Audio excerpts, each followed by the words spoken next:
Good morning and welcome to the 2023 Ultra4 USA Legends of Havasu. Here is another great example of what Ultra4 vehicles can do. We will have some wide open desert areas and some tight technical rock sections. Add in some gnarly whoops and everything in between. And this is Ultra4 USA Racing at its finest.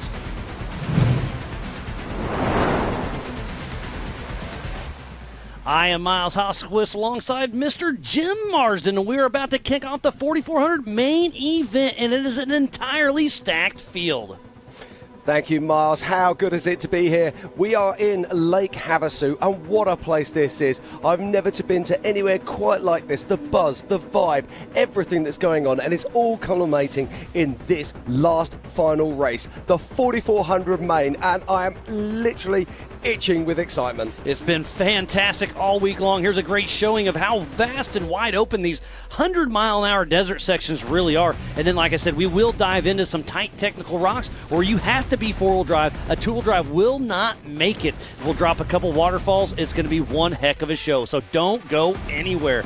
It's going to be so much fun. Jim, I can't wait to get this party started. It's about to go down. It is indeed. And you were saying earlier about it being a stacked field. Let's just talk about that, and let's just run through our list of drivers that I've got here. On pole position right now, it's two-time king Lauren Healy. Then just behind him, we've got the young gun, Cade Rod. This is a young man that we've seen work his way up through the limited classes. His dad is no less than the Jimmy's mastermind himself that created some of the incredible cars. Then in third position, Paul Wolf. Then in fourth, we've got Darian Gomez. And in fifth is Paul Herschel. And let's talk about that just for a minute. Who is not here? There's only about a handful of names that, I mean, this is the biggest 4,400 stacked field we have ever had outside of King of the Hammers. There's only about 5 or 6 names, the Blylers, Slauson, Tom Ways. There's just a few that are not here racing 4,400. It's incredible. Absolutely. Now, Eric Miller's here, but he just forgot to bring his car, which is kind of remiss if you ask me, but there we are. But yeah, you're right. It really is an absolute who's who.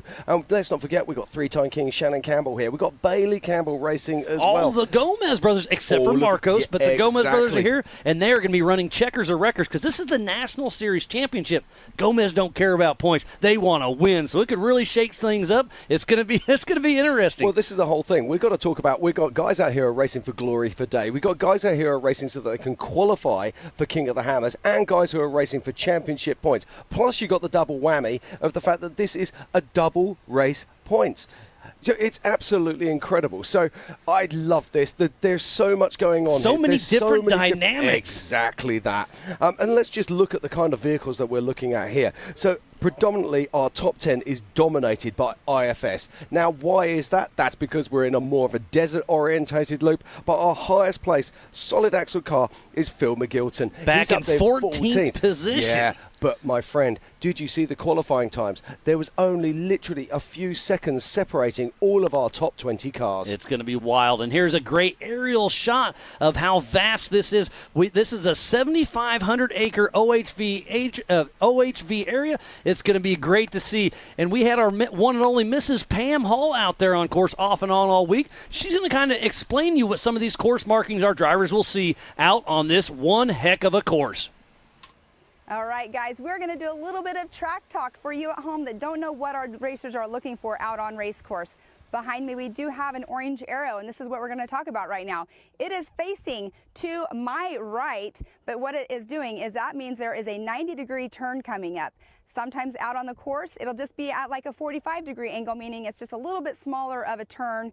And then also, if you see 3 arrows and then 2 arrows and then 1 arrow, that means that is a high-speed section, and you need to make sure that you are definitely checking up. Another important sign out on race course that the racers have to make sure that they are paying attention to is this one right here.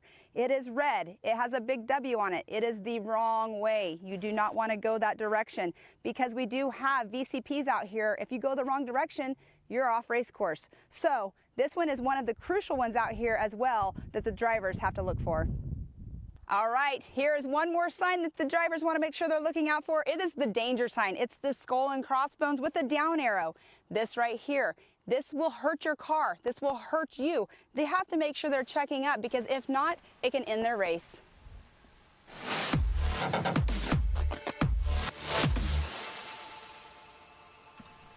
Thank you very much, Pam. Now, those course markings are so important, aren't they, out there? But when you get in the dust, when everything's happening, all the action's going on around you, it's so easy to miss one of those course markings. And that's why we saw so many of our top guys pre-running yesterday in the 4900 class, just to get a little bit of track time to understand where all of those signage, points of signage are on that course. But you can also program that into your GPS. It can be audible too as well. So it's a great thing to pre-run and see what those markers are, put them in your notes, and that's going to be the track, because the track's the track. You just said dust. There's certain spots where you cannot step out to pass because you're going to wreck your car.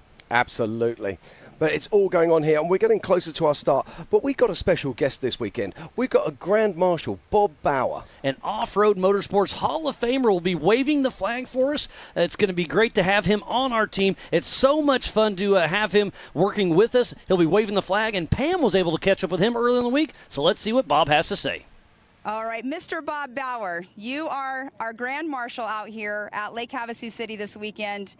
This is a whole different ballgame than what you're normally used to. What are you thinking about what we have going on out here with Ultra4 USA?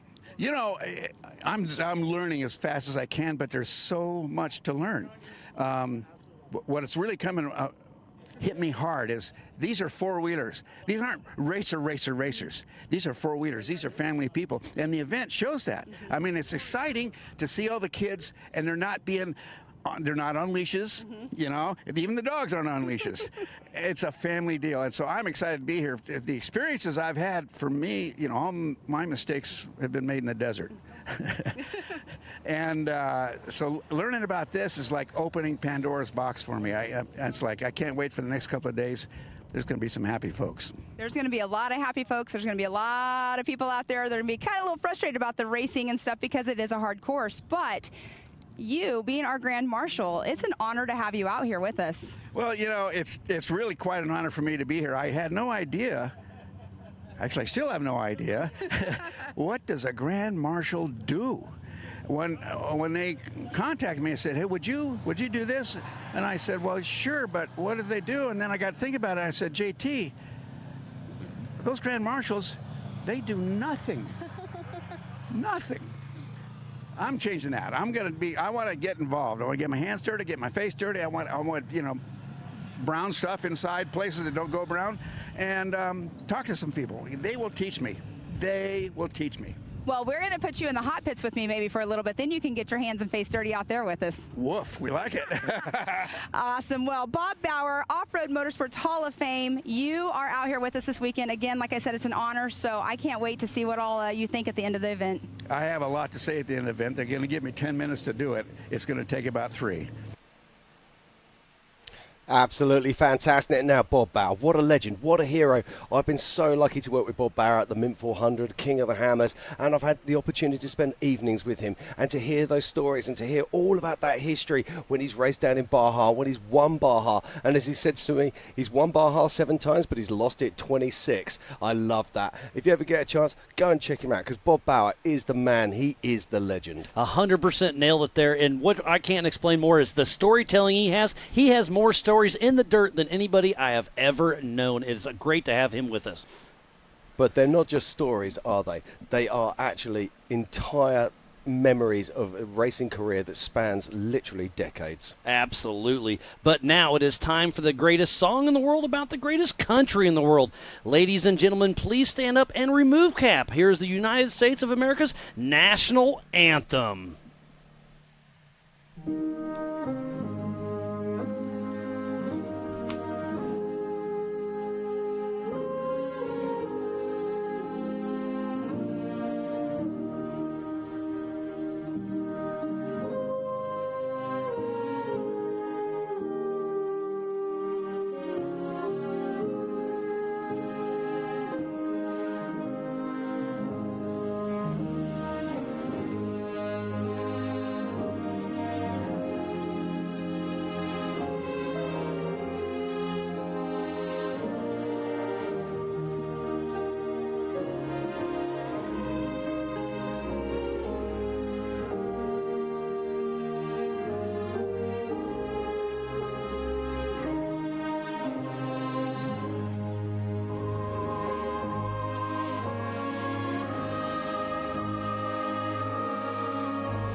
Ladies and gentlemen, it is nearly time to go racing here in Lake Havasu.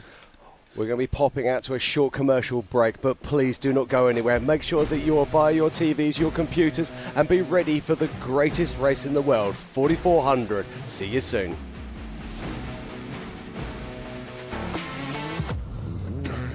Lightweight, agile, and strong, the Pit Bull is perfect for the job. The Pit Bull is the first and only lift that can be used in the pits and in your garage. Elevate your racing with a Handy.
Welcome back to the 2023 Ultra4 USA Legends of Havasu. We are about to kick off the grand finale, the 4400 main event. But before we kick this off, let's check out what Pam Hall has to say. Okay. Go, Pam. Go, Pam. Welcome, everybody. Legends of Havasu is going down right now. 4400s are lined up. Their engines are starting up as well. You guys, this is going to be a great race. We have Lauren Healy on the pole. He just won our 4600 class yesterday, so he has a great pre-run in his head right now. It's going to come down to a tire game, though, from what I'm hearing from all the drivers. So you guys, it's going to be an exciting day. Make sure you stay tuned in all day long. Okay, thank you very much, Pam. Wow, look at this. It's going to be absolutely fantastic. But now we're going to take a look at our starting grid. This is our Project X starting grid, and let's go right the way from the top. So in first place, we've got Lauren Healy. In second, it's Cade Rod. Then it's Paul Wolf, Darian Gomez, Paul Horschel, Levi Shirley. JP Gomez, Waylon Campbell, Cody Addington, and Casey Curry rounding out the top 10. Brendan Thompson, Raul Gomez, Ian Cuntinez, Philip McGilton, Brian Cross. Shannon Campbell, Bailey Campbell, Pip Justice, Christopher Branson, and Brett Harrell.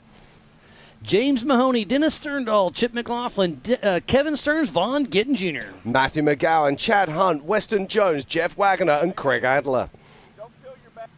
Travis Grande, Glennie Page, Tom Prendergast, Tom Gilpin, and Joe Gatlin. Andrew McLaughlin, Dalton Hamilton, Kenneth Goodall, Harold Fishman, and Johnny Valdez. Mike Spindler, Mark Nicholson, Roger King, A.K. Watley.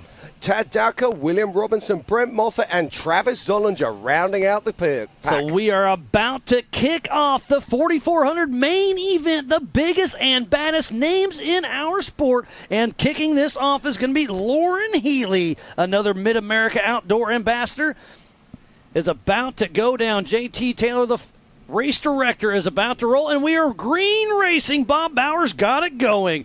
So Lauren Healy out of Farmington, New Mexico with Fun Haver Off-Road Team and that Triton Interding Single Seat IFS Bronco taking off the heat. We take off one at a time every 30 seconds. This race is on adjusted time on this 37-mile lap, and they'll be hitting it 4 times. Yeah, and look at Lauren Healy drifting around there, Jim. Yeah, Lauren Healy, he'll be putting that Fox Live Valve suspension to work as he makes his way out into the desert. But let's talk about this young man. This young man is Cade Rod. He is getting the eyeballs right now from Bob Bauer. Green flag is go for Cade Rod. No. He roars off the line in that Jimmy's Dragon. K-Rod number 7 out of Cortez, Colorado with Jimmy's 4x4, and that Jimmy's 4x4 single seat IFS machine laying it down. He had the pole position for quite a while in qualifying yesterday until Lauren Healy bumped him out. Yeah, absolutely amazing stuff. Now, this is a man who's got a grudge on his hands. Cade Rod is going to be out there trying to prove what he can do as Paul Wolf leaves the line. Now, Paul Wolf's had a bit of a rubbishy weekend up to now. He'll be wanting to put it out there and show us all what he can do in this Joe Thompson-built UFO machine. So Mid-America brand ambassador Paul Wolf, number 1018 out of Alton, Illinois with Wolf Racing, heading out chasing some dust. Yeah, now Paul Wolf, he was in the UTV race yesterday. He pulled up short, so he will be wanting to do the best he can do right now as he powers his way out into the desert. And next on the line, it's another young gun. This is Darian Gomez, the first of the 3 Gomez's we have racing here today. Flacco out of Folsom, California with Gomez Brothers Racing, another UFO single-seat IFS machine. These guys and gals are going to be giving it their all. This car is going to be a one to watch for sure. Yeah, isn't this so cool to see 3 young guns right up there at the front? Paul Wolf, Cade Rod, and Darian Gomez hunting down 2-time king and veteran Lauren Healy. Am I really using the word veteran with Lauren? Isn't that crazy? Up next, number 19, Paul Horschel and Mitchell Sweat, the first 2-seater that takes off. Number 19 out of Park City, Utah with Horschel Motorsports in that IFS IRS 4-wheel steer machine. One of the nicest cars out there on course. He is indeed. He's actually out here to pre-run for King of the Hammers. Can you believe that? It's fantastic to see Paul Horschel out here. There's more than one Horschel core in the field today, and we'll be picking that up and telling you all about those later on. But right now, it's all about this car. It is Levi Shirley bursting from the line in a UK-built Off-road armory. Off-road armory car. So and he hits the line. Levi Shirley and Corey Nasso, number 81 out of Dodge City, Kansas with Lucky Dog and Levi Shirley Racing with that off-road armory Eurofire 2C IFS machine. And we will get into chassis IFS straight axle after we get everybody off the line. Yeah, that car's boasting an LT5 supercharged motor, and they've just done a whole heap of work for it as Bob Bauer gets our next car off the line, and this is none other than JP Gomez.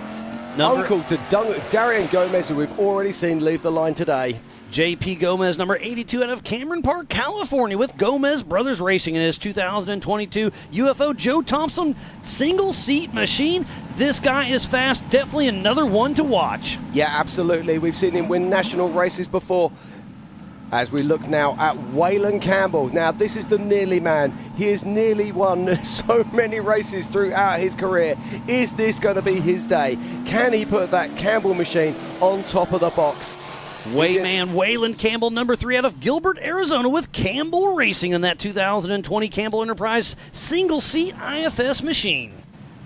Yeah, he had some motor issues last year, but he seems to be putting all of those behind him. And I'm really excited to see what Waylon can do out there on this incredible 37-mile course. Up next, we'll have the number 888 of Cody Addington take off out of Forest Hill, California with ADD Racing with that Jimmy's single-seat chassis. This is one of the winningest cars in Ultra4 history. It is indeed. This is the OG Red Dragon. This is the car that Lauren Healy dominated with when it first came out, as we're just cutting there to Cade Rod making his way through race mile 2.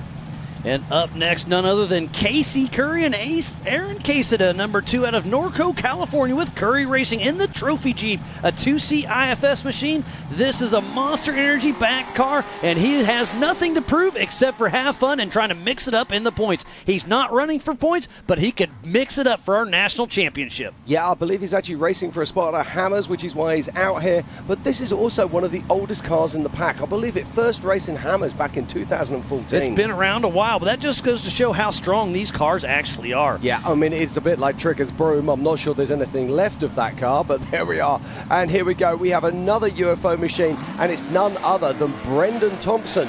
Leading the line now. Number 5150, Bam Bam himself, Grass Valley, California with Outcast Racing in a brand new UFO IFS single-seat machine. He debuted at King of the Hammers earlier this year. And look at them getting slideways right out of the gate. Absolutely. Now, he was on course yesterday in his old car with his son Austin driving, so he's already done some pre-running. Will that be a benefit for him? But check this out. This is 2-time king and current king Raul Gomez father to Darian Gomez, who's out in front, and brother to JP Gomez, who's out in front. And if ever he needed something to G him up, it's knowing that those two are in front of him. What can Raul do today? So current king Raul Gomez, number 83 out of Lotus, California, with Gomez Brothers Racing in his UFO Joe Thompson single seat machine. He debuted that 2 years at King of the Hammers, and he's a back-to-back champ.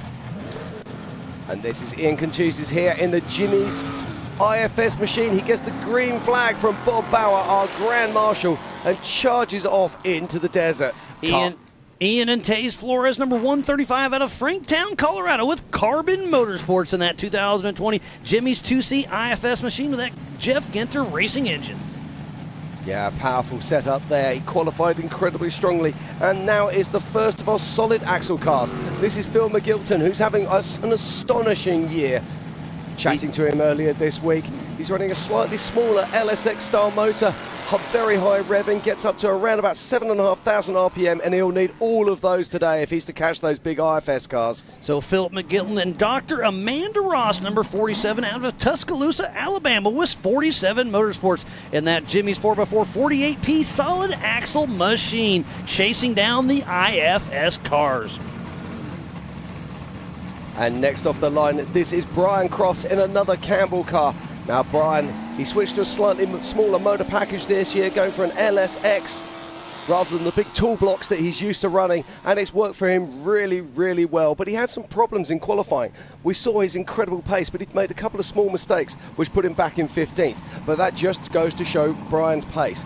What can he do out there on this track today? Our national points leader, Brian Crofts, number 9 out of Nevada, California, with CB Motorsports in that Campbell chassis single seat machine. And here comes another Campbell chassis. It's the legend himself, Mr. Shannon Campbell, 3-time king in that number 5 car. So Shannon Campbell, 3-time King of the Hammers winner and Off-Road Motorsports Hall of Famer out of Lakeside, Arizona, with the Coupe Racing and Fabrication in the Dragon Slayer, a Campbell single-seat IFS machine. And this might be the last time we actually see this car race, as he is going to be debuting a new car at King of the Hammers in 2024. But here's his daughter. It's Bailey Campbell in another Campbell car. Mid-America Ambassador Bailey Campbell with Ryan Miller riding shotgun number 35 out of Gilbert, Arizona, with Campbell Racing in that Campbell Enterprise 2C IFS machine. This is a desert cart. She has a great shot of battling with the big guys and gals out here on course. Yeah, we'll be talking about that later, but fuel strategy is everything, and that car carries a massive amount of fuel, and that looks like Casey Curry. Is that Casey Curry, or is that Ian Contuges? As another car. Now, this is what someone we need to talk about. This is Pip Justice, all the way from Australia to come racing with us here at Ultra4 USA. Pip Justice and Diamond Dave, number 78 out of Australia, with Rufus Racing, that Tribe 16 solid axle machine donkey, racing for the man above, Zandy Willems. Yeah, Pip's really found some great pace in the last 12 months. He's our second place solid axle machine, as next off the line is Christopher Branton, USD Stickies man. Just check out the size of the tread blocks on these tyres. They're absolutely enormous. Jimmy's IFS car, and Christopher will be looking to place down a really solid result today. Kamikaze Chris Branton with Ryan Rebb wiring shotgun number 46 out of Bossier City, Louisiana, with Upside Down Racing in that Jimmy's 2C IFS machine. And like you said, Jim, them big tires are going to be fun in the desert and awesome in the rocks. Yeah, absolutely. And now next off the line is Brett Harrell. Brent Harrell yesterday locked out the 4800s, so now it's his dad's turn. Brett in this awesome Paul Herschel built obstacle machine. Just check this out. What an incredible piece of kit that is. That's 2-time king Raul Gomez going through mile marker 2. So Brett Harrell with Justin riding shotgun number 4456 out of Amesville, Oregon, with team change order with that Paul Horschel built 2C IFS machine with that Danzio horsepower. And this is James Mahoney about to leave the line now. Now this is a car that needs no real introduction. This is the Gary Faravanti single-seat IFS machine. When it first came on the scene right the way back in sort of 2014, it was absolutely incredible. It was a work of art that so many people wondered if it could ever be bettered, and it's great to see it out here racing one more time. So James Mahoney, number 308 out of Colfax, California, with Mahoney Racing in that Faravanti single-seat IFS machine. Great to see it back out here racing. And Dennis Sterndale blasting off the line now. This is a Fishmouth Fab machine. It's very similar to that Jason Shearer won 2 King of the Hammers with. So Denny Sterndal and Scott Gearhart, number 726 out of Santa Barbara, California with SEI Racing. Yeah, this is a wonderful looking machine, and when you look at it, you can't help but thinking back to all those days of glory for Jason Shearer. So good to see it here. And speaking of days of glory, it is none other than Chip McLaughlin. Number 4, Chip McLaughlin out of Corinth, Texas with Brad Christensen riding shotgun with Rufus Racing in that Tribe 16 2C IFS machine, racing for Zandy Willems. Rufus Racing, Chip McLaughlin out there on course, going to have a great day. Yeah, it's one of my favorite cars. I love this. When it was first out on the line, it is Kevin Stearns in that Triton Engineering built car. This is a 2-seat vehicle. Kevin Stearns and Stephen Watson, number 11 out of Hurricane, Arizona with Tilden Racing with that Triton Engineering 2C IFS machine, Gina. Yeah, it's an awesome car. It'll be wonderful to see what he can do with that today.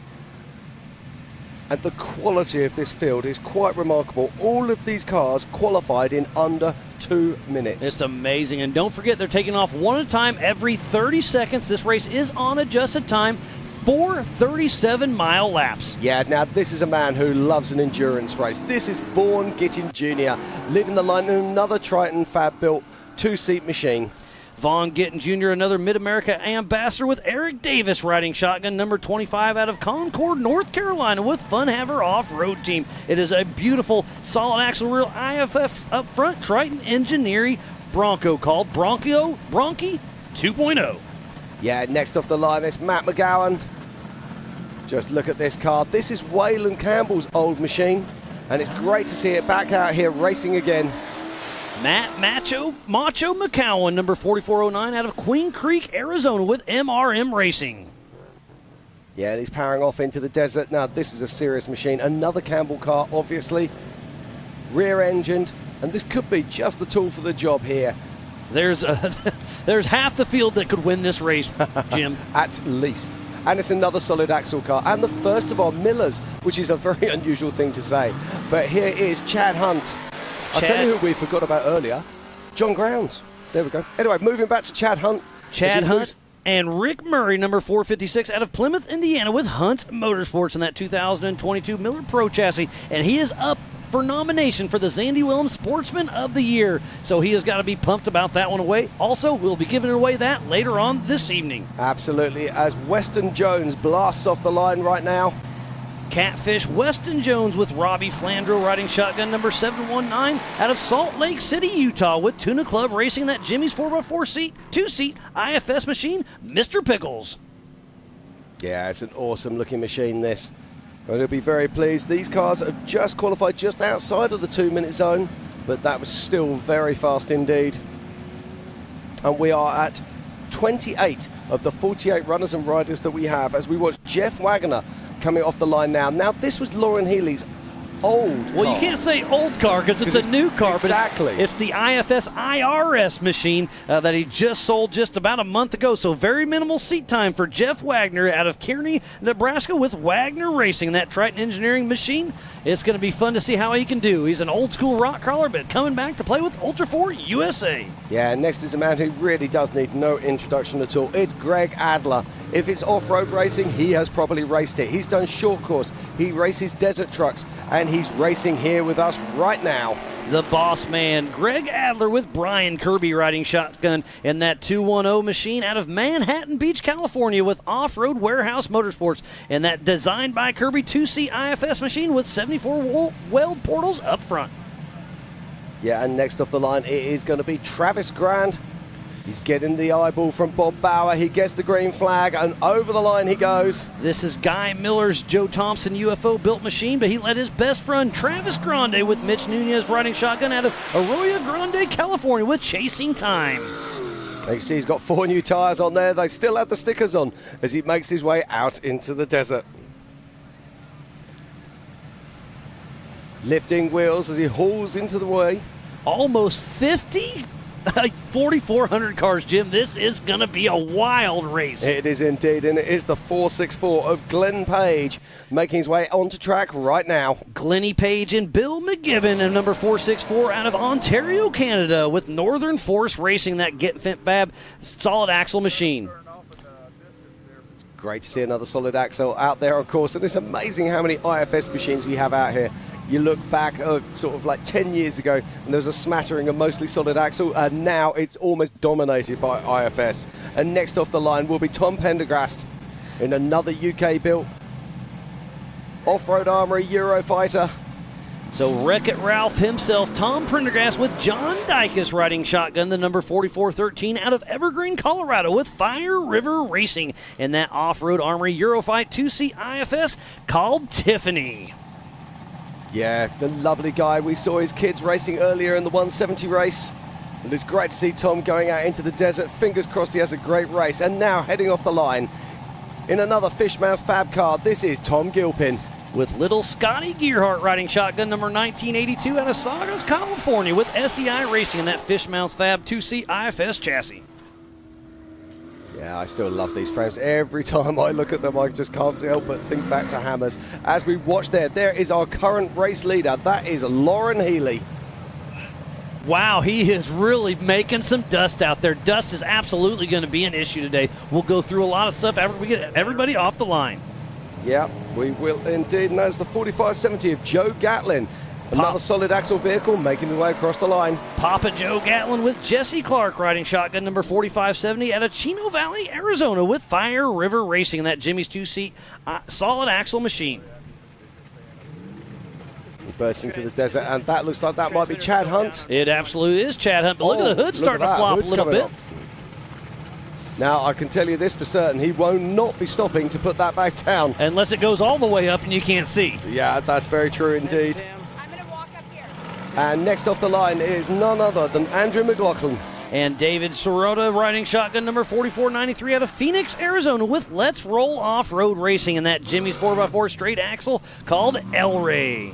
Yeah, of course, we saw Andrew move across to an IFS machine, and he's one of the few that's gone from an IFS back to a solid axle as we watch Paul Wolf coming down the waterfall. But he is back to have fun. That is the Brannock Falls, so Paul Wolf really is pushing strong.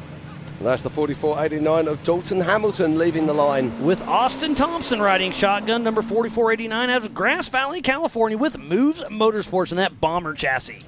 Solid axle machine. Yeah, great to see them out. And of course, let's not forget that Austin...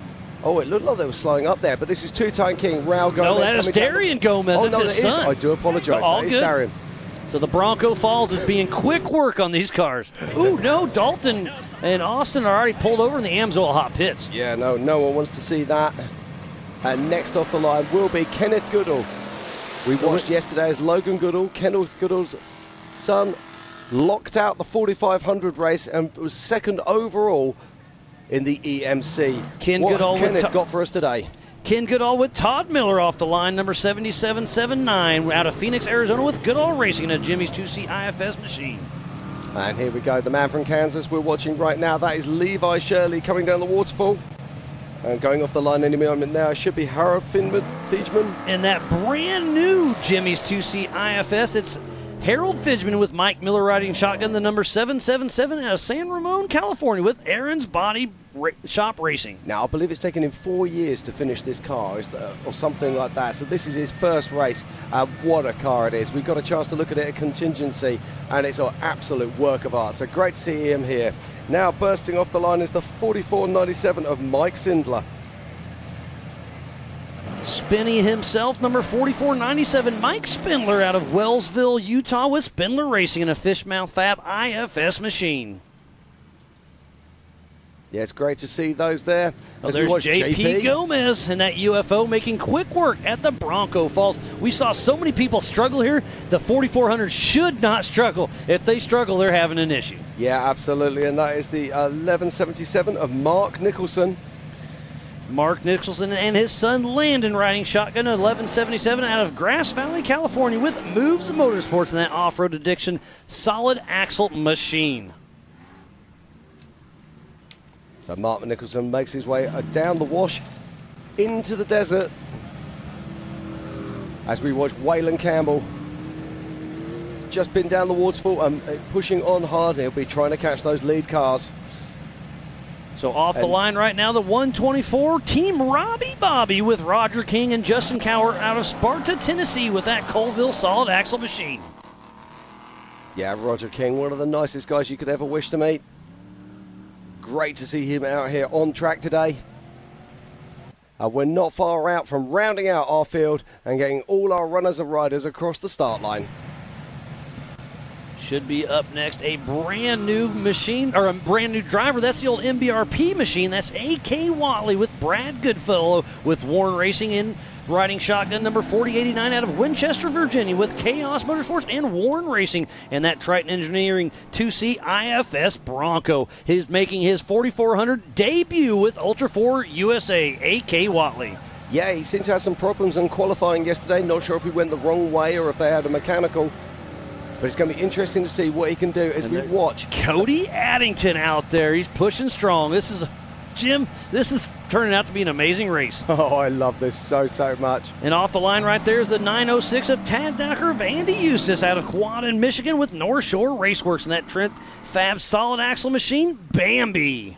Now, Tad would expect to be further up the field than this, but he had a really poor qualifying run. As we watch now, this is Casey Curry making his way down the waterfall. Now, look how small this car makes that waterfall look. That gives you a scale of this vehicle. It's absolutely huge. And Brendan Thompson is hot on his heels, and this is the toughest rock obstacle on the course, and they're making it look like nothing. So these guys and gals are going to be moving. Yesterday, it was a 102.20 set by Cole Clark and a UTV. I think they're going to beat that. Now, this is William Robinson going out on course. Oh, he just took a great big lungful of dust there. So, now, he's coming in. Now, I've got a feeling this could be staged, and it could be a driver swap. Yep, so I was talking to Woody last night. So the driver record has to start or finish the race. So he started the race. It looks like Woody Rose is hopping in for the Aaron Robinson, the number 3006 out of Albuquerque, New Mexico with Danger Racing and that brand new top shelf machine. Well, I say it's brand new. It's just now getting driven. It's been in the works for the last 7 years. Yeah, it has indeed.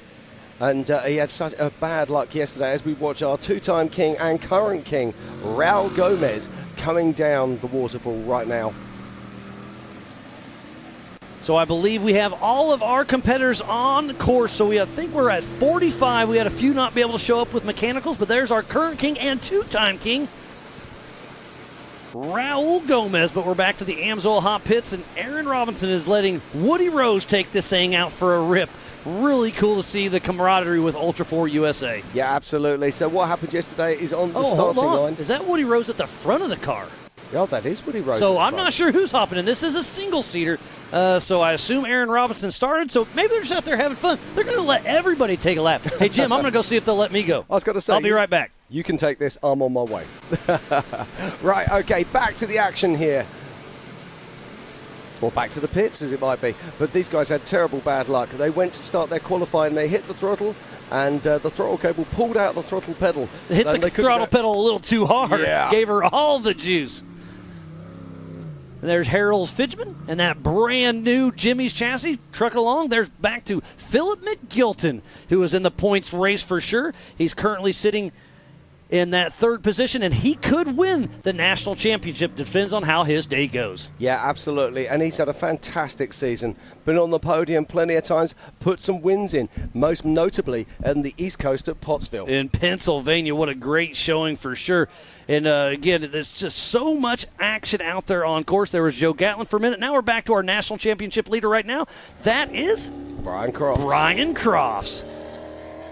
Yeah, we should be seeing some more cars.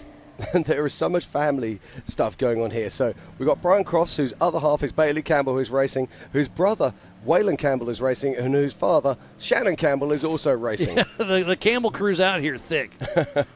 Which is great to see. That's what we want to see as well. So there's Mike Spindler at race mile number 3. In that fish mouth car, making some dust. Indeed. Right now, we need to start talking about trackers miles is what we need to do. So if you want to follow this race, what is sitting at home and see exactly where your favourites are on course. Speaking about favourites, there's Shannon Campbell, 3-time king. Oh, we have somebody on his side. Now, that looks like it's had a fire extinguisher deployed as well. Yes, it does. And that, I don't think that's very far from us because that looks like the Campbell plant right now, behind us. Is that Tad Dowker? Nope. Solid axle. That's chasing time. So that's Travis Grande, I believe. So that's Guy Miller's car. That's the old school UFO. So I hate to see that, but it looks like both drivers are out of the car in A-OK. And again, I think this is before race mile number 1. Right, tough break there for those guys. There's A.J. Watke making his 4400 debut with Ultra4 USA. He's been racing off-road for the last 10 years or so, but he is making his debut right here for the 2023 Ultra4 USA Legends of Havasu. They are going to run 4 37-mile laps at 148 miles in total. This should take the leaders about 4 hours to wrap this race out. We're guessing right around the 1 hour mark, but they may surprise us. Yeah, I think that might even be Dalton Hamilton. Dalton Hamilton was in a bomber, and I'm pretty sure that's Travis Grande. Okay, fair play.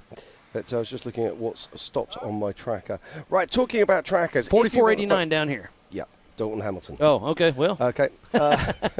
Don't worry, mate. I got you. No, that right, is. That if you is, want to follow this race that at is home, definitely Travis Grande. Yes, you are right. Absolutely. Yeah, 44, 50. Yep.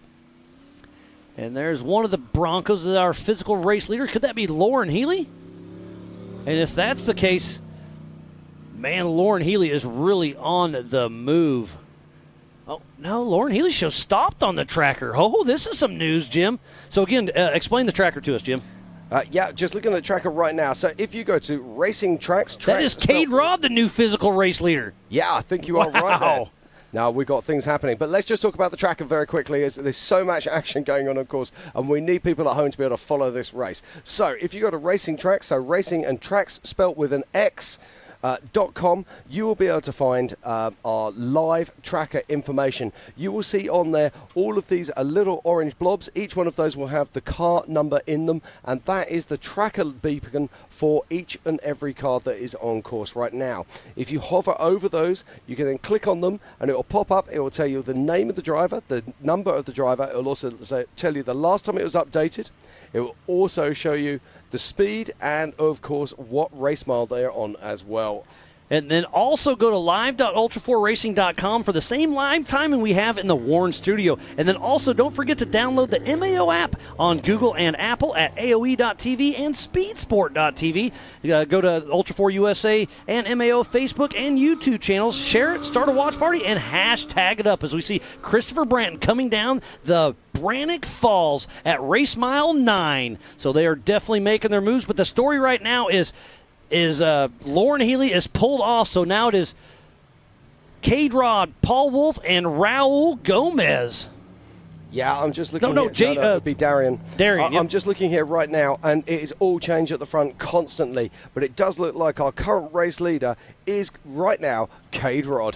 So what's happened to Lauren Healy? Has he had a flat tire? Is there something else going on? I would suggest there's possibly something more, as he's been stopped for at least 3 miles. And remember, he is in a single-seater, so he does not have a co-driver to help him out there. So this is a huge thing for Lauren Healy. But Levi Shirley starting to push his way through. Darian Gomez, Paul Wolf, and Cade Robb is out front, starting in P2. Remember, they took off in 30-second increments, one at a time. This race is on adjusted time. Yeah. It is a 4-loop race, 37 miles apiece, so that's 148 miles in total. It is going to be a wild ride, Jim. It is indeed. And I'm also seeing that Casey Curry, car number 2, is also stopped on course. Not that far past the waterfall that we saw him dropping down earlier, which means that Brendan Thompson is probably squeezed on by and is chasing hard. And there was Levi Shirley coming in the screen in that 2-seat Eurofighter machine, still pushing strong. And I think the dust is going to be a huge issue. I think lap traffic's going to start playing its toll on the next lap as well. Yeah, absolutely. But it looks like our lead cars at the moment are running in more or less clear air. I can also tell you that Paul Herschel is running in the top 3 right now. But remember, these trackers do ding at different times, so it'll jump back and forth. But that's the best showing we have right now. Yeah. It's so cool to see. And if you click on it, it shows you how fast they're going. And Darian Gomez is doing 80 miles an hour as we flip back through the screen, and it's JP Gomez in that method machine pushing hard. Yeah, you can also see when the last time that the track has pinged, and that gives you an indication as to where these vehicles are on course. And look at the dust bowl we have out there. That's really cool to see. And the wind is the racer's friend because the dust can be thick out here. In some of these valleys, the wind can't quite get to it. So seeing that wind blowing right now is a huge, huge advantage to these racers. But the person out front doesn't want wind.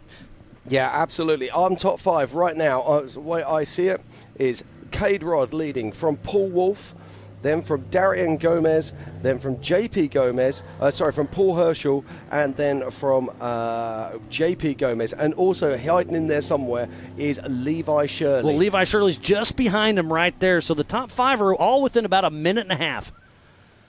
And there is Denny Sterndale and Vaughn Gittin Jr. coming down the Brannock Falls.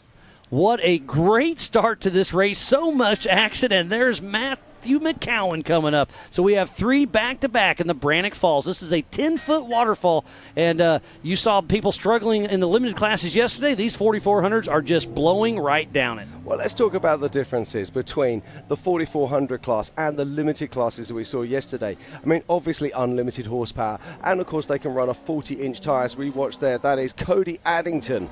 And the number 888 with ADD Racing pushing hard at race miles number 17 on the Spider Track backstretch. They just got over 100 miles an hour and then have to slow down and go right through these tight technical canyons. As we watch Waylon Campbell, but a point I wanted to make here is the tyre technology. So in our limited classes, they have to run a DOT tyre. So when they're running a DOT tyre, what does that mean? That means it is literally a road tyre that you would put on your road-going Jeep or your off-roader. These cars here are running racing tyres, so they're using extra technology, stronger sidewalls, stronger patterns, and that makes such a difference in these canyons.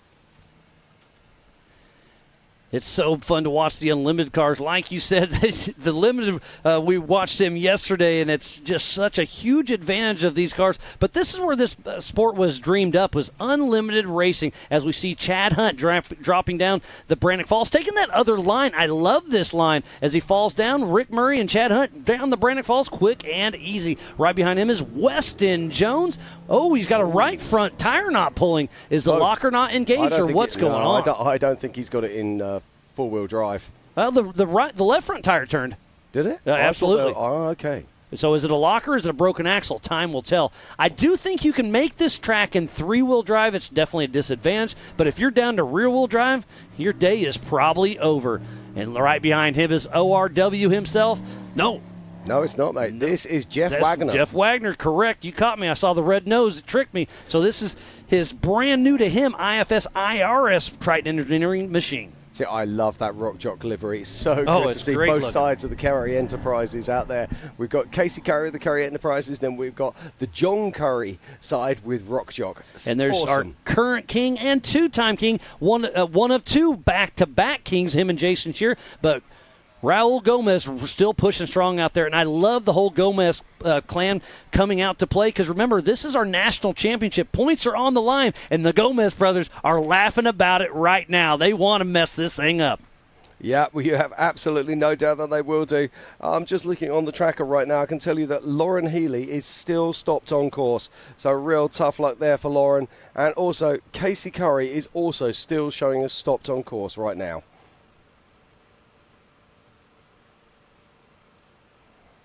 Just looking further down the track, and I can see approximately race mile 4, Kenneth Goodall is also stopped. So tough break there for Kenneth Goodall.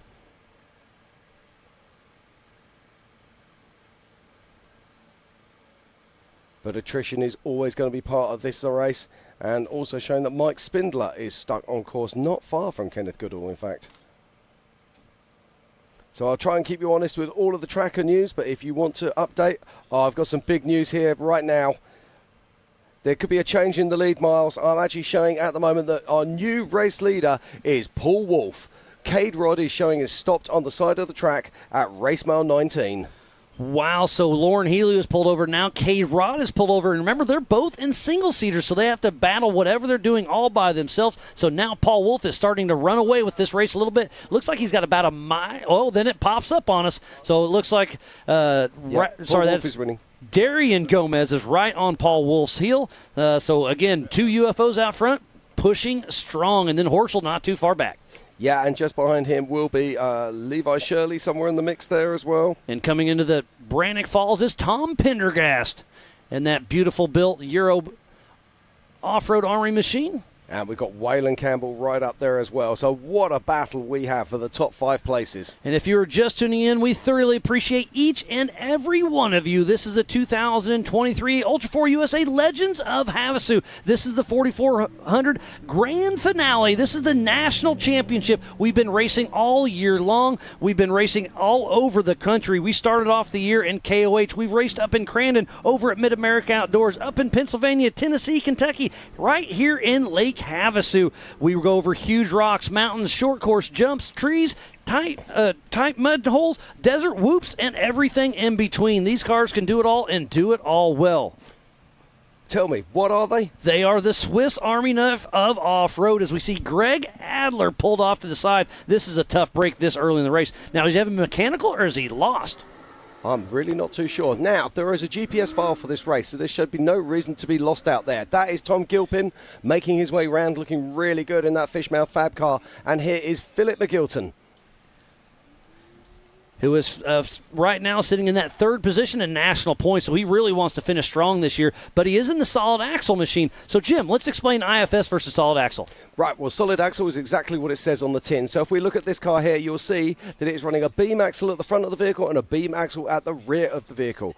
The IFS cars, like this one that we're just seeing coming through here right now, has independent front suspension, and that is definitively an advantage on these desert-style sections. It soaks up the nuisance whoops, soaks up those small bumps far easier than a solid axle vehicle. But get them in the rocks, and the true diehards will always reach forward for a solid axle car. And speaking about solid axle, here is Joe Gatlin coming down with Fire River Racing in that Jimmy's Chassis solid axle machine. It is.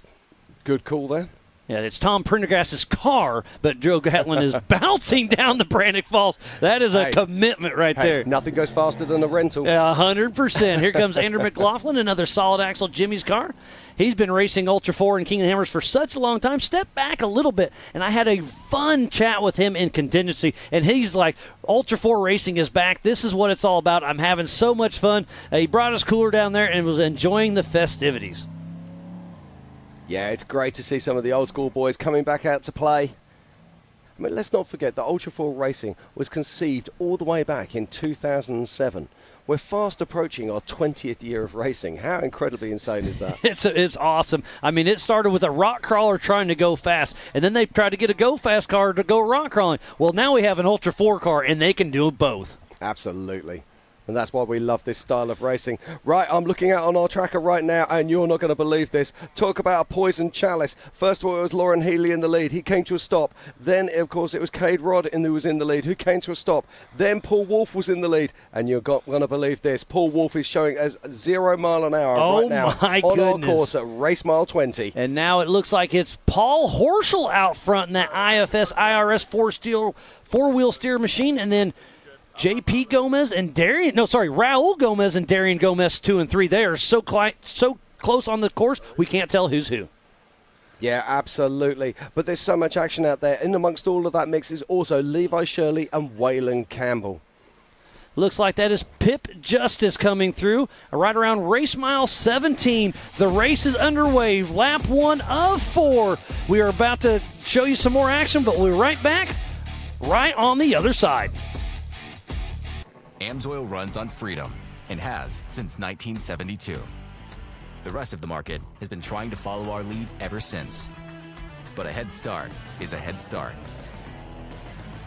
Run with us.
always my love.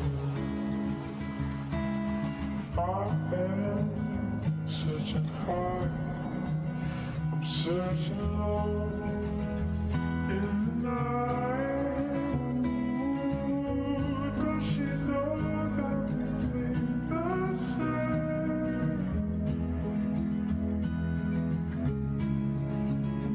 Ooh, don't wanna cry. Get it, boys.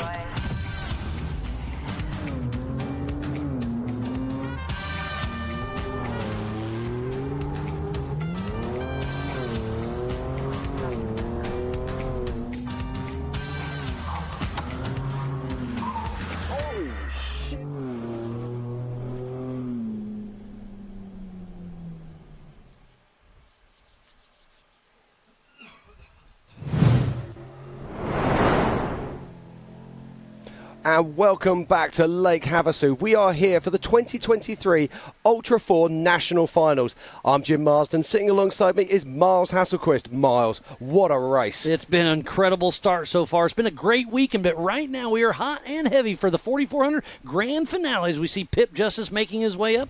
This is roughly race mile, probably 18 or so. This is a fun high bank section, and it's very loose on this side. The cameras never do it justice, but it's a fun little roller section right here, and it's not smooth. It's pretty G'd out, so they're going to be averaging 15, 20 miles an hour through there after they just got done doing probably 100 miles an hour plus.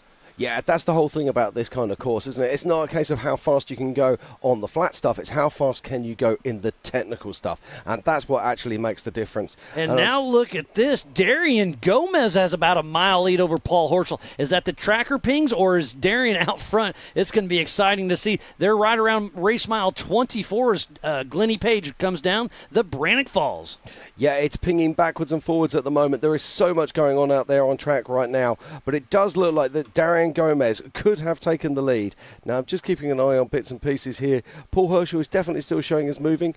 He pinged last at 11:41, and Darian Gomez pinged at 11:42. So it does look like it's a possibility that Paul Horschel could be really close to Darian Gomez. As the trackers ping at different times, you have to be very careful of that. And look, Waylon Campbell and Raul Gomez are really close in the mix. Sorry, Bailey Campbell. No, I was right. No, you were right. Yeah, it was Number 3 Waylon. is Waylon, famously. But Bailey Campbell is car 35, and I can also see that Paul Wolf is up and running again. But Cade Rod, it does look like Cade Rod has come to a stop for a second time. So a tough break there for the young man. And it looks like Paul Wolf is back moving, and so is Lauren Healy. But now it's Cody Addington who has stopped. So, man, it's a tough one out here. Yeah, you never know what's going to happen. It's all so fast indeed. You have to blink and you will miss it. That is for sure. And so look much at the action dust trail on screen in this little, like I said, it's kind of a up and down area. And there's that beautiful Trent Fab car there. Of Aaron Robinson. I'm not sure who's driving it, because remember, driver record has to start or finish the race, and they had a couple different drivers that were sharing it, so it's anybody's guess. I was told Woody Rose was supposed to hop in, but I saw him in street clothes, so we'll see what happens. Yeah, that's an interesting one, but we will keep an eye on that one and bring you the story. Now, looking here, it looks like our race leaders are somewhere around about 11 miles out from coming back in, and judging on those times, I'm just trying to work out what that will be. I think we're going to be sub 1 hour. Yesterday's fastest lap of the day was set by Cole Clark with a 1 hour, 2 minute, and 20 second. But with this blistering pace right now, I think we're going to be in that 57-ish minute or so. So can they beat Cole Clark by 5 minutes? We'll find out. There's Jeff Wagner on the Spider Track backstretch. Race mile number 17. Yeah, that was a car that was built for King of the Hammers for Lauren Healy. It's an IRRS and IFS. Who's running? Oh, we don't want to see people running. That's never a good sign, that's for sure. Particularly if they're wearing race suits. So that is at the Brannock Falls area. Oh, we can see Abe Gonzalez down in the bottom, one of our course marshals. And here comes Roger King. Team Robbie Bobby has been racing with us since the EMC was invented back in 2011. One of the nicest guys in our sport, Robbie Bobby. And Justin Cowart riding shotgun. So we'll keep everything running smooth. We've been racing for 45 minutes right now. Remember, this is a 4-lap race, 37 miles apiece, so 148 miles of some of the toughest terrain we could find here just outside of Lake Havasu at the Standard Wash OHV, spanning over 7,500 acres. We are just 10 miles south of Lake Havasu City and about 3 hours from Las Vegas or Phoenix. Elevation is 750 feet. The population here is right around 58,000. So we got a couple guys on their rugged radios trying to figure out what is going on. But somebody's having a tough day out in the desert. Hate to see this. Yeah, and the last thing they need right now is a camera stuffed up their nose, but that's what they're getting. I don't know if that's a camera or a drone that's kind of circling them around. Here's Ken Goodall. We saw his son Logan Goodall put on a great show last night. That's good to see because Ken Goodall was actually stopped at the side of the track. So it's great to see Ken Goodall back up and running again. And it does look like on the tracker, Darian Gomez did get around Paul Horschel. Again, it could be pinging differently, but it's pretty consistent. I think Darian Gomez, the Flacco himself, and there he is. We're talking about him. He shows up on screen. Yeah, so this is right around race mile 27. Absolutely. Looking at the tracker now, they're both pinging at 11:46. So I would suggest that is our new race leader, Darian Gomez. So, wow, this young man, this is Raul Gomez, the current King's son out there pushing strong, running with the big dogs. But is he pushing too hard? This race is still very early. It is indeed, and there is 4 arduous laps, 4 37-mile laps to be exact. Now, let's not forget, this is Raul Gomez's old UFO machine. I'd take anybody's old junk right here. These are all works of art out here. But, yes, this car's been around for 6-7 years maybe. And they've built some new ones here recently that are really, really nice. It looks like that might be Tom Gilpin there making his way through. Yep, Tommy Gilpin still I've pushing got to mention strong. that. I did actually say earlier that Dennis Sterndale's car was built by Fishmouth Fab. I got that wrong. It's actually built by Keith at Gebben Fab. So very, very similar. Oh, there's Paul Horschel. So, yes, Raul Gomez does have about a 1-minute lead. Darian. Oh, there's too many Gomez's. Thank you, Jim. Gomez is everywhere. Everywhere you look, there's one under a bush somewhere. But Darian's out front. Right behind him is Paul Horschel in that 2-seat IFS IRS with rear steer, Jim. Did you see the flames then coming out the back as he backed off? Absolutely fantastic. That's a 1,000-horsepower machine right there, and he has given it all he's got. But look at the dust that's starting to turn into a fog haze out there. Yeah, we're going to be keeping an eye on the wind. You can see there is a breeze out there, but these cars, they do put up a lot of dust. But that's part of racing. You have to deal with that. It's part of what we do. Now, a lot of these teams out there, in fact, almost all of them will be wearing helmets that have called pumpers on them. So what's a pumper? That is an forced air that comes into the top or into the side of the helmet and actually be forcing air into it. Not only does it help keep them cool, it helps to keep the dust out of the helmet as well. And quite a lot of them will be wearing skirts around those helmets to also help that. And there is Joe Gatlin at the Spider Track backstretch, really pushing strong on that Jimmy's solid axle machine. Yeah, it shows you the pace of these cars. He must be pushing a good 75 to 80 there, I'd guess.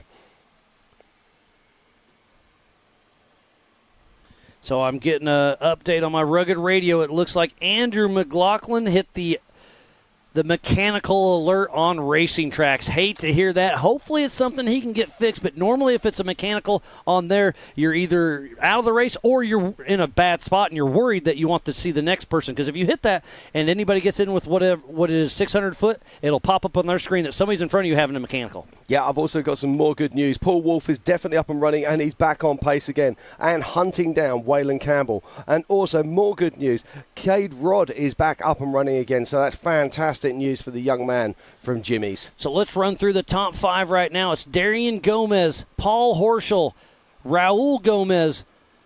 JP Gomez, I think you'll find that is. Yep, JP, and then Waylon Campbell. Yep, Waylon Campbell. And then it Brendan Thompson. Brendan Thompson. And speaking about JP, there he is on screen as we speak. The Joe Thompson UFO machines out front looking good. And Phil McGilton, he's really on it as well. Shannon Campbell's in there in the mix. And look at this ridge right here, Jim. That is absolutely beautiful. You can't get more iconic than this. Now, look at that. That spare tyre is loose in the rack. Now, who is that? That looks like it might be a UFO car. Now, I would suggest that might be. No, it can't Raoul, be. maybe? Yeah, I was going to say Paul Wolf, but the sides are the wrong colour. Yeah, Paul Wolf's more white-based car on the side, exactly, and that had more blue. But it did There's look like Waylon Campbell right there. But it looked like the tyre was loose in the rack, for so sure. is something broke, or is the strap, or they changed the tyre. Okay, and it did get it tight? Yeah, if you change the tyre, don't forget the tyre that you put on there is not inflated, so they often float around inside the straps. Doesn't hold in there quite perfect-like. Oh, and there's somebody getting out of the car. Oh, we got a rollover right here. And they're flagging down. Let's see if they help each other. Yes, it does look like he's going to flip around and help him. That's Dalton Hamilton, I believe, in that bomber getting ready to help. I can't tell who it is. Let me see if I can find out where that is on course. So it'd be Dalton Hamilton if you can find him. I'm pretty sure that's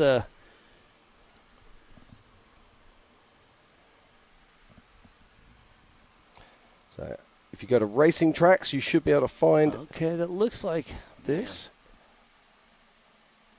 So certainly not them.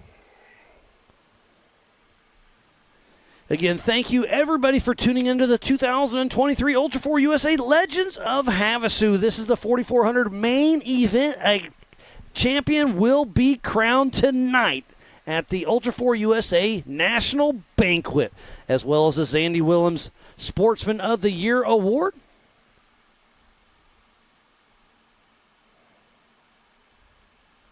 And here we are at the Spider Track backstretch.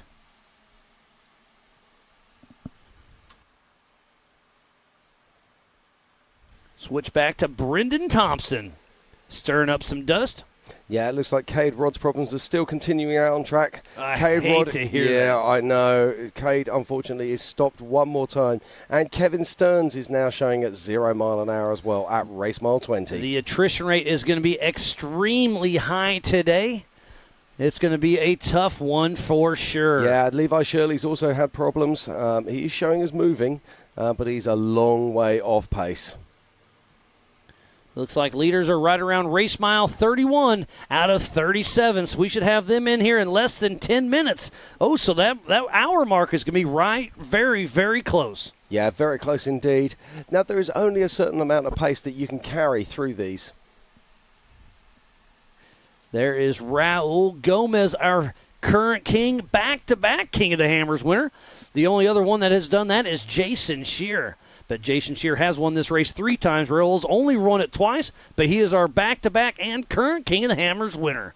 Great to see him back racing with Ultra4 USA, and he's still looking good. The car looks great. All 4 Nitto tires holding up strong. And look at those King shocks eating up the whoops. Yeah, this is a remarkable piece of engineering. Again, from the genius that is Joe Thompson in the UFO stable. And Joe Thompson just built a really slick-looking 4500 car, too. I'm excited to get my eyes on that one. But there are so many fantastic builders. We keep talking about frame builders and how many incredible people there are out there. And I love the fact that this sport has created an industry. It's created something quite remarkable. That makes a living for a lot of people out there. Oh, it does. You and me included. Exactly. There's A.K. Watke making his 4400 debut with us here at Ultra4 USA. That is a Triton Engineering IFS front, solid axle reel, very similar. It's an identical car to Vaughn Gittin Jr. with Chaos Motorsports. He's got Brad Goodfellow with Warren riding shotgun with him. I have good news. And the good news is that Lauren Healy, 2-time king, is back on track and is moving.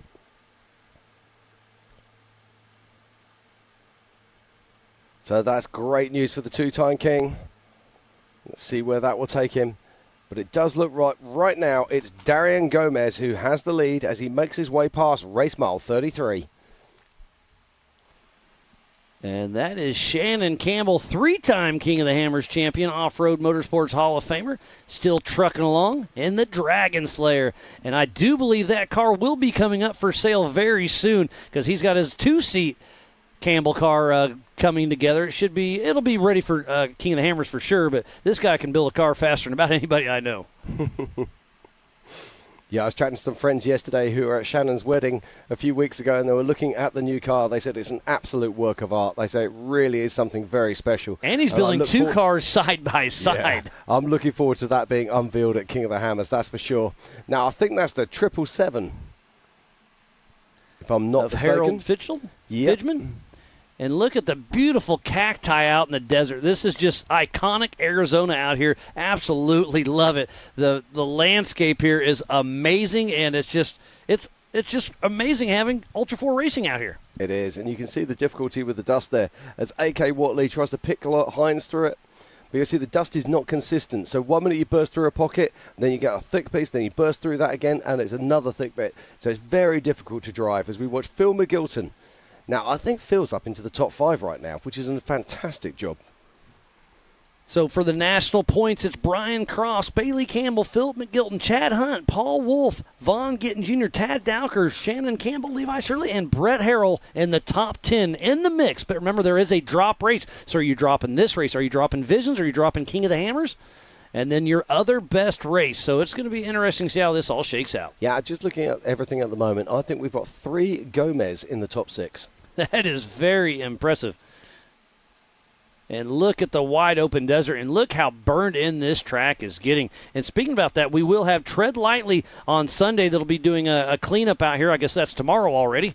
So if you want to be get involved, run the Ultra4 track, get with Tread Lightly, and they'll help us clean up this place. We want to leave it better than we found it. And then also a huge shout out to Havasu Side-by-Side Trail Association. They gave us a lot of volunteers, and they're going to help drag this course after we're done with it, because obviously we are putting a beating on this ground, and they're going to help drag it and make it better than when we left. And speaking about that, we've been working very closely with Sabrina with BLM, and a great relationship has started, and we hope to keep it that way. There was an RV about 2 miles off the highway, and we were telling them about it's right on our race course, and they were saying, yeah, we know about it. We need to get it out here. It's like, well, we've got a dozer over here. Do you mind if we help? I'm like, absolutely. So we spent a couple hours, drug it all the way to the highway so they can hook a wrecker up to it. So we're trying to do our part as well. Oh, just look at this. It's Raul Gomez right now. And just look how technical this course is. Now, Miles, you obviously were instrumental in building this course. It must be fantastic to watch these cars tackle. I love it, and it's just so crazy on seeing a few new lines being developed and seeing the course falling apart. The ruts are getting deeper. It's getting a lot siltier than it was when we were out there. These, up to 1,000 horsepower machines out there just blowing everything up. And you can just see how it's wide open, right? But it's still very, very technical. Yeah, absolutely. Now, I'm just looking on my tracker. I don't want to say this, but it does look like Paul Wolf has come to a stop at around about race mile 26. So second stop for Paul Wolf. I hate to hear that. But it looks like Darian Gomez is right around 1 mile away for coming through town. So that 1 hour mark is going to be very, very close. Yeah, I think Darian Gomez is literally going to be coming in and any I think that's now. him right there. So, yeah, he's about to hit the Yukon Ridge. So that is Darian Gomez, our physical race leader. And he started in 4th position. So he's already 2 minutes up off of Lauren Healy, then Cade Rod and Paul Wolf, who are all had issues. So Darian Gomez is looking really nice right now. So he is coming on to town, so he'll be grabbing another lap at the race line start-finish in less than 1 minute. Look how skinny that is for these big cars. Okay, now let's talk about this very quickly, because this is where strategy comes into play. Does this car have enough fuel to be able to make it to the end of the race? Don't forget, it's 4 times 37-mile laps, but it's not about having enough fuel to do that. It's about having enough fuel in the tank for the car to work efficiently. That means the fuel pumps need to be submerged, otherwise they will overheat. So he's got to think about these things. He has a 2-minute gap right now. Would it be wise to come in, do a quick dump, take on 40 litres and get back out in clean air while he still has a 2-minute lead? They need to be thinking about strategy right now, Miles. Speaking about that, I do agree with that, but I'd probably wait another full lap. That way you only stop one time if it was me. Yeah, but you should be able to, one stop. Most tanks they're going to be running, they will have enough fuel to be able, in theory, do a full race. But if he can splash and dash 40 litres right now, that would take him out and leave him safe and still with a gap. And a new fast lap of the weekend with a 58.16. He beat out Cade Rod. Yes. Look at this. Look at this. Okay, so Cade Rod from yesterday was a 102, and Darian Gomez just did a 58.16. So, yep. Jim, you called that one. Do a little splash and go? Yeah, absolutely. Checking a few things up front, though. Yeah, now this is interesting. Yeah, So we'll see they've got to what be a they're bit. not exactly sure what they're looking at, but So, right, he's taken on fuel right there. So that is good. Now we need to keep an eye on who's going to be second place coming in. believe that looks like Roger King coming down the Spider Track backstretch. But, Jim, good call on the splash and go. And I hear more horsepower out there. It sounds like Paul Horschel is coming through the race line start-finish. And he started 30 seconds behind Paul Horschel or behind Darian Gomez. And Paul Horschel has a huge fuel tank. I do not believe he will have to stop at all. So is Darian still in the Amsoil hot pits? Yes, he is. We are about to find out. But I think no, he already burned out. There's his burnout mark. So Paul Horschel is starting to sneak up on Darian Gomez. Yeah, but this is fantastic news for Darian. He has track position. He has track position. He is flying. Wow, that's a great call there from the Gomez team. Gotta always be thinking about strategy. Always got to be flexible, and that's what I love about the Gomez brothers. They've been in this game for so long now. They can make those quick calls when it's really important. They worked it out. They knew they had 2 minutes. They would have practiced that. Slam in 40 litres, get back out on track, and hopefully they'll have another 3 laps absolutely clean. There is Pip Justice for a second. Now back to Roger King. But let's go back to Darian Gomez and Paul Horschel. Darian Gomez is out front with clean air for now. He will be starting to get some lap traffic with people that have had issues and got going again. But Paul Horschel is eating Darian Gomez's dust. But the UFOs can do everything, right? I think Paul Horschel's machine is built for this course. It's more of a desert machine. It's a little wider, a little bit bigger, a little bit longer, a little bit heavier, so he can go faster in the big stuff. But then again, you get in this spot, and then I think Darian has the advantage here. So is there more high-speed wide open? Is there more tight and technical? I don't know. It's going to be very interesting to see how this plays out. Yeah, well, I'm looking forward to seeing what happens now. I'm just looking around the course on my Racing Tracks tracker. If you're sitting at home and you're not already looking at it, please get over to Racing Tracks, track spelled with an X.com, and you'll be able to find the live tracker there. And expand your window on the left-hand side, pick up the 4400 class, and then you will be able to see all your favourites on the map in front of you. And that there is Chip McLaughlin. And I've just got an update over my rugged radio. Ian Cuntiness, number 135, does have a tip alert at race mile 5. So he took we're not exactly sure, but it sounds like he may have tipped over at race mile 5. Tough break for Ian. Yeah, that would explain why we're seeing Chip McLaughlin there. I think Chip possibly might have stopped to help him.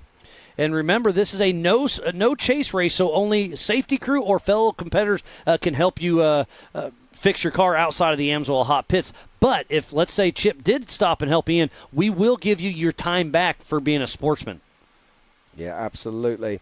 Now, if you're looking on the tracker, you will now notice that Paul Horschel is showing up as a yellow dot. That means that he started his second lap.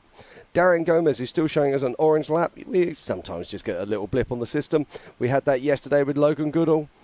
But Darian Gomez is currently our race leader right now, as we watch Christopher Branton, Mr. USD Stickies.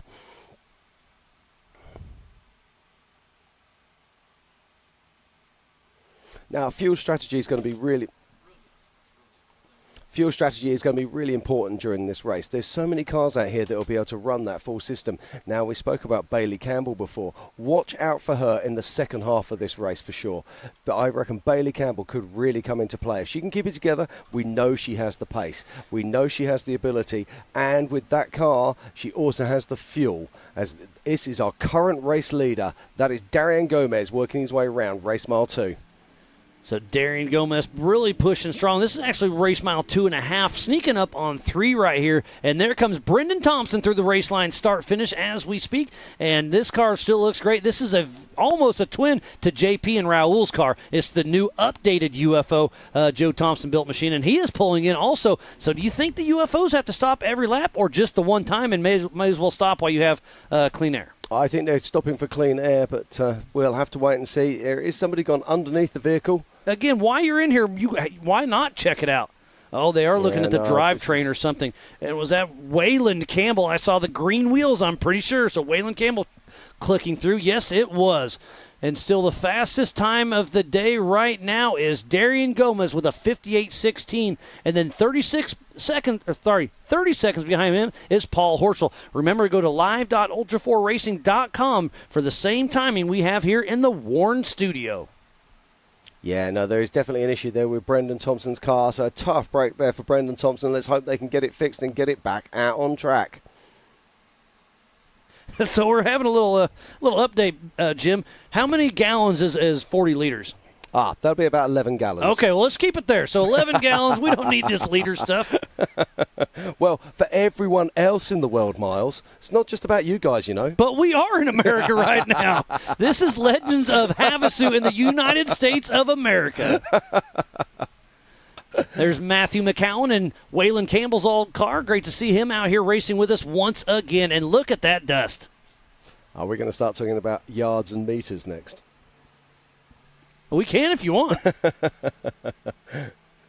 So it's a 37-mile lap, which is around about 50 kilometers. Does that work for you? Yeah, 148 miles in total. Beautiful. And we are at the Yukon Ridge right here. And we got a couple cars coming at us. And now we're going to flip back to the backside. And there's Chip McLaughlin and Brad Christensen riding shotgun in that Tribe 16 IFS machine. Now, this is one of the ridges you were talking about the other day. And when you're up on those ridges, they feel very narrow indeed, don't they? And it's beautiful up there. There's Dalton Hamilton and Austin Thompson. That's the son of Brendan Thompson that's driving that UFO out towards the front. And so far, the Brannock Falls have been pretty low-key right now. So Abe's having a fun day, just enjoying himself. And think that, yeah, that's Brendan Thompson, I believe. Yeah, that does look like Brendan back out on track.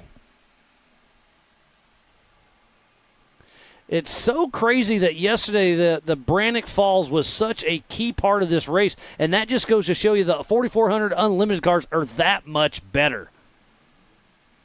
They're bigger, they're louder, they're meaner, they're faster, they're just more everything. They are the biggest and baddest names in our sport. Well, hold on a minute. That can't be Brendan. Oh.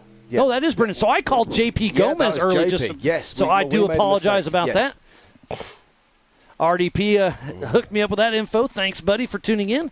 So JP was in and out. Oh, and here is Raul Gomez, our current king, right behind Brendan Thompson.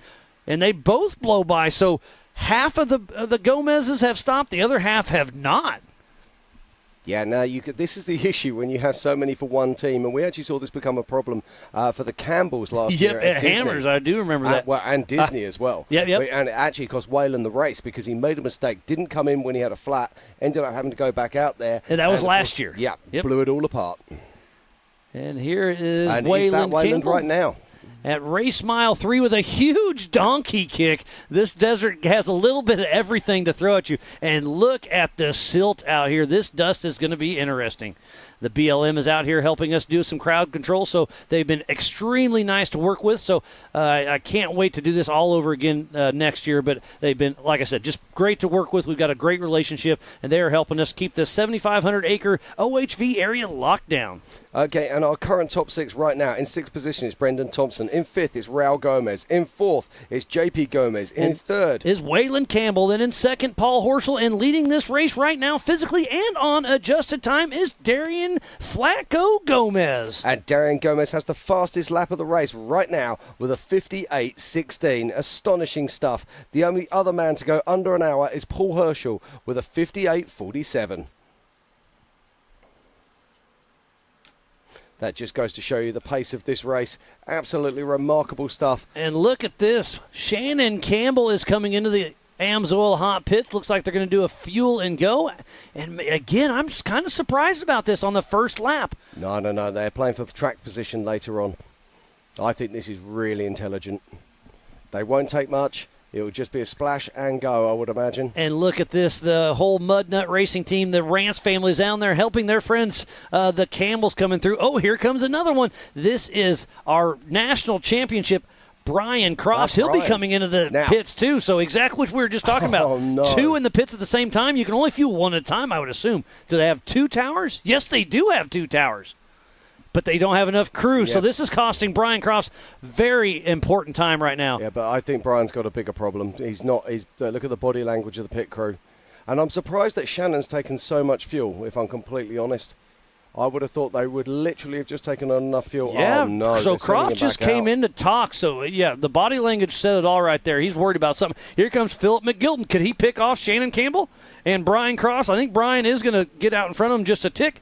This is a fantastic run for Phil McGilton here. Don't Yes. forget, he is the highest placed solid action machine as we watch Brian Crofts heading on out onto lap 2. He is in the top 7 right now. Oh, here comes Bailey Campbell and Ryan Miller blowing by her dad, Shannon Campbell. So Bailey Campbell's working her way up. But I think on adjusted time, Bailey Campbell's may even move up a couple more spots. Yeah, I'm just looking at that right now. I'll keep you honest on it. Bailey Campbell moves into 7th position. Nice. That's going well. But that little stop there cost Brian Cross dearly.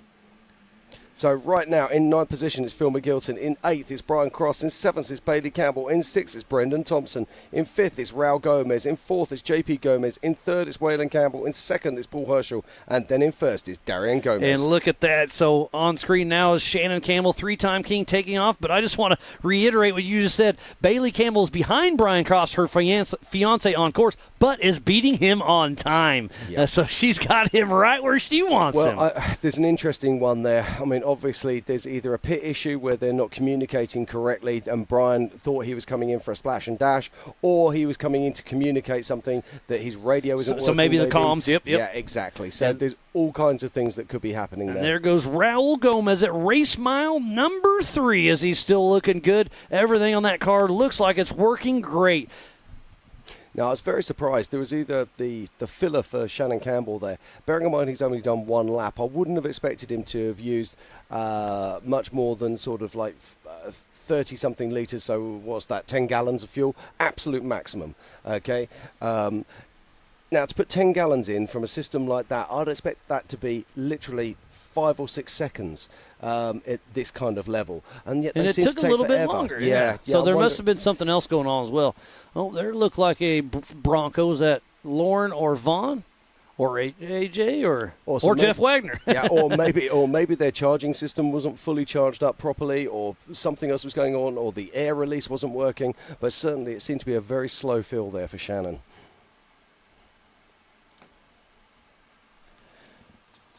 That's a UFO car at the Spider Track backstretch. Little tough to make out who's who. Oh, there's Paul Wolf, and he is definitely off pace. Not sure what's going on. Is that left rear tire down? Possibly. Or I don't know what's going on, but he is way off pace. Okay, I'm getting some information over my rugged radios that the car sounds terrible, so it sounds like he's got drivability issues. Is it fuel? Is it spark plugs or something? But tough break. Remember, he got this thing boiling hot in Disney, almost blew it up. Well, it got super hot. It got so hot he turned it off and lost some oil. He sent it off, got it refreshened, but I don't know what's going on. I hate to hear this for Paul Wolf, but I love the Mario Kart theme on the side of this thing, and that is for his daughter, Lainey. That's her favorite shirt they've ever made, so she wanted that on there.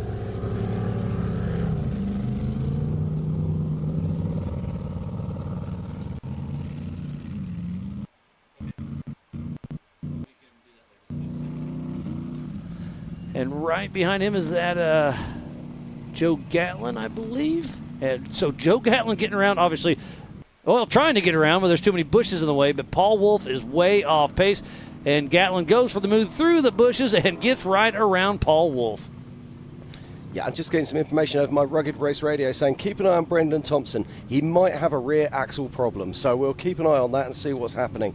And is that Brian Crofts? Yes, sure looks like it. Looks like the Dixon flannel on the side of that car. Everyone loves a bit of flannel. He picked that up right before Crandon. That's a really cool sponsor to, new to our sport. Great to see everything we are bringing here. So Brian Crofts out there running strong, and he is the leader in the national points right now. What I love about that is the fact that it's a sponsor that has nothing to do with off-road whatsoever, and they want to be involved with our motorsport. They want to be involved with our family. That's absolutely wonderful.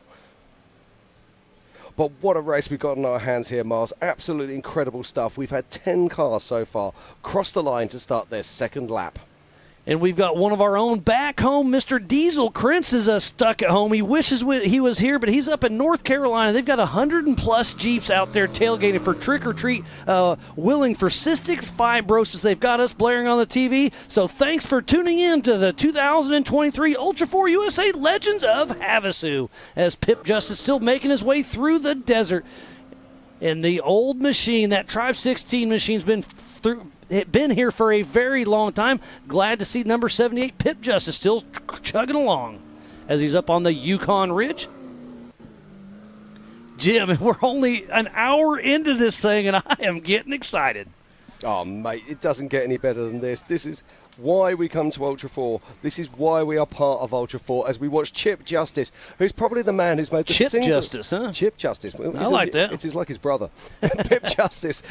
Hey, Chip would never be going that fast, so don't get him mixed up. Oh, and look at this. Cody Addington's back in action. Remember, he was stopped there for a little bit. He was indeed, so that's fantastic to see him back on track once more in the OG Red Dragon. But Pip Justice, I was saying, he's probably the man who's travelled the furthest to be here today. Yeah, all the way from Australia. And there he is, taking Donkey across. He'll be hitting the race line, start-finish line here in just a moment, clicking off his first lap of 4. Remember, we took off one at a time every 30 seconds. This race is on adjusted time. They are doing 4 37-mile laps. That equals 148 miles of some of the toughest terrain we could give you here just outside of Lake Havasu on this 7,500-acre OHV area.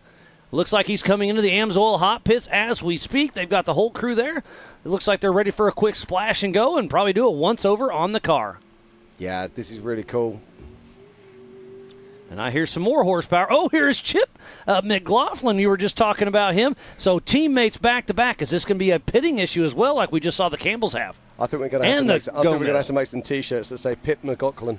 For the first time ever, Chip McLaughlin passes Pip Justice. He's going to get a kick out of that. Yeah, you're going to bet your life that he's on the radio right now going, "Where you going, slow boy?" And there's Harold Fidgeman making his King of the Hammers debut in that car. Oh, and here is Paul Horschel. Look at that rear steer. This is a machine that's in front of its times. This thing is absolutely a work of art. It's got live valve shocks on it, 4-wheel steer, IFS IRS machine, huge fuel tank. This car can make this entire race without stopping. But the interesting thing about all of this is running the live valve. The live valve talks to the brakes, the live valve talks to the throttle, and also the rear steer. It's passive, okay? So it's electronically controlled. This thing isn't just a car, it's a spaceship. So does it talk to it in English or broken English? Probably American, which is something in between. Anyway, Pip Justice, going back to that, he's 14 hours his flight is to get over here so he can come racing. That's quite something, isn't it? When you're taking time, when you think about also time at the airport, time at the airport either side, that's a 24-hour journey for him to be able to get here to race. That is a long trip. And that looks like Brian Crofts right now. And just got a little heads up on my rugged radio. It looks like, or somebody was saying that Brendan Thompson's rear axle was moving a little bit, so he may be having some issues out on track. I've had that picked up for me by a couple of people back home in the UK as well. So did you already cover that? Did I miss it? Yes. Okay, perfect. There's a lot of stuff going on up here in the Warren studio, so I do apologize if we talk over each other from time to time, but we're doing our best to bring you the best racing action we can. And I've got to talk about this as well, our family around the world, because they keep our phones active while we're sitting in the booth, and they give us all this information just in case we miss it. So thank you guys and girls out there, keeping us honest and keeping us right on this race. And look at the vast valley we have right in front of us. And this is the Spider Track backstretch. Right in the center of your screen, you can see a dust trail coming at you. And do you know who that is, Jim? Me neither. But we'll find out here very soon. They're starting to spread out on course just a little bit. Remember, go to racingtracks.com with an X, racingtracks.com to have the same tracking. And you also go to live.ultra4racing.com for our live timing. We have 2 different timings and tracking situations. And there is Christopher Kamikaze Branton with Ryan Webb riding shotgun. There goes Pip Justice out on course. He'll be chasing down his teammate, Chip McLaughlin. And there's Ken Goodall, the 77-79, still plugging along with Todd Miller riding shotgun. Oh, Brett Harrell. Okay, I've got some news. Let's hear it. It looks like we have a new race leader. It looks like Darian Gomez has had a problem out at race mile 6. And it looks like Paul Herschel and also Waylon Campbell has now got past Darian Gomez. So I'll keep you on that as soon as I have more. That is a great update, Jim. Thank you very much. It also looks like JP and even possibly Raul have also passed Darian Gomez. Oh, I hate to hear that for that young man. Yeah, I'll keep you up and keep you real on that story as it comes. But I'm looking at our tracker right now. Don't forget, Racing Tracks, trackswithanx.com. And you can keep up with all of the tracker information live from your own home. Oh, and our leaders should be going through. Well, we just saw Paul Horschel go through, so let's look for Waylon Campbell. Where's he at compared to the Brannock Falls waterfall? He should be coming very, very soon. So hopefully we can keep a close eye on that camera for that gray Monster Energy machine car coming down the Brannock Falls. There's James Mahoney in that Farafani car. Great I so much love seeing that car back out here racing with us. Yeah, it's such an iconic vehicle, and when it burst onto the scene, it really did turn heads. But here's another person who turns heads. It's Chip McLaughlin. And it looks like he's got some cacti tied to the top of that car. I think they're just playing a little prank on each other. He likes doing that stuff. There's Macho Matthew McCowan out here with Waylon Campbell's old car. Campbell Enterprise single-seat IFS machine. Yeah, these guys do some good social media as we watch Vaughn Gittin Jr. coming across the line. Now, I want to keep an eye on Vaughn. Because he's got adjusted time on his side. Vaughn's a dark horse in this race. Just keep an eye on what he's doing. I think he'll come alive in the second half, that's for sure.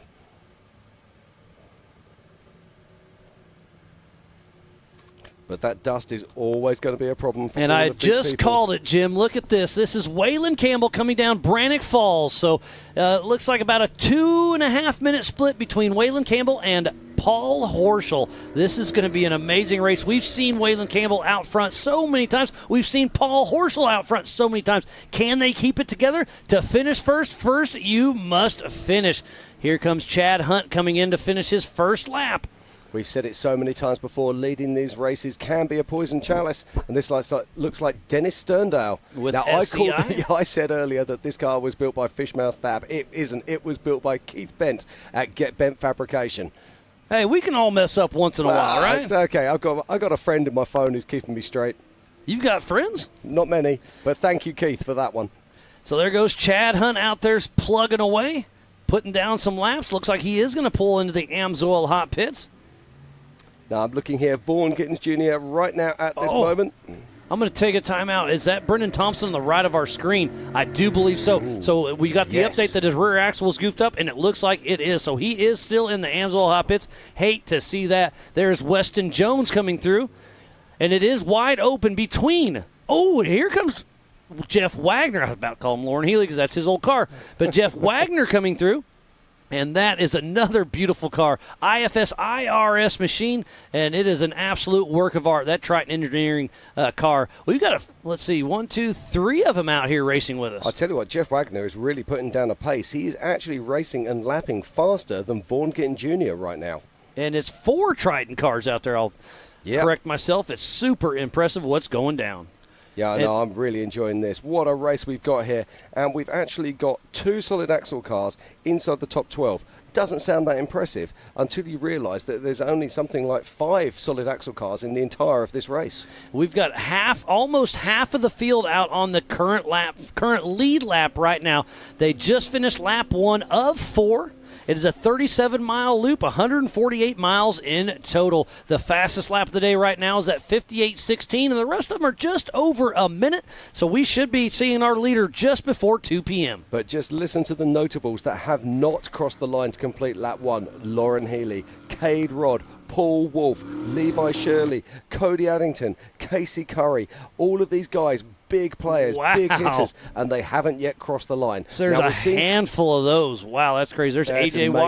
Watley. But that's why we love Ultra4 racing. You know, you can build it, you can race it. There's Darian Gomez. So we saw him stop for a while. Great to see him back moving. Obviously, the camera froze for just a moment, but it looks like he is back in action. That rear tire looks like it's still full of air. Yeah, not sure what his issue was. But physical on the road is Darian Gomez. There's Tommy Gilpin. Yeah, that's Tom Gilpin moving his way in right now. With SEI Racing. That is a beautiful Fishmouth Fab built machine. The SEI helps out at King of the Hammers. They do a lot of the striping to build Hammertown. So I love all the support from all of the fellow racers to help everybody out. Okay, right. This car is actually built by Fishmouth Fab and by Keith Bent with a little bit of help from Tom Ways. A little bit of everybody, huh? There's our current king and back-to-back king, Raul Gomez, and that Joe Thompson UFO built machine, putting it through its paces. So Tommy Gilpin here just making his way, and he'll be crossing the line very shortly. We saw him out practicing earlier this week, and that car just sounds amazing.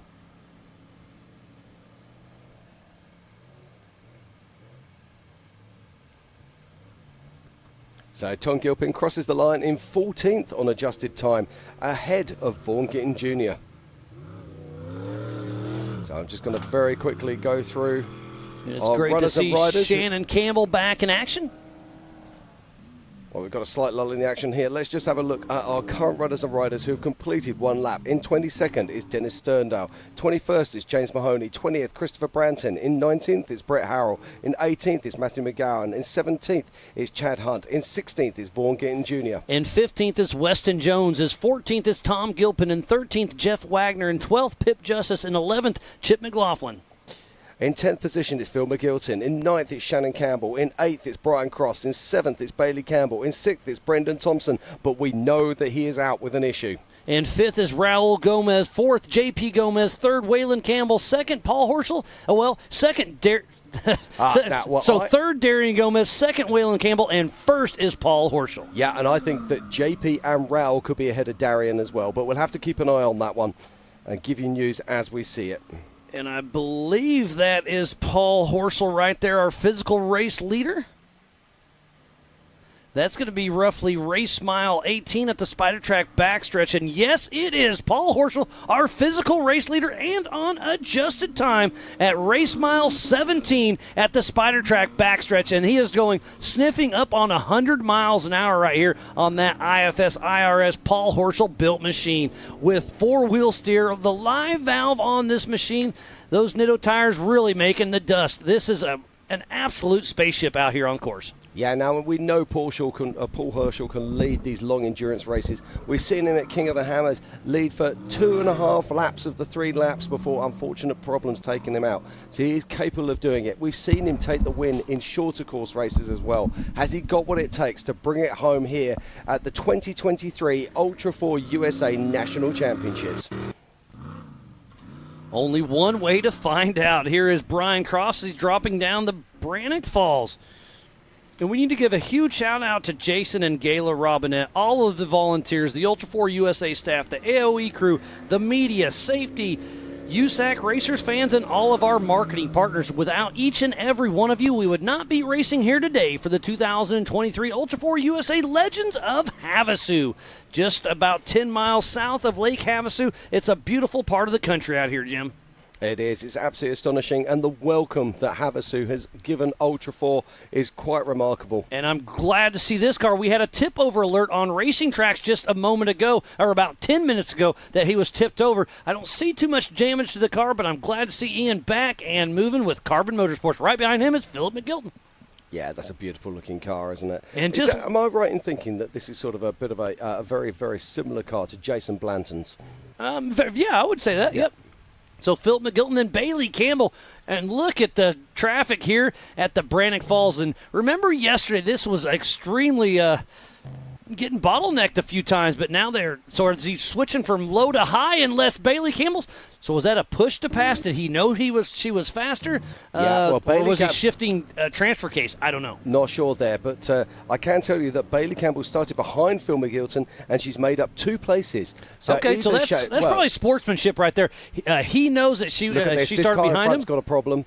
Bailey Campbell makes another space, but it looks like the car in front there does have a flat tyre. You can see the way it's pushing the dirt.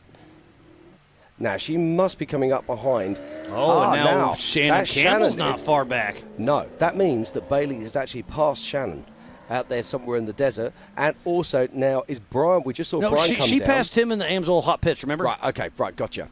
Now, but we did see Brian go past a minute ago, so now Bailey is hunting Brian. Is hunting him down, and he better watch what he does out there on course. Here's Joe Gatlin, the 4570, with Fire River Racing. So we've got literally the three Campbells are almost in the same positions that they started earlier today, which is quite remarkable. Consistency.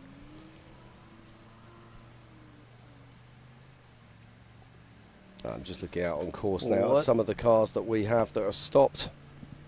It has been so much fun watching the action unfold right in front of us. Right, just going to name a few of the cars that I can see that are stopped on course at the moment. I can see just beyond race mile 28 is Kenneth Goodall, stopped on course. Around about race mile 24, we have Mark Nicholson stuck on course. Tom Pendergrass is stopped somewhere around about race mile 20. We've got Cade Rod around about race mile 22. And Levi Shirley is also showing as, I'm going to check that one. I'm getting a weird reading on that one, but I do think that Levi Shirley is stopped on course. So here's the Amsoil hot pits. This is Cody Addington pulling in, and the Gomez brothers are helping them out. He's got the hood off. Are they worried about steering? It looked like maybe the steering popped off, maybe some coolant. They said, leave the hood off, let's let her cool down and rock and roll. Checking the steering back and forth. This is a quick, easy little stop and go. So much fun racing action out there to go. Thanks to everybody who has been tuned in for everything we have going out here for the 2023 Ultra4 Legends of Havasu. We're going to take a quick break, and we'll be back with more racing action right after this.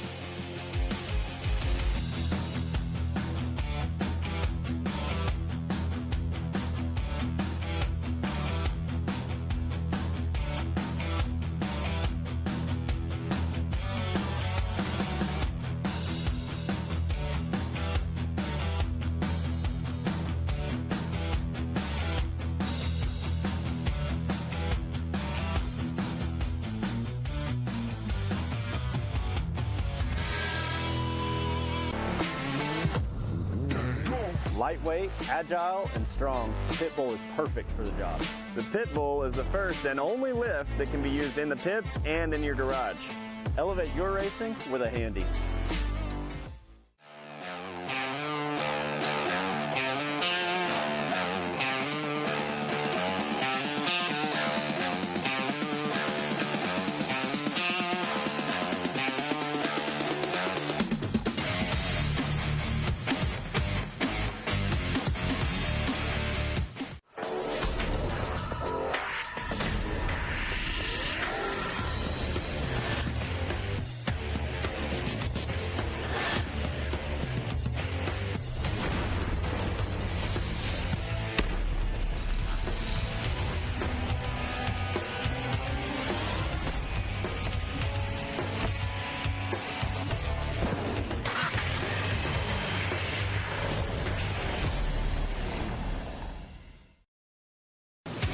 Watching Speed Sport 1, your home for great off-road racing from America and around the globe.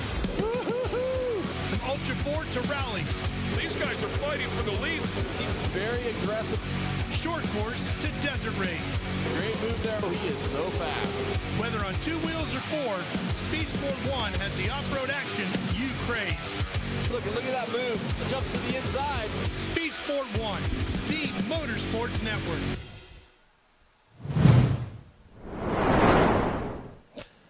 And welcome back. This is the 2023 Legends of Havasu. We are out here at Lake Havasu, and what an incredible week of racing we've had so far. But this is the big one. This is the 4400 main race. I'm Jim Marsden, and joining me in the booth right now is Miles Hasselquist. Miles, what do you reckon? Oh, this has been a great showing thus far, but it is far from over as we're watching Flacco. Mr. Darian Gomez, who was leading this race a little bit ago, he pulled over. I do not know what happened to him, but we'll see how it unfolds in front of us, but I do believe it's still Paul Horschel out front, then Waylon Campbell, and then not sure if there's three Gomez's in the mix. Is it JP Raul or Darian physically out front? or physically in third, fourth, and fifth. We'll see how it shakes out. This is a fun little high desert section with some little ups and downs here, and some of them are smooth, some of them are not. And look how dusty and 8 out it is becoming. Yeah. Okay, I know right where this is. You cut right here, and he's heading towards the second waterfall as we pop back to Chip McLaughlin. Yeah, Chip McLaughlin there showing some really solid pace in that Tribe machine. One of my favourite cars when it was first released onto the scene. I mean, that must have been right back in 2016. Somewhere around then. There's A.J. Watke making his 4400 debut in that number 4089 Triton Engineering machine with Chaos Motorsports. Looks like that's our current King of the Hammers champion, Mr. Raul Gomez. Look at the King Shocks soaking up these whoops in the Spider Track backstretch at race mile number 17.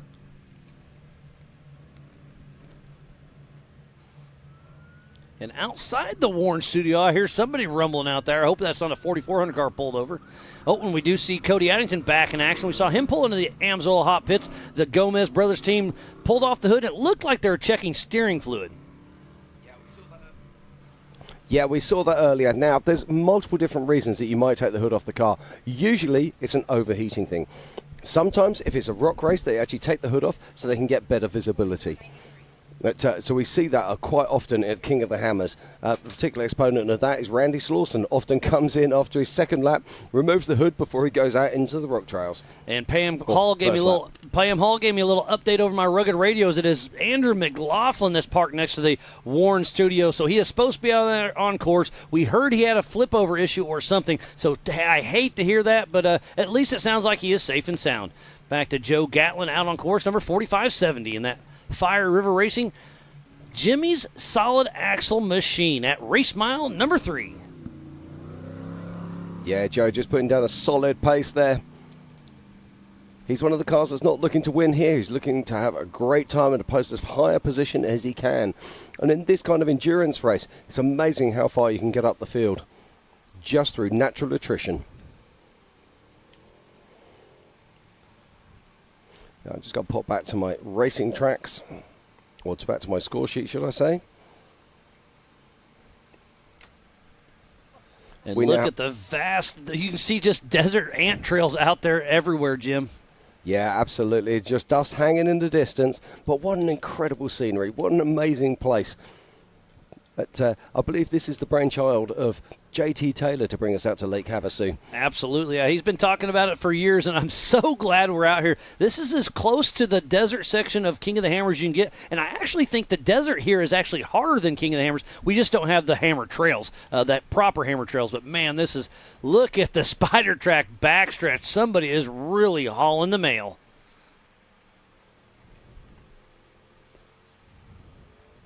We're both looking hard, yeah. It could definitely be Crofts. I love the way we're both leaning forward so we can get closer to the screen. Well, that's because you're getting old and you can't see very good. I hear you. Looks like that's Harold Fidgeman making his Ultra4 USA 4400 debut in that brand new Jimmy's two-seat Red Dragon. Yeah, it's a beautiful car, that. And we now have 26 cars that have completed lap 1.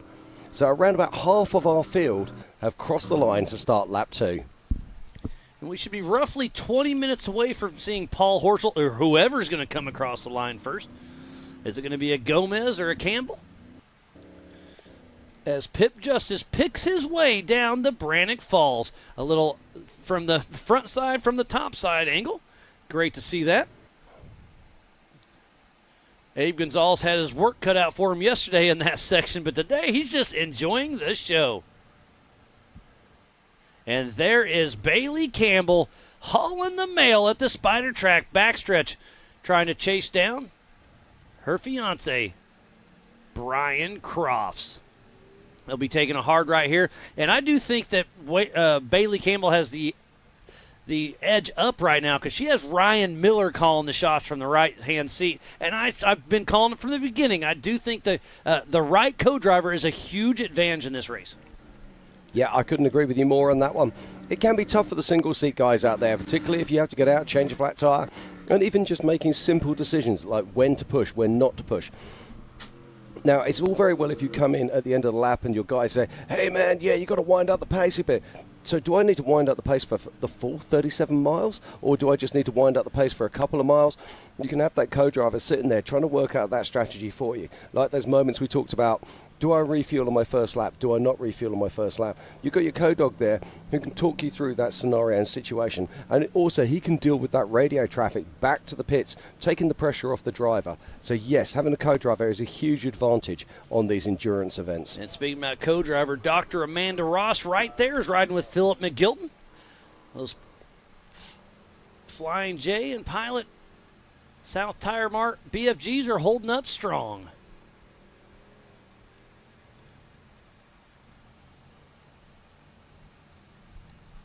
There's a little dust trail. Now, just looking on my tracker at the moment. It looks like Levi Shirley, I believe. Great to see him up and moving once again. That does. Yep, yeah, I think that is him. Levi Shirley, yeah.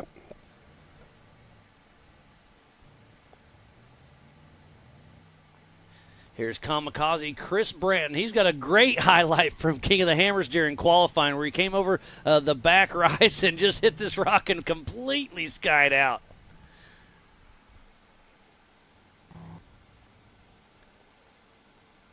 Looks like Tad Dowker is changing a belt and fixing a transmission cooler on the 906. Thanks, Brian Trimp Racing Service, for that update.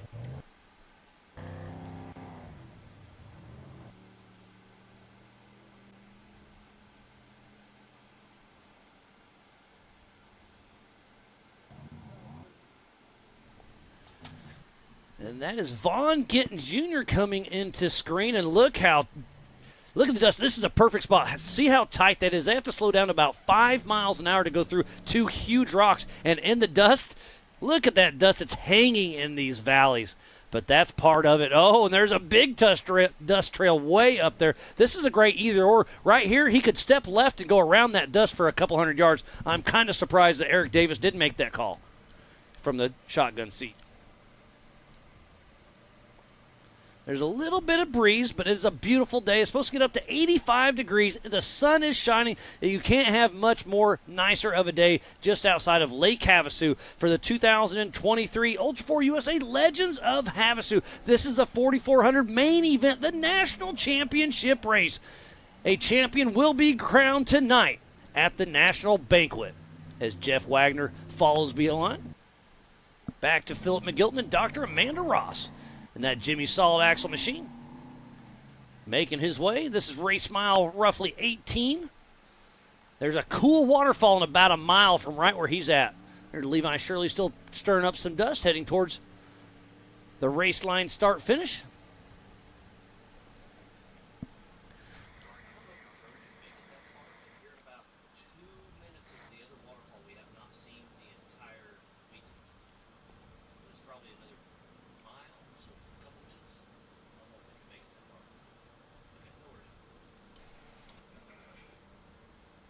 The track is really starting to deteriorate, Jim. You can see the ruts getting deeper. You can see the boulders getting moved, and the dust is hanging thick. Yeah, I was just checking out my tracker there, trying to find Levi Shirley on the tracker. I'm not sure that his tracker's actually pinging correctly right now. But we'll catch up with him. It's great to see that he's back up on track and moving again. He certainly hasn't crossed the line. He hasn't pinged out for a first lap finish. So we'll be watching more on that story as it comes. But right now, it's all about our current race leader, who is Paul Herschel, as we watch Chad Hunt making his way down through the first waterfall.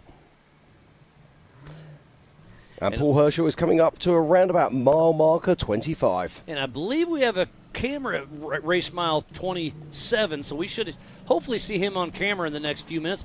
Oh, and there was Weston Jones at the top of the Brannock Falls, and it looked like his front end was goofing up once again. Oh, and Tripp told me that Tad Dowker was fighting some issues, but it looks like he got it back going. It's great news for Tad Dowker. Tad's had an incredible season, and I was really hoping that he would have a great end to the season here. So let's hope he can put it together for the next few laps. Yeah, you can see that right front is not pulling. Yeah, I couldn't tell about the left or not, but It's a two-wheel peel for now for Weston Jones, and I'm telling you, it's going to be really hard to make it around this entire course in two-wheel drive. There's a couple sections out back in those tight valleys where the rock crawl's only about a 2 or 3 foot up, but it's off camber, left, right. It's really a cool section, and I wouldn't want to run it in two-wheel drive. Well, I'd run it in his two-wheel drive. Skinny pedal and see what happens, right? Yep, nothing's faster than a rental. You know the rules. Every car has one good jump in them. I've seen Dukes of Hazzard. Right, we have 28 cars now that have started their second lap. And we're probably around about 15 to 20 minutes away from our race leaders coming back in to complete lap 2. If you're just tuning in, we thoroughly appreciate each and every one of you. This is the 2023 Ultra4 USA Legends of Havasu. This is our national championship. The points are on the line. So many battles are going on. The top 10 is very tight between Brian Cross, Bailey Campbell, Philip McGilton, Chad Hunt, Paul Wolf, Vaughn Gittin Jr., Tad Dowker, Shannon Campbell, Levi Shirley, and Brett Harrell. And it will be decided after this race. We will have our national championship banquet tonight at 5 p.m. PST at the Nautical on the island right here in Lake Havasu. And Bob Bauer, the Off-Road Motorsports Hall of Famer, will be a special guest involved with that one as well.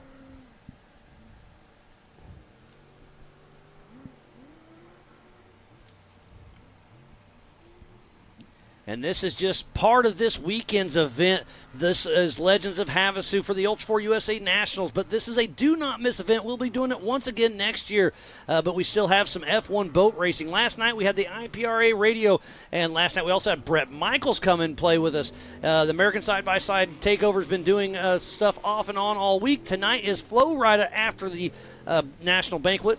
And then we have a couple more pool parties. Mark Gomez has been doing some jet ski tricks. You were able to check out that last night, doing those in the pool, weren't you, Jim? Yeah, I don't know why I bothered going back for a shower, because it was absolutely pointless as Mark Gomez soaked me to the bone in about 0.1 of a second. But yeah, it's been a full-packed festival out here in Lake Havasu. Ken Goodall heading into the Amsoil Hot Pits.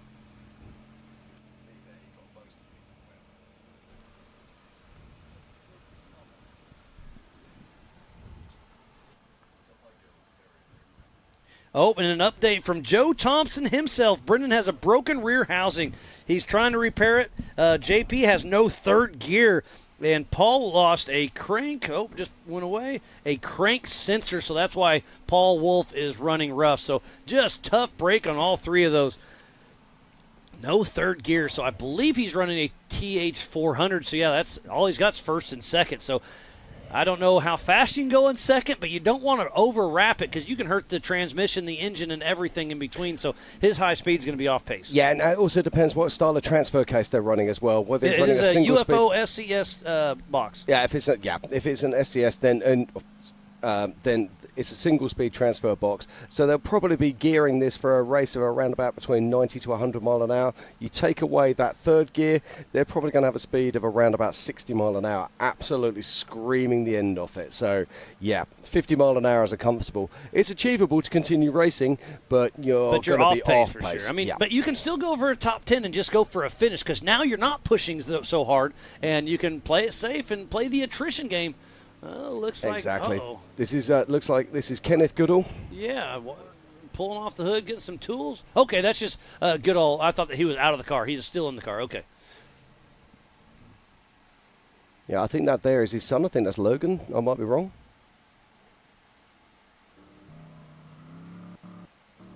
But all hands on deck. Oh, there's Funhaver Off-Road helping out as well. That's what I love about Ultra4 USA. Somebody comes to the pit. He knows that Funhaver's out a few miles. He doesn't have to worry about it. So he's going to come over there and give anybody help.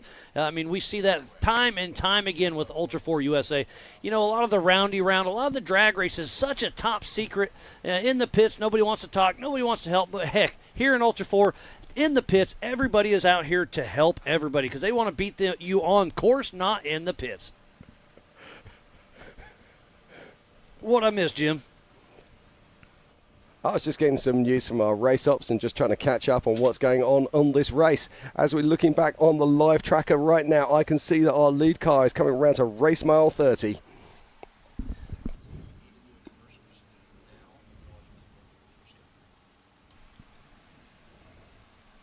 And there is our current race leader. That is Paul Herschel making his way down the ridgeline. And you're saying, yeah, he's about race mile 30. So he'll be here in town in less than 10 minutes. Yeah, absolutely. Now, we've already seen Paul is our 4th leader of this race so far.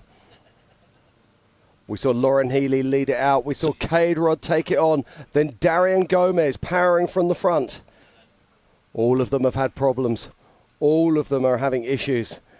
And now it is Paul Herschel. Is he going to jump over this ledge just a little bit? Yep, there he goes. And look at all these little bushes and trees. This is, for being a wide open desert, this is very tight and technical. And all these little washes are a little bit of G-outs. They're getting burned in. They're getting blown out. And, man, this is putting on a show for everybody here on site and back at home. Again, thank you, everybody, for tuning in all over the world. This is the national finals for the 2023 Ultra4 USA Legends of Havasu. I am Miles Hasquist alongside my good friend, Mr. Jim Marsden, and we are bringing you some of the best racing action in the world. We are indeed, Miles, and the race continues here, and that is Cody Addington. He is at the top of the Bronco Falls, getting ready to drop down this 10-foot waterfall. What a fantastic view from our drone here. You actually get an understanding of how steep that is. You can see the rear end getting unsettled just a little bit. All the weight was on the front end, then he drops down and all over the throttle. And that was a great showing of the chatter bumps. Did you see when he got on the gas, it just looked like he was dancing? Because there's little, about 1 foot whoops from the traction going on, and it just makes like the whole car's shattering. It makes it feel like it's falling apart. Yeah, those chatter whoops are absolutely evil. We were talking about them yesterday. This is what happens when the cars accelerate hard away from these obstacles, and that means every corner has them, every berm has them, every single little bump and lump. You'll get these chatter bumps coming away as these guys pile on, and girls pile on the power. But that is our physical racer leader right now. That is Paul Herschel. And we saw Roger King pulling in the AMSOIL hot pits. Now, Paul Herschel, it works very closely with Fox Suspension. He's running what's called live valve on here. Now, do you know much about live valve? I know it's fancy. Well, let me tell you a little bit about live valve. Live valve means that suspension is adjusting itself 1,000 times a second. It's connected to the throttle. It's connected to the brakes. That means that when you're coming in hard into an area, when you hit the brakes, it'll actually solid up your suspension so you don't dive in too deep. It is serious cutting-edge technology. And it's born from off-road racing. And that's the kind of technology that you will be seeing in your cars and also in military applications. Be proud to be part of that out here. Right, that was Raul Gomez we saw a minute ago, and that right now is Pip Justice.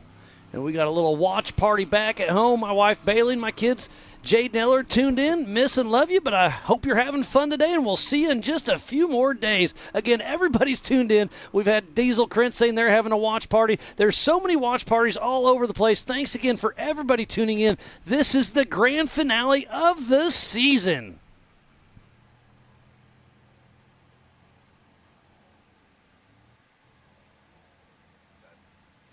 So it's Pip Justice here making his way up the hill. And when you're sat here, it doesn't look like anything, but he's probably working that throttle, just having to ease and glide, ease and glide. We talk about it a lot in off-road racing. It's this what we call flow. You need to be going from the peaks to the tops of every single part. Timing is everything. As we watch Joe Gatlin, he literally launches down the waterfall. Great he did that style. last time around, too. Well, you can't crash if you're not hitting it. Yeah, that's a controlled crash. Let's go with that. Barely controlled crash. I love this place. It's absolutely incredible. We have the mountains in the background. We have the lake just over the other side. And then this awesome desert.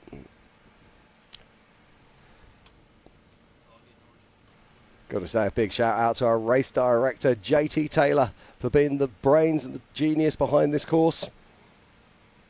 As we watch Vaughn Kitchen Jr. Back to back, chasing down that dust. Vaughn trying to hunt some people down. We are sneaking up on the halfway mark of this race. Now, I'm surprised at Vaughan, actually. I would normally expect Vaughan to be lighting things up a bit, but he's a tactician. He likes to play clever. He usually appears at the tail end of the races from absolutely nowhere. So let's see what he does. And that's Christopher Branton, Mr. USD Stickies. Look at the size of those lugs on those tyres. Yeah, they are. They are made for the. They aren't necessarily made for the desert. They can do a little bit of everything, but you put those tires in the mud, and you can do a little mud womp and a little rock bouncing. And they're testing their tires out here with Ultra4 USA. Yeah, I think you can probably dig your own mud pond with those tires. And there's one of our volunteers, Kevin, and his wife Karen, out on the hill. Now, let's talk about trackers here, Miles, because all of these cars are fitted with trackers, but these trackers don't just track the cars. They also have other features on them as well. One of those is a push-to-pass feature. So when you get close to the car in front of you, you can, oh, look at this great view of the dust here. You see how Vaughan is completely whited out there. He came off the track trying to follow this guy. And who's that in front of Vaughan there, Miles? I missed that one. It's a dusty car. A dusty car. Your genius knows no bounds. And just look at this, the cacti out here. It's so amazing to see this out here with Ultra4 USA. It's just an absolutely beautiful scenic background. I mean, this is beautiful. This is as close to King of the Hammers or racing down as Baja as you can get. There's A.K. Watley. Did you see in the distance there, as we came around, we got that long shot, so we could see that Lauren's being held up by the car in front of him, but that car was also being held up by cars in front of him. That was Vaughan, correct? Yes, that was Vaughan we saw at the back, but he was being held up by the car in front, but that car was also being held up by further traffic in front that we couldn't see. I'm telling you, dust and lap traffic is definitely going to be an issue as we are nearing the halfway mark. How far out is Paul Horschel? He's still a couple miles out, it looks like. Yeah, but look at this also. The dust is actually hanging. We don't seem to have as much wind today as we had yesterday. And that might be something onto this course. They're saying that we look here, slightly different angle, and you see the dust is being blown away.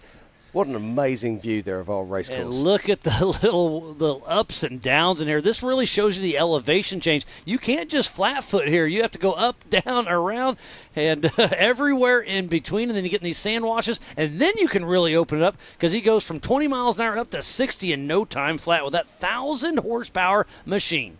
Yeah, that is our race leader, Paul Herschel, right there. But let's go back to this. Jim, I'm getting an update.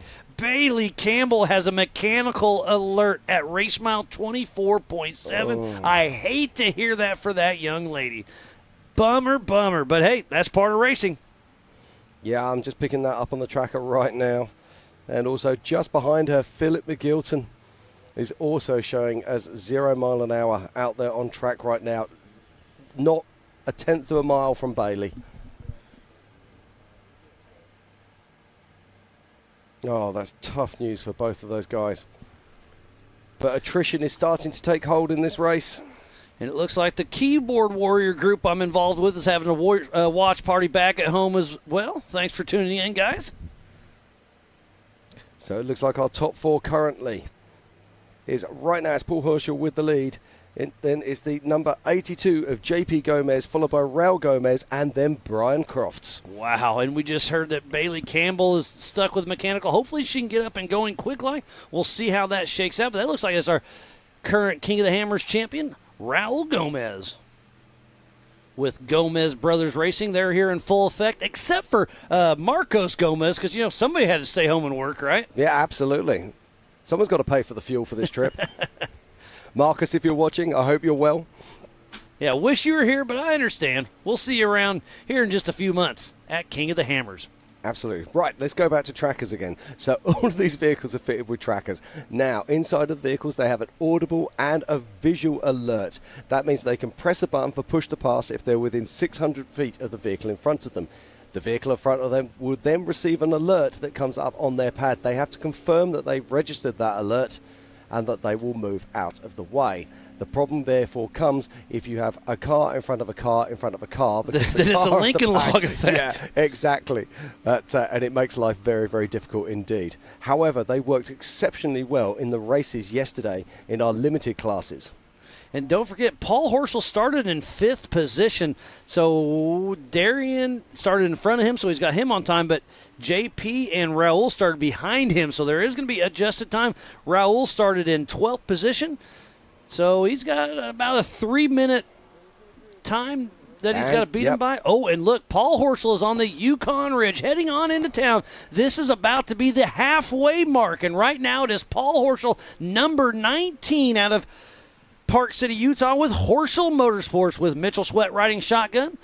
And he is in a perfect spot. This is right where he wants to be. This is a desert race with some rocks. This is a desert car that can rock crawl. And this car can make the entire 140-mile race without stopping. Yeah, absolutely. Now, there was another one that's just popped up on my radar that I'd lost. It'd gone behind, his car had gone behind another marker on the GPS, and that's Waylon Campbell, who's right up there in the mix in the top 3 as well. Oh, nice. Yep. Absolutely. Waylon's been battling.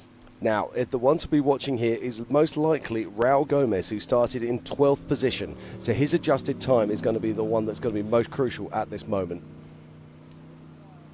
Now, we're expecting Paul Horschel to just burst through here. I can hear him bursting through here. I'm in the Warren studio about 100 feet from that start line. I could feel the studio in here vibrating as he crosses the race line, start-finish.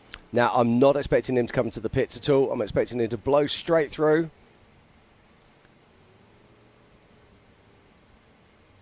So oh no, he comes into the pits. Interesting. Wow, I'm very surprised by this. Maybe they are going to do a fuel stop. All right, let's watch this right now. What are they doing? Now, he's up on the top. So is he looking at fans? Is he looking at engine? Yeah, they're definitely, that's a mid-engine right there, so they're definitely checking that out. How far back is our next one? Well, this one, that is That's Paul Wolf. Remember, he had a crank? Yeah, crank sensor. A crank sensor issue. But remember, he is a lap down. So it looks like whatever happened, he got into the Amsoil hot pits, got that sensor switched out, and he is going on. So tough break. He is a lap down, but Paul Wolf is back in action. Got that crank sensor switched up,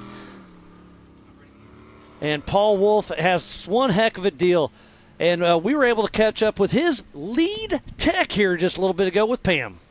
You guys, I am here with Miss Young Lainey Wolf. She stole the show at Crandon.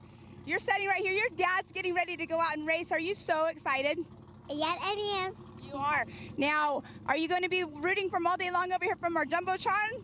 Sure. Sure. All right. Now, Lainey, you stole the show. We're going to have to start interviewing you instead of your dad, huh? Okay, let's do it. Well, let's tell your dad good luck, and guess what? Hopefully we see him up on top of the box. Good luck, Dad. Thank you. All righty, you guys, back to you. Oh, how cool is that, Lainey Wolf?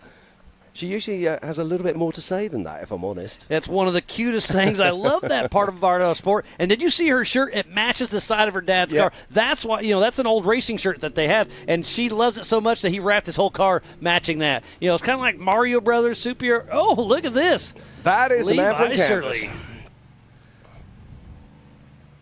And he's absolutely on a pace right now. If anyone can tell us what happened, we'd be gratefully appreciated. That is the 905. I missed the car, but 906 I know is Tad Dowker. Yeah, exactly. Perhaps it was 906 and I misread it.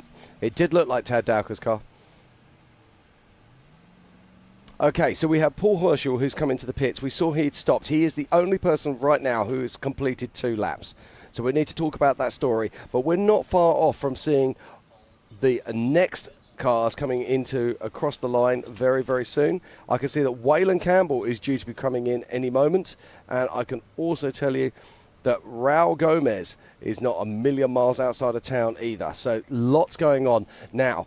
Also, Levi Shirley's tracker does not seem to be pinging at the minute, so we'll keep an eye on that. And I want to give you kind of an update on split times. Remember, we took off one at a time every 30-second increments. So Paul Horschel took off in 5th position. So he has to beat J.P. Gomez by 1 minute. He has to beat Waylon Campbell by 1.5 minutes. He has to beat Raul Gomez by 3 minutes, 30 seconds. So obviously he is physically in the lead, but he has to beat all of those competitors by that much time.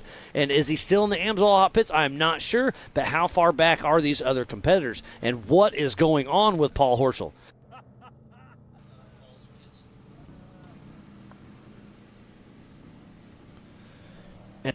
And there is Cade Rod back and moving. Can't quite tell if it's 100% race pace or not. No, I don't quite think so. He looks down on pace. Looks like he's got the hood off as well. But I'm glad to see him out there still clicking off some laps. This young man definitely has what it takes. But, hey, you have to have luck on your side because somebody's going to be pushing hard 100% of the day and just have that day. Oh, he's pulling off again. Off once again. I hate to see that.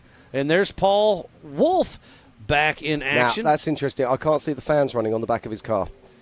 Maybe that's just the cowlings. No, they were running, or are they running? Oh, it's so hard to tell. Yeah, it looked like. Oh, here's Waylon Campbell, physically second position, coming through halfway through his race. Let's follow this shot. Do I see Paul Horschel still in the pits? It did not look. Yes, he is. So Waylon Campbell's our new physical race leader. Paul Horschel is still in the pits. So. Yeah, now, Waylon Campbell, both of these guys have just crossed the line, worked with it sub 1 hour. So fantastic times there for both of these young men. And we have a new fastest. Nope. Darren Gomez still has the fastest lap. So we can see Cade Rod there, out of the car, getting back in. Hard to see what the problem is. So let's talk about this. Waylon Campbell physically out front. Paul Horschel has to pass and put a minute and a half on Waylon Campbell on adjusted time. So right now, Waylon Campbell is exactly where he wants to be as we switch back to Paul Wolf. Yeah, Paul Wolf's had a tough weekend. He is a laugh down. Yeah, just tough luck for that. There's Joe Gatlin popping in the screen. But, man, Waylon Campbell has led a lot of races and has had a lot of bad luck. If he can pull it all together here, he's going to be very excited. But to finish first you must finish. Getting a little slideways there. This is JP coming in. JP Gomez getting on the Buzz bicycle. I like your style there, Mars. I'm having fun. I hope you guys are too. The Gomezes are out there in full force. And now, look at that. Paul Horschel still in the pit. So now it's physically out front. Waylon Campbell, then JP Gomez. And is Paul Horschel going to be able to get out there? This is Raul Gomez coming in, and he's coming into the pits. Now, it's this strategic. Let's keep with these drones for a little bit because this is the story right now. How long is Paul Horschel going to stay in the pits? How quick are they going to be able to get Raul back out there and going? So right now. Now, they look surprised to see Raul then. They did look like they weren't expecting him. That is Darian. Is that No, that is Darian. Okay. You are right. There's Dalton Hamilton coming through. Now, I do believe he is a lap down, but Darian Gomez, does he? Yes. Is that him? Oh, Paul Horschel still in the Amsoil hot pits. He's been there for 5+ minutes. So it's going away. So single-seaters out front, Waylon Campbell, J.P. Gomez, then Darian Gomez. Is Paul Horschel going to be able to get back out and going? Oh, I hate to see that for Paul Horschel. How far back is Raul Gomez? Yeah, just looking now. Raul Gomez is literally 1 mile outside of town, so we should be seeing Raul any moment now. And there's Brendan Thompson still working on the rear axle of his car. I hate to see that, but he is out there trying to make it happen. They've got the generators going. They've got the welders going. He is not giving up yet. No, he's behind him. Go the bright orange car. This is a good story, but bright orange car. Right behind him. So Brendan Thompson and Dalton Hamilton trying to get that going. So we're going to take the drone over and fly over, and let's zoom in on Paul Horschel, see exactly what they are working on. Should be a little bit more to our right. Oh, so maybe he's gone. There's Funhaver. There he is. Okay, let's zoom in right here. This is the orange car we're looking for. So Paul Horschel was leading this race. They were looking at the rear engine, or the top of the engine. They're kind of checking out the front, but obviously they're checking out everything while they're in here, but they're obviously digging deep into that engine. Oh, I hate to see that for Paul Horschel, but I love to see this for Waylon Campbell. Yeah, this is the problem when we have so many friends out here racing. But Waylon Campbell is our current race leader at the halfway mark of this race. And it's so hard to be sitting in this car just watching. And that's where, sometimes it's the keep it simple attitude comes into play. And here is the number 83 of Raul Gomez, our current and back-to-back King of the Hammers champion. We'll see. Yes, he does. He's pulling in the GBR pits, going to do a little fuel. I see they're getting ready. So that is physical fourth. Now you can see. Sorry, physical fifth, but he's probably going to pass Paul Herschel. Now, a different approach there. You saw they were coming at it with 2 dump cans from either side. So they will be putting in something at around about the sort of the 20 gallons. Now they're taking the hood off. So Raul Gomez is in the pits. How is this going to shake out? So, oh, my. There's Zig taking some stuff off. There's Lavezzo helping out. It looks like they're checking the brake master. Well, like I said, why they got time? Might as well check everything out. Oh, this is just precious time ticking away. And look, the steering wheel's off of the car. That's a great shot at the back of the steering wheel. You can see all the extra wiring on there. You can plan, you can prep, but racing is racing. Looks like they may have been Cade Rod. I can't tell. No, very difficult to tell indeed. Right.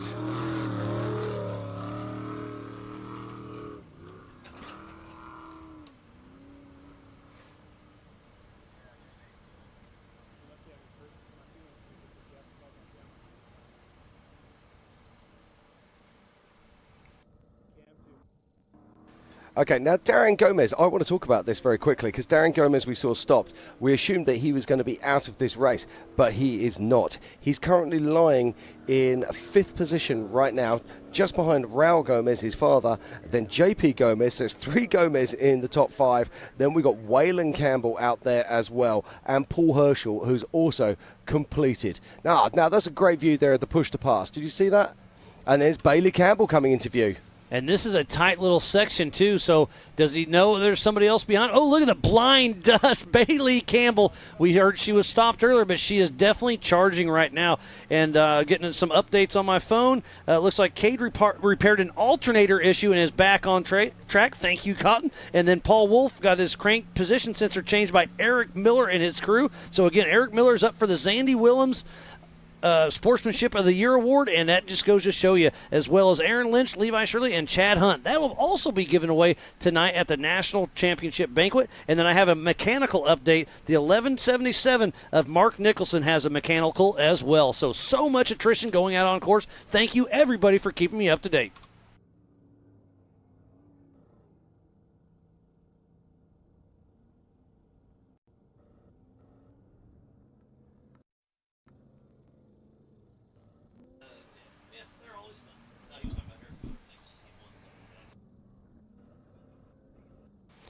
And still the action continues here. Right, let's just talk about how many cars we've got who are out on lap 3. So we've got 3 Gomez out there. We've got Darian Gomez, Raul Gomez, Darian's father, and then JP Gomez, who is Darian's uncle.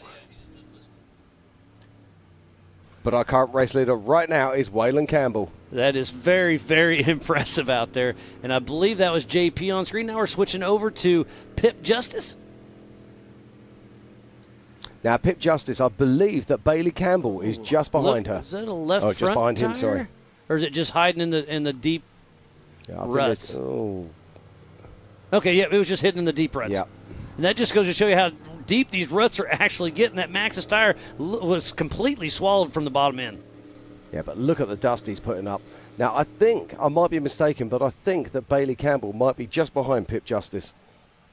And you saw her blazing through the dust just moments ago. She is pushing strong.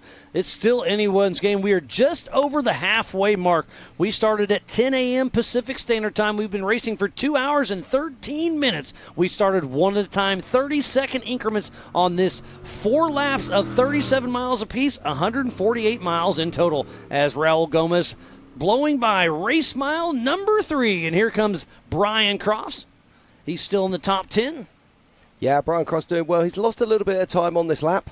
So we'll just see where he comes through on adjusted time in Looks a moment. like puts him in 6th position. It does. I can tell you now that Cody Addington is once again stopped on course. Oh, I hate to hear that. No. And Kevin Stearns still stopped. So let's go over our top. Out front is Waylon Campbell, then J.P. Gomez, Raul Gomez, Darian Gomez, Brian Crofts.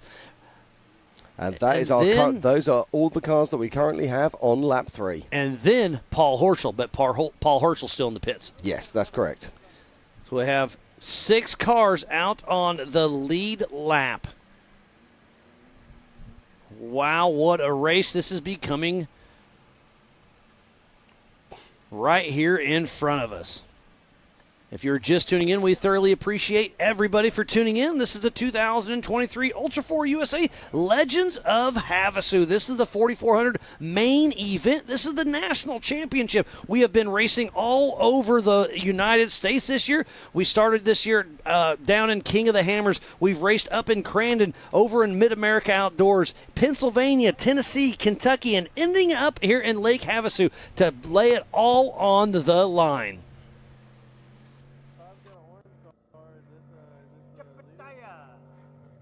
Yeah, it's been a fantastic season of racing, Mars, but let's just have a talk about 2024 because I am really, really excited about next season.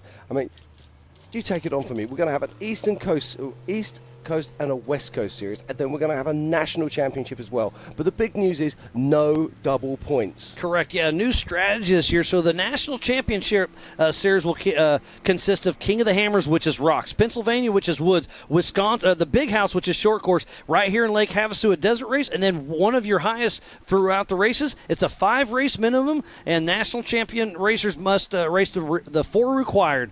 So let's give you a rundown of the entire season. We'll start off in Johnson Valley for King of the Hammers late January, early February. And that's a national race, isn't Correct, it? That's a national race. Yeah, then we move on to April 4th and 6th, which is a Norcal Stampede at Prairie City, and that's a West Coast race.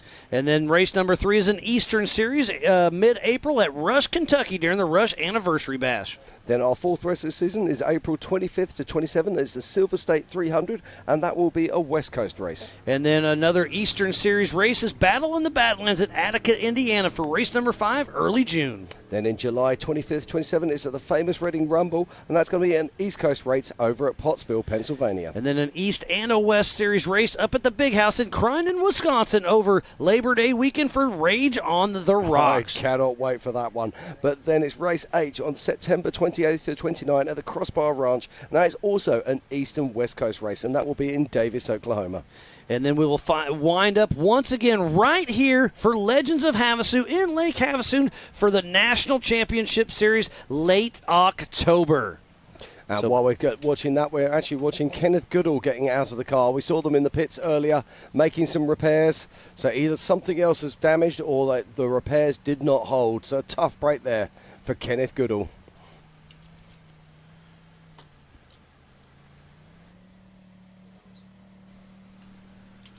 And here's Christopher Branson.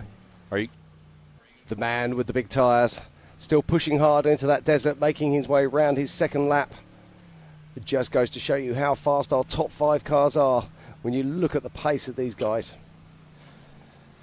Yeah, it's a blistering pace. Yesterday we raced UTVs, and Cole Clark threw down a 1 hour, 2 minute, 20 seconds, and we weren't sure if that was going to be beat. And then it was all about Darian Gomez throwing down a 58.16, a blistering first lap pace. But now we're starting to deal with a little bit more lap traffic, so I don't know if that time will be beat. So there is a fastest lap award out there, so he may be taking home some change. Yeah, just looking on my Racetracks tracker right now, and I can tell you that our current race leader, Waylon Campbell, he is going to be coming up a plethora up on top of a load of traffic very, very shortly.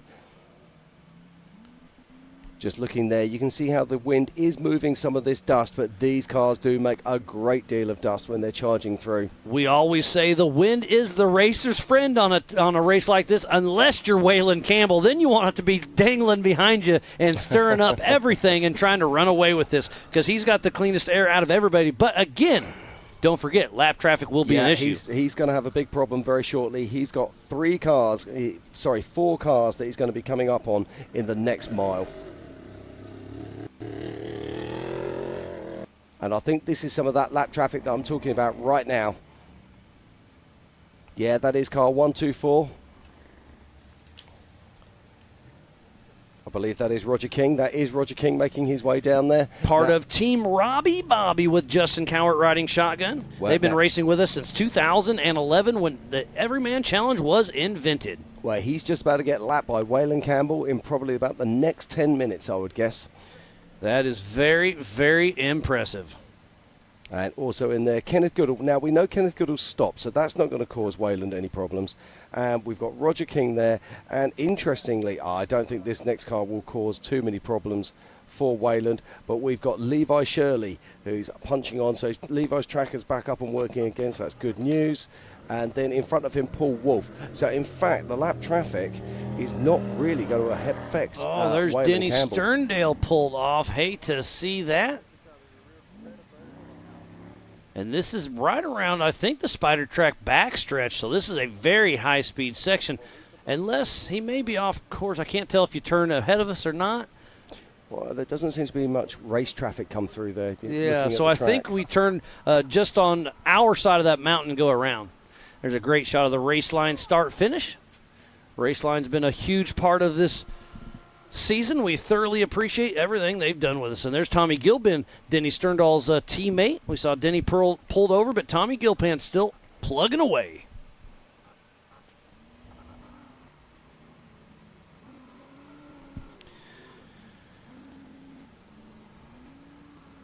USAC is our sanctioning body and runs our timing, scoring, race ops, safety, and tech. Lee O'Donnell, our USAC rep, is here on site helping everything run smooth alongside Mr. JT Taylor, our Ultra4 USA race director. And we're just getting some cars crossing the line now to start their sixth lap or start their second lap. So Chip McLaughlin is halfway through his race, and so is Bailey Campbell. Chip McLaughlin is having a great race. He's in the top 7 right now, and right in front of Bailey Campbell. Oh, and there was our physical race leader, Waylon Campbell, dropping down the Brannock Falls right there at race mile number 9. Yeah, so Chip McLaughlin is actually right now ahead of Bailey Campbell on adjusted time. So Chip is having a fantastic race here at Havasu. I so hope he can pull this together and get a top 10 here in Nationals.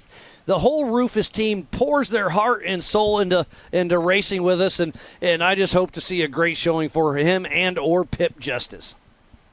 They'll be giving away this Andy Willems Sportsman of the Year award. They'll be helping us do that tonight at our national banquet. We'll round out the season and hand out some hardware.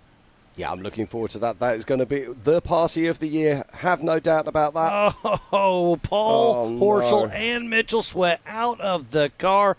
This is not good. They were leading the race, but, I hate to see this. They've got helmets off. You can tell by the body language they are super disappointed.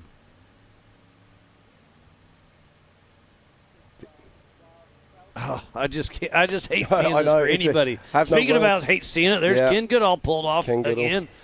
But at least Paul Horschel's in the Amsoil Hot Pits. He has help and tools and parts and a little bit of everything. Oh, that looked like, was that Brendan? Was he back in action? I want to say... No, that was JP Gomez. That's JP. Okay, so we are at the Brannock Falls race mile number 9, so where Kenneth Goodall is kind of a bypass for this, so it's a very safe spot to pull over and check out the car. Now, this is very interesting because we've got JP Gomez, who actually started in front of Wayland. So, yeah. Okay, so Wayland's got the pass on JP and is around about, I'd have said, 2 minutes ahead? Yeah, about. Yeah, okay. So Wayland's got a really nice sort of, probably a 3-minute buffer. But it's now there's Darian Gomez. Now that's very interesting indeed. Okay, so Darian would have to get past JP and Wayland. So Wayland is looking really nice right now if he can keep this pace going. But hey, they're going to be pushing him, and you know the Gomez's are on the same channel, which I wish I could listen to, but not on the live show. But I'm sure they're having some fun out there, and I know they call out some fake race miles for each other, and they're always having fun. Yeah, I'm showing actually that Darian is still on lap 2, which I don't think he is. He's according to my scoring, he is on lap 3. But if you look at his tracker, it's still showing as an orange block. No, Darian's definitely on the lead lap. Yeah, I know he is, yeah. But I'm just saying. You're just saying. Yes. So There's if anybody Tommy else Gilpin. watching at home is watching, that's why it's still showing orange. So don't forget, you can also go to live.ultra4racing.com for the same timing we have here in the Warren studio.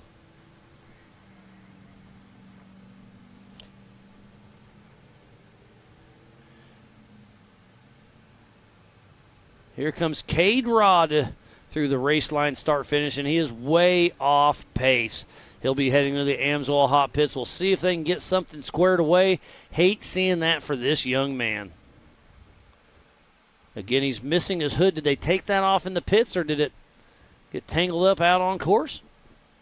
Yeah, going to see what he does now. Oh, he's absolutely pulling in. There's no way about it. Mm-hmm.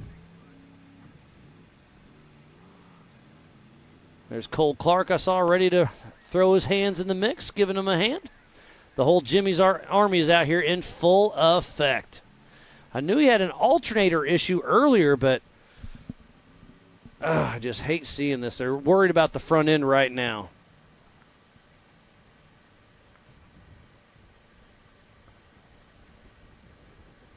I saw JT running out there to give him a hand.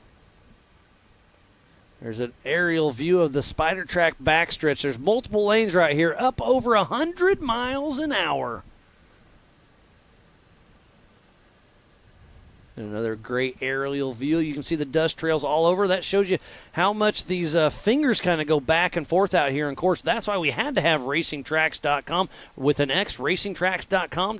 We have virtual checkpoints out on course, I think 35 of them, and then a few negative checkpoints that if you hit those, we know to look for you.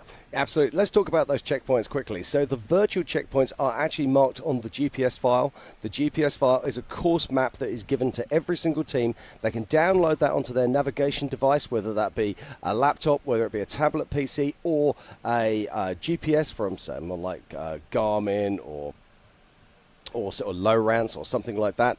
And what happens is they can physically see those VCPs. Now, if you're on course, you will hit those VCPs every single time. But if you manage to bypass one, we know that you are off course at that time.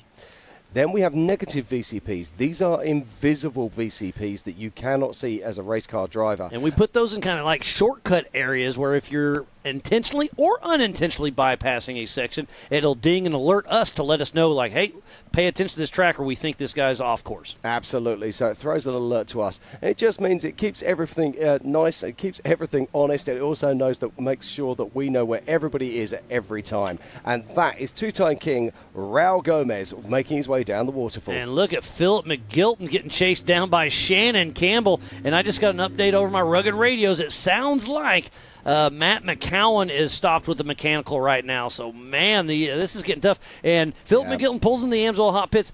Shannon Campbell's pit's already behind us, so we know he's going to blow through. So Shannon Campbell gets around Philip McGilton. Well, we saw Shannon Campbell taking on a lot of fuel on the end of the first lap. So Shannon Campbell should, in theory, be out there for the rest of the race now. So Shannon Campbell is in ninth in adjusted time, and then Philip McGilton rounds up the top 10. So let's roll through the top 10. In 10th position, it's Philip McGilton. In 9th, it's Shannon Campbell. In 8th, it's Bailey Campbell. 7th, Chip McLaughlin.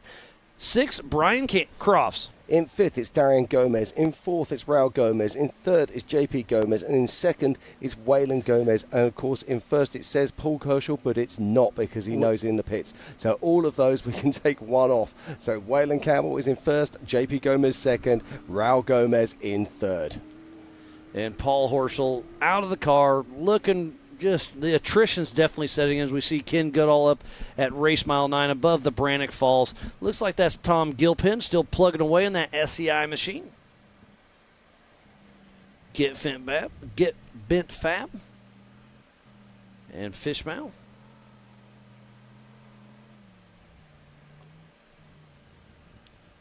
And there's Weston Jones. We saw him having some front drive issues out on course.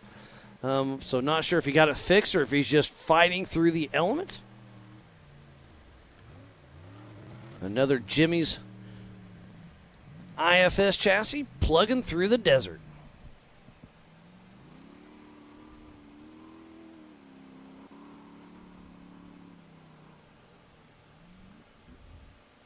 And look at this, that's one of the Gomez cars. No, it's not that. It's actually Paul Wolf.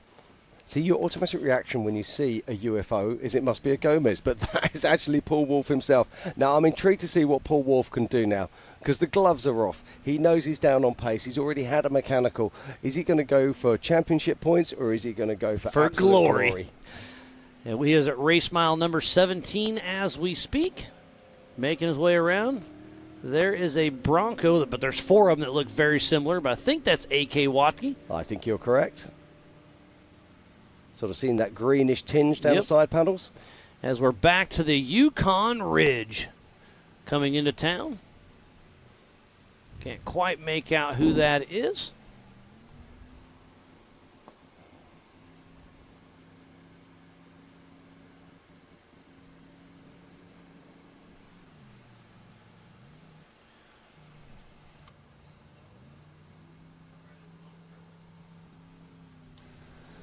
Oh, you should be able to see them any moment now as they cross the line.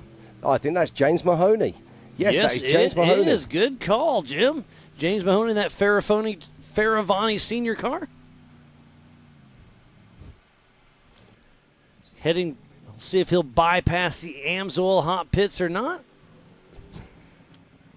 Looks like he is slowing down, and he will be pulling in. I think he teams up with Rick Lavezzo, who teams up with Paul Horschel. So that pit's already tied up. And here comes Vaughn Gittin Jr., number 25, with Eric Davis riding shotgun. And he is slowing down coming into the Amsoil hot pits. He is halfway through his race, so they'll probably do a splash and go, check over the car roll one more time, and head him out for another lap. Remember, we did start off one at a time every 30 seconds. This is a 37 loop. They're going to do 5 laps, 148 miles in total. And Vaughn Gittin Jr. is right after the halfway mark. Oh, there's Lauren Healy giving him a thumbs up. So Lauren Healy in his street clothes officially out of the race. We knew he was having issues, but he is back in camp. Hate to see that for him. The pole setter, Lauren Healy, is officially out of the race. Yeah, that's always very sad to see, but there is our current race leader. That is Waylon Campbell. And Waylon's putting down an awesome pace right now. Just giving a really good once-over while they're putting fuel in. Looks like fuel is done. Everybody's paying attention. Get out of the way. Send them out. Vaughn Gittin Jr. heading out for his 3rd lap of 4. And there is Brian Crofts leading the national champs coming through the Brannock Falls at race mile number 9. Yeah, and Brian Crofts is very well priced right now. As we were talking about it earlier, he's actually switched to a smaller motor than he usually would run. Usually runs those big tool decks, produce sort of 800 plus horsepower. Switched it down to an LSX with a mere 600 and something horsepower. But it's working really well for him. It's given him that so reliability. So far, so good. Oh, and I'm glad to see that is Ken Goodall back moving. I think it's yep, there we go. So Ken Goodall was stopped just up there for a while. Whatever it was, he is back and moving. So I think our top 4 or 5 are starting to pull away with a pretty good lead out there. Yeah, just looking at our tracker right now, which you can check out on Racing Tracks, track spelt with an X.com. And it really is spreading out, particularly on this 3rd lap.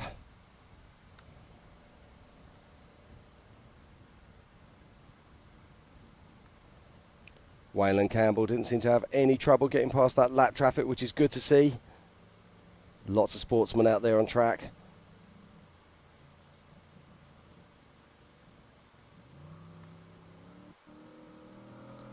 And he should just be coming up on Dennis Sterndale. Oh, I think he's probably passed him already.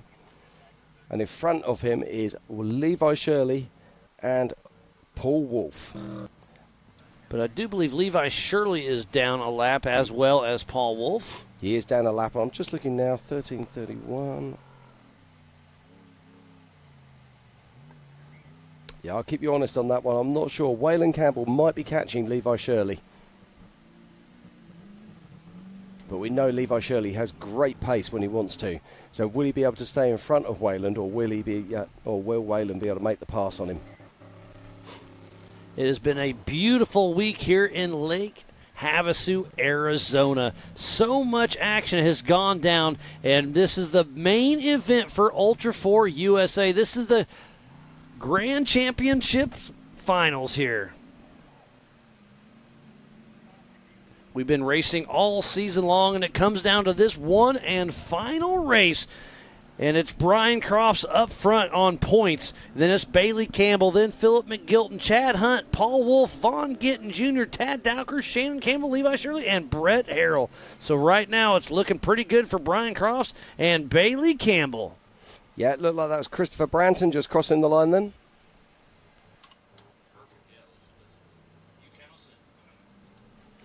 So much racing action going on, but we have Pam Hall down in the Amsoil hot pits, and she is in the Gomez to kind of keep us up because they've got a lot of them up front. Pam, what do you got for us?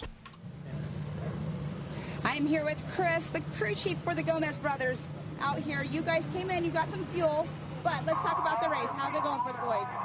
So far, so good. We're running second, third, and fourth on the road. We got JP running second. He ended up losing third gear on his first lap, so he's milking it out there first and second. And we got Darian running currently third on the road. He's found a little bit of transmission, got a little heat issue going on there. And then Raul's just running solid. I think he's going to end up stepping up here those next 2 laps, pick up the pace, and we'll go from there. So you guys came in and fueled up. Are you guys going to have to do another fuel stop for it? Yeah, right now I'm going to bring JP in on his last lap here, give him 11 gallons and send him back out. So that'll be it for us with fuel. Well, awesome out there. The boys are all going 1, 2, and 3. We'll let you get going so you can get prepared for the next fuel stop. So good luck out there. Appreciate it. Thank you. Okay, thank you very much, Pam. We're watching Vaughn Gittin Jr. there. Now, hearing about the strategy there, and he's saying that Raul's going to step it up again in the next couple of laps. And it sounds like Raul's the only one with a full healthy car because we know JP's down to second gear, and it sounds like Darren may be having some transmission issues yeah, he as said well. he's having some overheating issues. Yeah. Maybe that's why he pulled over, to try and save that transmission. So there's lots of yin and yang here, isn't there? And it's interesting that they used that first lap to work out their fuel strategy. So come in, bang the See tank how up. much fuel they actually take. Exactly. Yeah, so very interested indeed. I'm looking forward to this. It's a fantastic race we've got building up here. We're just coming to the second half now. It's going to be absolutely fantastic. We're going to pop out for a short commercial break, but don't go anywhere. The action is electric. See you very soon.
Welcome back to the 2023 Ultra4 USA Legends of Havasu. This is our national championship, the biggest race we have had outside of King of the Hammers. We are going to give away some hardware tonight.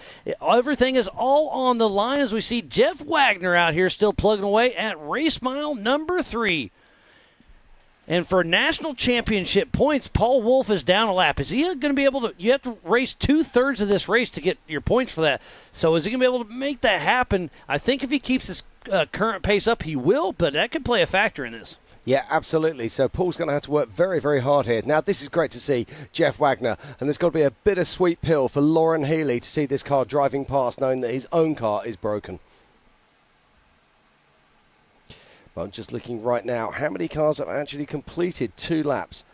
And the car count is getting bigger and bigger. We are down to 17 cars. That's pretty impressive. Almost half of the field is out on the lead lap. The attrition's definitely starting to play its toll, and that was a Brett Harrell clicking off some time. The other way you've actually got to spin this is just imagine the incredible pace as we watch Chip McLaughlin making his way down the waterfall.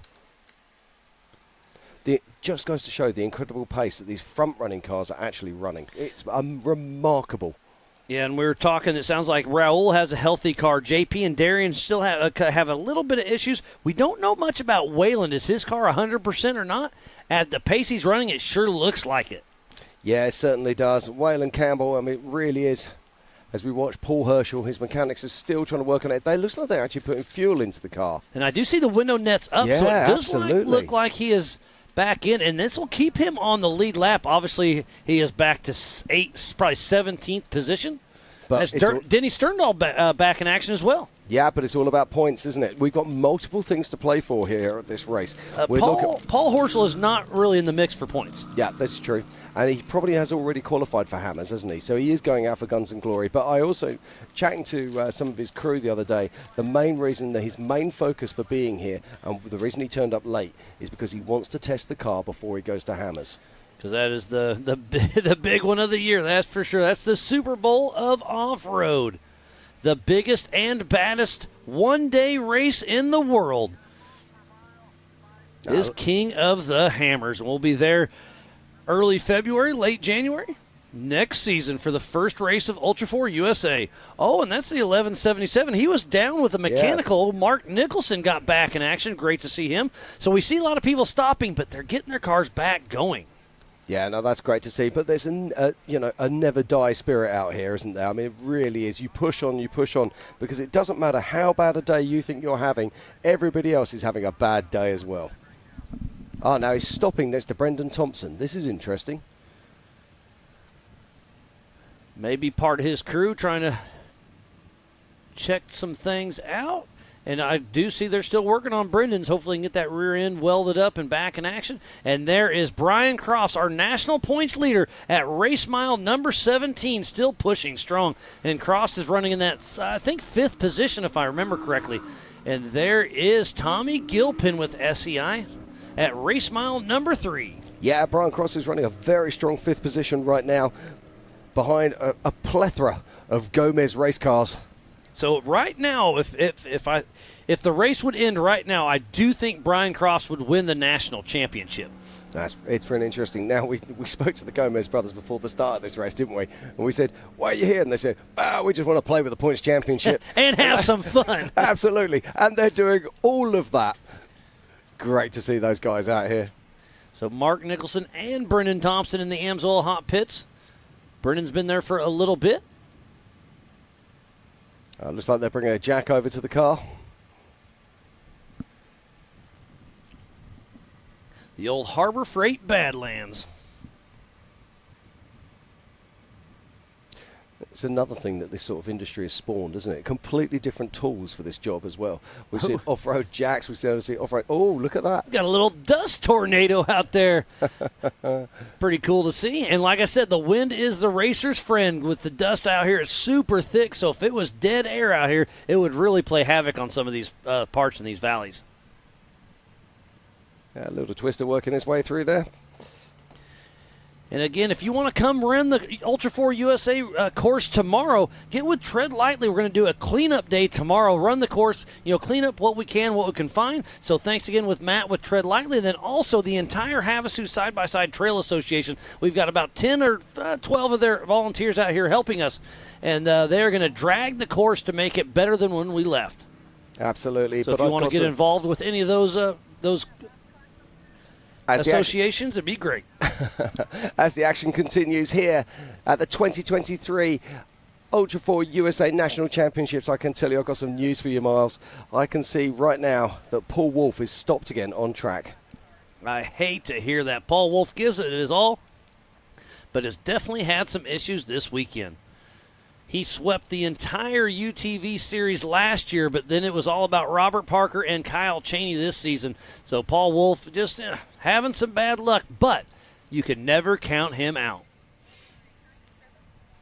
No, he does a lot of the prep on his car himself, so he knows the car inside out. So when he does break something, he knows how to fix it. Yeah, is that someone's toolbox or is that a tire? wheel? Yeah, that is a tire and wheel. Yeah.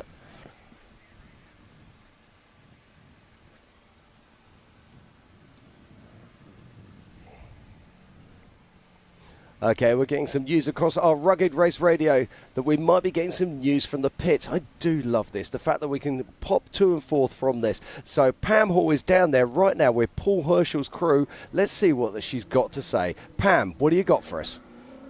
I am here with Josh. You are the crew chief for Paul Horschel's pit. You guys were in here quite a while just now. He was leading the race, and unfortunately, a long pit stop. Give us a little rundown for everybody at home of what was going on. So the first two laps were going really well. We were really happy with where it was and the positions that he picked up. But coming across the ridge there, he said he was down to 11 volts on the power system.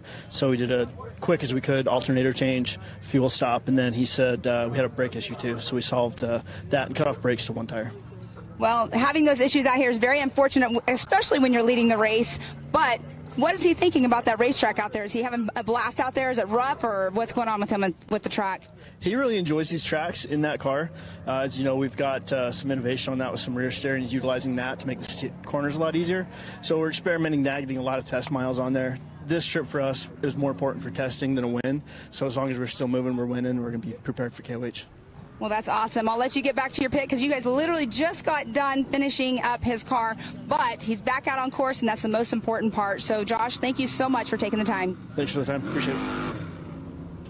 Okay, thank you, Pam. Now, I love that, getting those little bit of bites, those little bits of information. Now, alternators could be a problem. Why are alternators a problem? Because of the dust. What happens is dust comes in, and that causes issues. Now, look at this. A.J. Watley here in screen. But I'm going to, so Cade Rod had an alternator issue. Now Paul Horschel had an alternator issue. And did you hear him say they cut down the brakes to one tire? So braking on Paul Horschel is down to not much. Oh, no, I heard it that they cut the brakes to one tire, so he still has three. Oh, okay. That's the way I understood it. Let's hope it's that way, because one brake is not good, but no, if you just cut off it. one. So A.J. Watley looks like they're going to fuel and go, and you see how everybody's just walking around the tire. When they're fueling, you cannot touch the car, so they're just doing a quick visual and go. And here they go. A.J. Watley back out for another lap. And that puts A.J. Watley on the lead lap for his Ultra4 USA debut, if I'm not mistaken. Yeah, absolutely. He's doing a great job out there. And I'm just looking right now at how many vehicles we have got across the line, started in their third. And A.K. Watley is currently sitting in 18th position out of the 19 cars that we have currently on our third lap.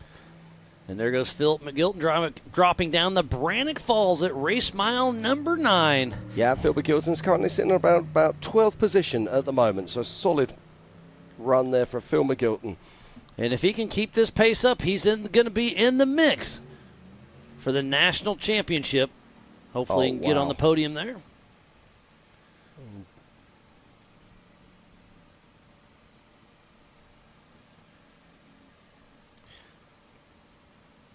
So here's Harold Fidgeman making his other debut.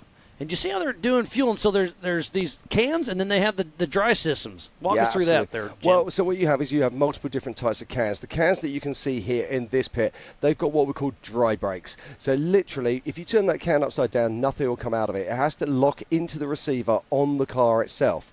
Now, that means that they also, when they lock on, that they can deliver fuel incredibly fast. You can see that they're running like a 2.5 inch or even up to a 3 inch filler neck on those. That means they can deliver 11 gallons in around about 8 seconds. Okay, if You're they starting get to figure right. this out. Well, for those boys and girls listening back home, that's about 44 litres. And then what about the fuel towers with the dry barrier on the back? Now, that's a different thing entirely, and you'll see that they're twin pipes. A lot of people think they're delivering the fuel through both pipes, but that's not the case. The second pipe is actually a breather for the tank, because if you're putting fuel in, you've got to get air back out. So it's quick and fast, and it's pressurized also. Well, a lot of the time they are. Now, I'm interested by Vaughn and Lauren's system, because I would be expecting, for example, if you are working on a desert race truck, they'll be delivering anything up to 40 gallons of fuel in something around about like 12 seconds. Okay, but I think that Vaughn and Lauren must be working off a gravity feed system. Okay. And if that's the case, rather than the pre-charge system, and you can see it's quite a bit slower. So I'm not sure there was actually any real advantage gained there for them having that filler system if they're not going to be pressurizing it. But hey, what do I know? Well, thank you for that update, Jim. And it's just a different strategy altogether, so thanks for that. That's really cool to see. There's Vaughn Gittin. We were just talking about his team, and I just got an update from Mama Ange. It sounds like Aaron Robinson stepped out of the car, and Woody Rose did get in the 3006, so he wasn't able to race yesterday because he had some bad luck, but he's going to get some seat time on this track in a 4400 car. Now, that's great news for me. I'm really chuffed about that. Woody Rose, he went into the 4400 class at Crandon just to see what he could do for fun in his 4800 car, and he had an absolutely great time. Oh, this Kenneth Goodall, that looked like he had a rear flat. Rear flat. Oh, and here's our physical race leader, Wayland Campbell, really stirring up the dust. Here's the Spider Track backstretch, really laying it down. Yeah, look at the pace. Absolutely and fantastic. Look at the ruts on the outside getting burned out. This course is really starting to fall apart. Did you notice that, though, that he's not sitting in the ruts? He's actually getting one of those wheels outside of the rut line, trying to protect himself.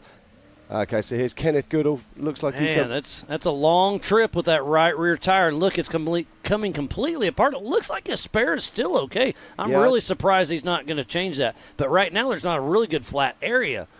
But he's been on that flat for a while. I'm a little concerned or confused on what the strategy is here. Well, I'm also concerned as well. This is very single track through here. If we get lap traffic... And don't forget that tire's coming apart, that it could tie up, tear up some brakes and other things. Yeah, absolutely. So this is the 3006, and this is Woody Rose we were just talking about. So Woody Rose is going to be jumping into that car very shortly. And we were just saying that he actually managed to take his 4800 car, put it in the 4400 race, and came out to sixth position. Yeah. So great driving there from Woody, and it'll be great to see what he can do in an IFS car in this race. And just getting a shout out from Team Indiana, Nicky Hunt wanted to give old Woody Rose a shout out that he helped them fuel in the pits a little bit ago, and now he's in the car. And then I just got some other bad news from Angie. Pip is out of the race. He was running such a strong pace. I hate to hear that, but Pip just, I believe, is officially out of the race. Does that mean bummer? Does that mean he's actually been beaten by Chip? Well, not yet. And there's James Mahoney in the old Gary Favanti machine making his way round. Now, there's a few cars out here. The Gary Favanti old car, then there's some of the Gilpin car, the Sterndale car. All have got their IFS systems designed by a chap called Dallas. And so Keith Bent keep me straight on that one, so thank you, Keith. And still, Kenneth Goodall ploughing away there. And there's Darian Gomez. It looks like he's still on that second or third, I believe in third position out on course. What I find remarkable about this is they run what they call a race pace, but then they still have the ability to step to turn another. It up. Yeah. We call that the burner down pace. Yeah. Give her all you got and see what happens. Ignore your gauges and hit go. There's Weston Jones. It's also worth talking about the electrics that we have on these cars. Now, in many cars, lots of us have all played with vehicles back home. We've put fuses in, we've put relays in to run our little controls, manual gauges and all those sorts of things that you can buy off the shelf in most shops. A lot of the top-end cars do not run fuses, they do not run relays, and they don't run gauges. They'll have an electronic monitor or a screen in there, and they'll run what are called PDM, so power distribution modules. These are programmable computers that give you power distribution throughout the vehicle.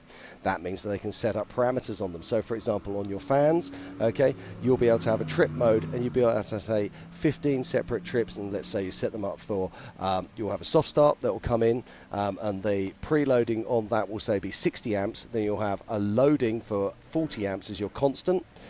If you were to get a problem with that, it will try to reset you as many times as you want it to do so. So you can program it to say reset 10 times before it will fail. So if you get a stick in there, instead of it just blowing a fuse, what will happen is it will just keep retrying, hopefully knock that stick out, and then keep going again, so you don't have to stop to reset the fuses. Equally, that's also linked to a computer-based management system, and some of these teams will actually be funky enough. They'll actually be able to sit in the pits and be able to monitor the car. From the pits, yeah. From the pits. Yeah, the technology has came so far. Oh, no, there's Jeff Wagner pulled off. Oh. He's in the dead zone there at the Brannock Falls, so it looks like they're both getting out of the car. Not sure what's going on. Maybe I can get Abe to shoot me a text to see what is happening with him. But also, speaking about that, we have Pam Hall in the pits with A.K. Watley. She's going to give us an update in the AMSOIL hot pits from Chaos Motorsports. This is AK's 4400 debut. So, Pam, what do you got for us? I am here with Sergio Pinillas. You race in our stock class, but here you are in the pits for our rookie, A.K. Watley. How is he feeling out there? Have you talked to him on the radio or anything? We've been, I lost my voice, so, yesterday in the dust was pretty bad. But, yeah, AK was a little nervous before qualifying. He had a little issue at qualifying. The filter came off and the car shut off. So then he was really nervous before the race. But he's doing a great job. He just went through pits. We just fueled him up. It's his first time racing Ultra4 USA, first time in that car. And he's a rookie for next year at KOH, so this was a perfect pre-run for him to learn the car, learn everything about the car. He's keeping a conservative pace. That was the whole plan. He's not going out there for the win. He's just going out there to learn about the car. And I think he's already in the top 20. So he started way in the back. And he has Brad, good fellow. He co-drove for me last night. So he got a little bit of a preview of the course. I feel bad for him because I was a rough ride last night in my car. So now he's doing 4 laps in his car. It's a little bit nicer on the 4400. But yeah, no, he's doing great. And I think he's going to be good for him to be at KOH. He's going to have a lot of fun in that car. Well, that's awesome to see a rookie out here racing at Legends of Havasu. But like you're saying, Brad was in with you last night. I mean, here he is in a very plush ride, I would have to say, compared to your Jeep that you've been racing all season long. But yeah, let's talk about you for just 1 second. I know we're on our 4400 class, but you're in that stock class. You finished the race last night. You finished the season on a Jeep you weren't even supposed to be racing in. Yeah, that was a story, right? I mean, I borrowed that Jeep from John Schaefer. I stole it. I didn't borrow it. I did KOH, and we did great. Then we raced Visions just for fun. Ended up winning Visions, so now it's like, heck, whoa, now we got to do the whole season. And the car just keeps on going. I don't know how. We really put it on the trailer after Oklahoma, unloaded it here, changed a couple things, and it got it to the finish line. I got sick the day of the race, so I was with a fever, driving, and with the dust at night. It was a really rough race yesterday. But the car got us to the finish line. A couple of parts missing. Again, sorry, John, but whatever. Now, next year, we'll have a new car, hopefully. But we're here, and Lauren got us for a couple of points on the national championship, and we're still going to send it, though. That's what we're here for, to have a good time. That's what we're doing. Exactly. Well, I'll let you get back to your pits. Thank you for taking the time and talking about AK with us, being a rookie for King of the Hammers next year. It's great to see you out here. Thank you very much. Thank you, Pam. Thank you, Pam, and thank you, Sergio, for that update from A.K. Watley. And I got another update. It sounds like Cody Addington is out of the race as well. Oh. Thank you, Angie, for that. But, man, this is starting to be a bummer. So it does sound like Woody got in the car, but they haven't taken out of the AMSOIL hot pit. So not sure exactly what's going on there, but lots of action. Yeah, the action is still continuing here. And more cars crossing the line. That is the 464. That is Glenn Page coming through. Glenny Page and Bill McGiven out of Ontario, Canada, out down here playing. They were at Johnson Valley at the ranch over last weekend. They are part of the 2024 rookie program. If you want to go race King of the Hammers, you've never done it before, get a hold of them. Join the rookie program and then come race Ultra4 USA the rest of the season. They give you a lot of tips and trades, trades of the show.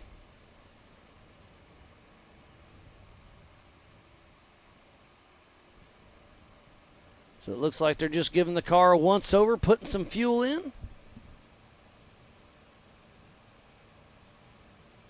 Getting ready for another dump can. And this one's just straight gravity. We were talking about the redheads and stuff on the last one. Well, this one is just straight gravity. Well, I'm just getting some news, actually, that I might have tripped up here, that we're not allowed to have pressurized fuel systems in Ultra4. You're right. So, Yep. Which is why we usually see them on the gravity feed. But it sounds like Pam Hall is down in the pits with two-time king Lauren Healy, who won last night but is already out of the race. So let's hear what Lauren has to say. How is it now? Good. Okay. All right, I am here with Lauren Healy. This is not where we're supposed to be talking right now. What's going on? Yeah, fully agree. You think this course was last night, getting to run the laps out there, and I watched the 45s and 4800s drop like flies the first lap. I mean, I passed probably 5 or 6 of them, all of them dead, like not actually passing them, but with problems. And then you think I would have learned my lesson a little bit better, but I was ripping through one of the rock canyons just a little bit too fast and managed to hook a rock in the inside of my wheel, and it folded my beadlock ring off of it. Unfortunately, that let all the air out of my tire. Got out to change the tire. That being a brand new car, I didn't have all the tools that I haven't practiced changing tires on that brand new car ever, and just was not good at it. Didn't have exactly what I needed. Made it work, but it took me like 20 minutes to change the tire. The whole race it went by me at that point. I also had noticed that my transmission was pushing fluid into my transfer case and puking fluid out the bottom of the car. And that sequential transmission is really expensive. There's a seal between the two, but I shouldn't have transmission fluid coming out of my transfer case. That shouldn't even be in there. So I, at that point, was like, I'm not burning down a $50,000 transmission in 30th place in the dust to go see if I can catch back to everybody. Didn't have another spare tire on the car. It didn't make sense at that point. So yeah, now here in the pits, supporting all the other Broncos. Vaughn's made it from 25th up into the top 10. A couple more laps to go, so things are going good. Well, and let's talk about that brand new car. Didn't have the right tools on it, but you are our pole setter. So you started off right. You won last night, but here you are. I mean, supporting everybody else, like you just said.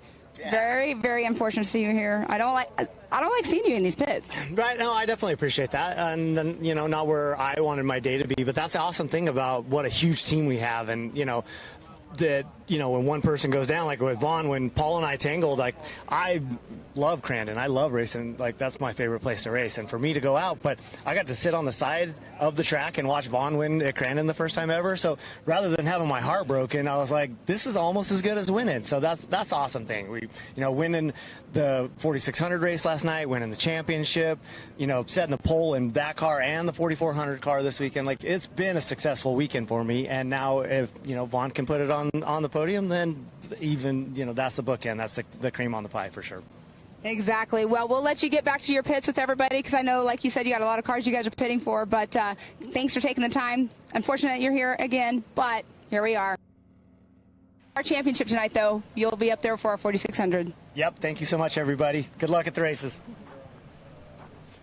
Okay, thank you very much, Pat. Now, listen to that. This is a technician. This is a guy who does everything absolutely 100%. They practice, they do everything, and he went out on course without the right tools. So it happens to the best of us. Oh, absolutely, yeah. It's just tough break for that. And then he was having that transmission issue as well. And yeah, it's not worth tearing up a car when it's not ready to go if you're battling in mid-pack. So I understand that strategy well, but hopefully you can get a Vaughn getting Junior up there and see what happens. It looks like that's James Mahoney possibly. Yeah, beat me to it. Hey, I got you on this one, huh? So James Mahoney in that Faravani car. again, we've said it time and time again, but I remember when that car got debuted multiple years ago. I'm going to say 6-8 years ago, and it was a car ahead of its time, and it's still out here racing with us. And we saw Ian Quintanez earlier. He was rolled over or had a tip-over alert, so I'm glad to see him back and going. Oh, here's Levi Shirley in the AMSOIL hot pits. Looks like fuel for sure. Looks like they're having a chat. Don't look like they're in a huge hurry to put fuel in. Yeah, no, they're just standing around. Let's just see what happens here, see what the body language is. Oh, they're not. Yeah, okay. They're putting the fuel back down, so they're definitely chasing an issue. I don't know if that's brakes or steering. There's Ryan Rockhold. Again, everybody's out there helping everyone. There's Jared Brazier. Everybody's out here to help. There's Josh Smith off his race yesterday as well. And here's Brett Terrell. Look at him at the Spider Track backstretch up over 100 miles an hour. He's got to hit the brakes. He's going to take a hard right and then go up through the mountains through this tight technical little area with a lot of ups and downs through here. Yeah, Brett Harrow's been taking it nice and steady on the first couple of laps, but I think this might be strategic. He's now up into 16th place as he started that third lap. This race is about to come alive, Miles. Yeah, we heard the crew chief, Chris, for Gomez Brothers Racing saying that, JP was down to second gear only. Darian was having some issues as well, and Raul is getting ready to turn up. But there's our physical race leader. It is Waylon Campbell here in the AMSOIL hot pits, just in front of Levi Shirley. So Waylon Campbell getting some fuel. We'll see what else they're doing. It looks like they're checking maybe it looks like brake steering. fluid. Yep, definitely brake fluid going into that vehicle. Now we need to be watching on the clock here because the car's and a new behind. antenna, so they may not have very good communication between each other. So put a new antenna on the top, topping off with some brakes, checking out everything else. Right, now let's get on this and try and find out what the next car is. See, for example, my Racing Tracks is currently showing Levi Shirley is still 3 miles out of track, but we know that he's back in the pits right now. And there's Paul Wolf on screen. But we are going to be seeing one of the Gomez brothers coming into pits very, very soon. Oh, was that JP Gomez? We have a new race leader. Is he going to pull into the AMSOIL hot pits? So Waylon Campbell physically just saw him. So JP Gomez is our new physical race leader, heading out for his third lap out of 4.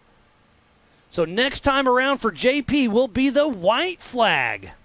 Yep, so JP Gomez crosses the line, and he is the first car to complete 3 laps here. But now he's heading to the AMSOIL hot pits. How fast can they get Waylon in and out? Yeah, they were waiting for JP. That's the difference. But also JP, we know he has a transmission issue. Oh, that's right. He only has first and second gear. Yeah, now that puts an extreme amount of strain on those 2 gears. Transmission temperature could be a real issue for JP. And the engine, because you're spinning it extra hard at those higher RPMs. Yeah, look at this. It looks like they might be going for a third can as well. And your fuel consumption is going to be different because you have to spin it harder to go faster. Absolutely. So, we'll see how this all plays out. But is he going to be able to get in and out before Levi Shirley? And Chris waves him off. Campbell. Sorry, Waylon Campbell. Okay, so JP is back out on track. I didn't see if Waylon's there. I don't know if we can get back round to Waylon's pit. No, I'm pretty sure JP Gomez is first on the road. Absolutely, because Waylon hasn't struck the timing loop yet. Yep, right there at the race line start finish. So JP Gomez physically out front, but with only first and second gear in that transmission. Wow, this could be really come down to an interesting It really is finish. quite a race. But the one I'm interested is, where is Raul Gomez? Because Raul Gomez is the dark horse in this. Yeah, he's got a very healthy car as well. Ooh, Waylon still in the pits. I hate to see that. The whole the whole Rance family down there helping the the Campbells. There was. Okay, now I can hear a car coming through. So that's Levi. That is Levi. He's a lap down. He is just now halfway through his race, so he is 1 lap down off the leaders. And now it's Darian Gomez through the race line start-finish. So physically on course is JP Gomez and then his nephew, Darian Gomez. We'll see if Darian hops into the AMSOIL hot pits or not. So right now it's JP Gomez, followed by Darian Gomez leading this race. He should come into this camera any second. No, Darian Gomez is already through. Darian Gomez is already in pits. No, he's in pits and changing the spare. Perfect. You can just see him there changing the spare wheel. And it looks like Darian's back out on course. So in and out for Darian. So now physically out front is J.P. Gomez, then Darian Gomez. How far back is Wayland Campbell? Well, and also, let's not forget, we've also got Raul Gomez. Now, Raul Gomez on adjusted time is capable of taking both of these two. As long as he's in town here in the next couple. Now, that's a white flag coming out, and that looks like Wayland Campbell. So the white flag is out. We are on our last lap for the 4,400 main event. So our top three right now, it is J.P. Gomez, followed by Wayland Campbell, and then Darian Gomez. Adjusted time, keeping Wayland Campbell ahead of Darian on adjusted time. But Darian does have track position, and this is a very difficult course to pass on. And so, yeah, adjusted time is really going to play its toll right here. So Wayland Campbell is sitting in a very nice spot if the car is still healthy. Yeah, very, very true indeed. Now, there is tactics that could come into play here. My mind does weird and twisted things, Miles. All day long. All day long. And I'm thinking to myself, well, what if Raul Gomez, okay, can punch in above, keep up with Wayland, and if Darian can hold back Wayland to get allowed. Oh, little team playing. All right. Yeah. Anything can happen. I've got twisted thoughts. I mean, there's two Gomez's up in the top three right now. How far back is Raul? And again, so JP, Wayland, and Darian were all in the Amsoil hot pits. We all know they were having issues. Not sure what's happening with Wayland. He was in there for longer than he anticipated, but was he playing smart or is he having issues? Yeah. Raul's the only car that we think is 100%. Yeah, no, I think Raul should be due in literally any moment now, and I can tell you that Paul Wolfe is back up and running again, so that's great news for Paul Wolfe fans. But JP Gomez, Wayland Campbell, and Darian Gomez are all on their fourth lap. So they will be getting the checkered flag in about 1 hour. So we'll be finishing or the checkered flag should be flying just after 2 p.m. Pacific Standard Time for the 2023 Ultra4 USA Legends of Havasu. And you can see and there. Here's Raul. Here we go. Okay, well, let's get this on adjusted time. Raul moves into second position on adjusted time with a healthy car. So I do believe we were hearing that he is going to turn the heat up on this fourth lap. Raul is going to give it all he's got. Now they're coming in for fuel. Look at that. They're ready for him already. The fuel cans go in. We just finished up racing in Disney, Oklahoma with a Campbell chassis sweep. Could this be a Gomez UFO Joe Thompson sweep on this one? It's going to be interesting. So a quick fuel and go. That car looks healthy. They are ready to rock. Raul Gomez is going to be lighting some fires. Remember, this race is on adjusted time. They took off one at a time every 30 seconds. This was a 4-lap race, and they are on their 4th lap. So they're going to finish 148 miles in total. Now, he's got to be careful here. We say turn up the heat, but we were just chatting to Lauren Healy, one of the most successful Ultra4 racers of all time. And he said, hey, you know, I know what I'm doing out here. I already raced out here the day before, and I still made a mistake. So Raul's got to be really careful now. Yes, turn up the heat. Yes, pile on the pressure. But just take a little bit of time in those rock canyons. Make sure you keep all 4 wheels on your wagon. Sounds simple, but it really isn't when you're on that race course. So let's talk about strategy right now. JP physically out front started in 7th spot. Darian in 2nd place started in 4th. Wayland started in 8th, but he's in 3rd now. And Raul started back in 12th. So on adjusted time, it is JP Gomez, Raul Gomez, Wayland, and then Darian. So Raul Gomez has a real shot at winning this race. Yeah, no, he does. Now, the interesting thing about this, though, although Raul is physically a 2nd behind JP Gomez, he actually has adjusted time. Yeah, adjusted time. This is what I'm getting at. Raul is actually is 2nd on adjusted time. He does have that buffer of Darian and Wayland between him and his brother JP. Now, many things can happen in a 37-mile loop of this race. Oh, absolutely, especially when you're pushing all you got. Oh, and just about pushing, he blew the berm. So that is Wayland Campbell right behind. Oh, going for the pass? Oh, no, he's going to block him. So JP, no, is that Darian? No, that's Darian. So Darian and Wayland Campbell are in a dogfight. Darian Gomez just blew that corner at race mile number 3. You know Wayland's all over that push to pass, but this is a race. Anything can happen. Yep. But Wayland is all over Darian's tail. Yeah, in fairness, Darian should actually step out of his way. as Wayland does have him on adjusted time already. But like you were just talking about, well, they're playing the game. This is racing. Yeah, his dad and his brother and his uncle are in front of him, but Wayland's hunting them down. I'd probably be quite wide at this moment. So this is the old two taps or two toots and a tap here. Yeah, we'll exactly. see if Wayland can sneak up on a Darian and get him a little upset. 2 toots, 2 taps, 2 ton. That's what I'm talking about. This is Ultra4 racing. Obviously, we don't want to, total their car or anything, but hey, this is racing. Get out of the way. Yeah, absolutely. I mean, if you've caught someone, you've already beaten them on adjusted time. Step to the side, gentlemen, or step to the side, girlies, and let's get out of the way and let's get some good racing done. I suffered that in Portugal only a couple of weeks ago. I met some people who really didn't want to get out of the way. It was very, very frustrating.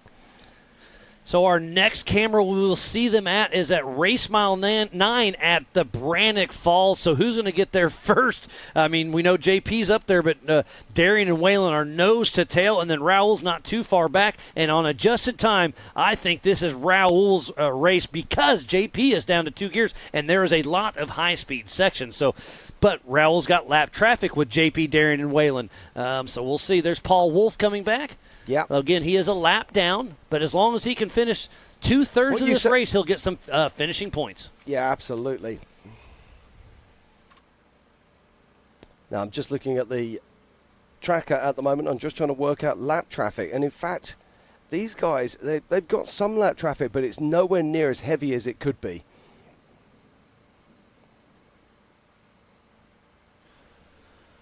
We've got quite a few stock cars out there on course. Well, I'm amazed at how many vehicles we do actually have who are already on their 3rd lap.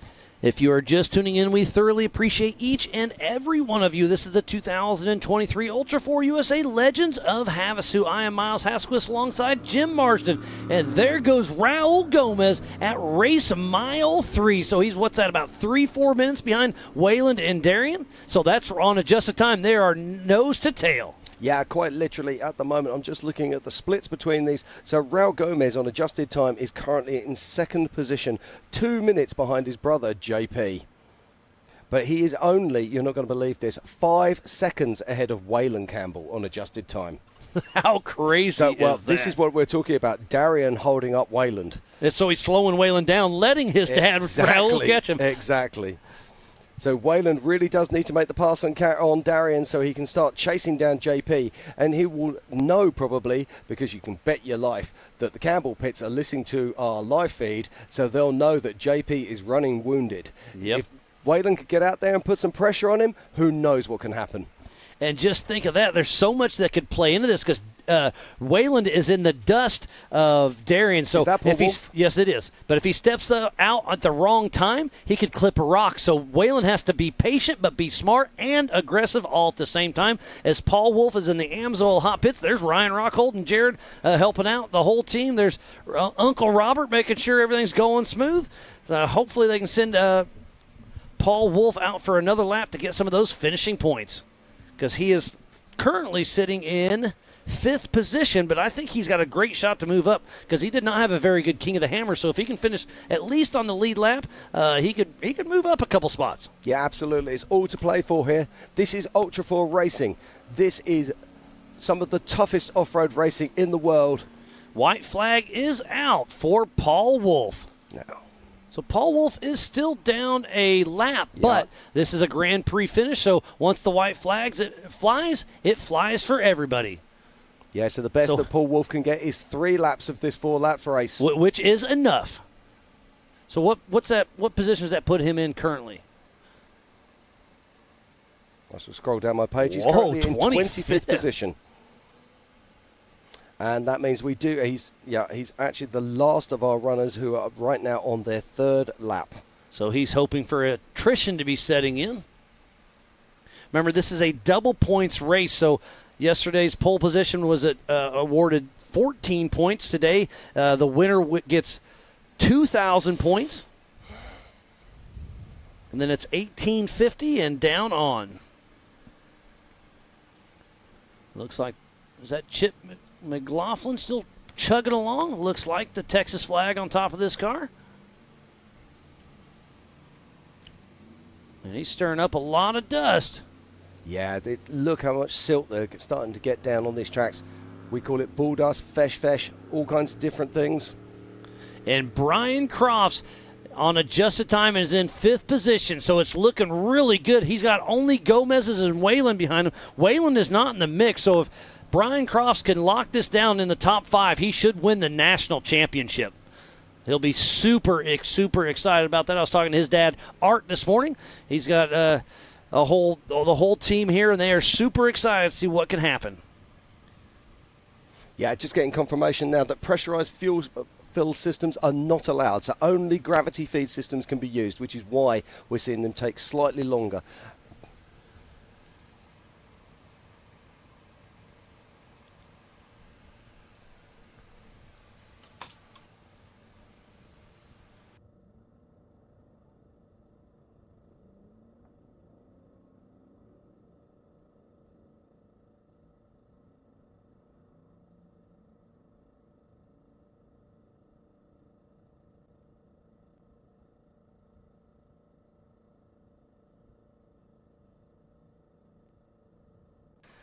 What a wonderful race we are watching right now. Is that Bailey Campbell, it looked like, crossing through there. And this is Ultra4 USA at its finest. But speaking about Ultra4, we race over in Europe as well. And weren't you the Ultra4 Europe Championship this year? Yeah, took that one down, so that's pretty cool. You've got a few championships over there, so congrats to racing across over there, and maybe we'll get you over here racing with us one of these days. Well, we're actually hoping to come back over here in 2024, but I'll be completely honest, with the world flipped on its head right now, it just doesn't make so. It's just not possible, but we will be back. Have no doubt about it. We will be back to race with you guys. But no, racing in Europe is very strong. We love it very much, but we still look to Ultra4 USA for our inspiration. And we love this racing.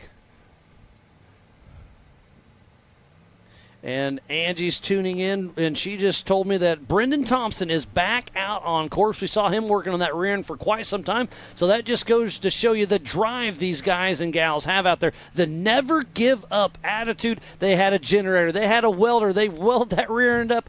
So me, I can fab a little bit. I can mechanic a little bit. But these guys are doing it out in the desert and making it happen.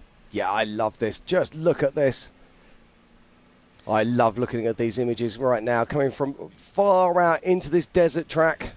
And that is a Campbell car right there. And that's Shannon, yeah. I think. And speaking about Campbell, we do have Pam Hall down in the Campbell pit, so we'll give an update from Waylon Campbell, see what his car's doing. Pam, what do you got for us? Here I am with John Rance over here in the Campbell pits. You guys have been pitting for them since Montana this year, you and your dad, Sean. But right now, let's talk about the Campbell pits. What's going on over here? So Waylon, his antenna fell off in the first lap, so we haven't been able to communicate with him at all. We knew he was going to have to come in and get fuel one time to finish, but we weren't able to talk to him. We finally got him in. He had some brake trouble. During that pit stop, we went from first back to third, but I think he can still get it. Shannon's doing good. We've changed a tire on his car. Brian came in. We took his hood off, and Bailey and Ryan haven't stopped. They've just been running clean the whole time. So. Well, you guys are over here. I mean, Brian literally just left the pit. We actually waited to do this until he left for you guys, but you're a lucky charm for them, you guys. So let's hope that stands this weekend, right? Yep, I'd like to see them all on the podium. Exactly. Well, we'll let you get back to your pits, but thank you for taking the time, and hopefully we see them up there. Thanks for coming to see us, Pam. Awesome. Back to you guys. Well, thank you, Pam, for the update. Thanks to the Rance family for being, again, stewards of our sport. That's what Ultra4 USA is all about, is everybody out there helping everybody. So Waylon Campbell sounds like he has a healthy car, and he's going to be pushing, as we saw him pushing Darian Gomez. And I'm surprised we haven't seen them over at the Brannock Falls at Race Mile 9. They should be sneaking up there here very soon. And it does look like... Yeah, okay. They should be in there in less than 5 minutes. So they should be at Race Mile 9 here in about 5 minutes. So we'll have a lot of action. So we'll stick with the Brannock Falls camera here very shortly to see who's who and who's where and what's going on. As Roger King clicks off another lap at the race line start-finish. Lots of chatter over the Rugged Radio's race-offs. It's definitely busy out there. The attrition is setting in heavy. Lots of action out on course. And the Amsoil Hot Pits has been a lot of fun. So thanks, Pam, for keeping us all the updates there, and everybody else for giving me the little tidbits. This might be them. I'm kind of stuck here in the Warren studio, but I wouldn't want to be anywhere else.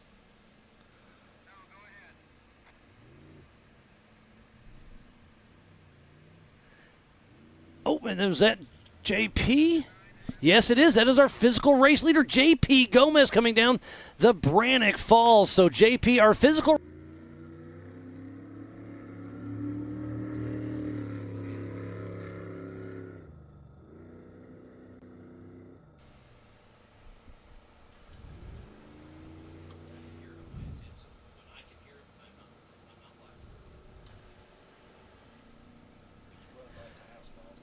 So JP's back out there at race mile 9 through the Brannock Falls. How far back is Darian? How far back is Waylon? Did Waylon get around Darian yet? And then Raul on adjusted time. This is going to be the interesting 1-2 play. Yeah, just looking at the tracker right now, Miles, and it is very close indeed. I mean, my tracker is showing that Wayland is right on top of JP. And it looked like it could have been a flat tire on JP. I couldn't quite tell, but getting a little update from the keyboard warriors.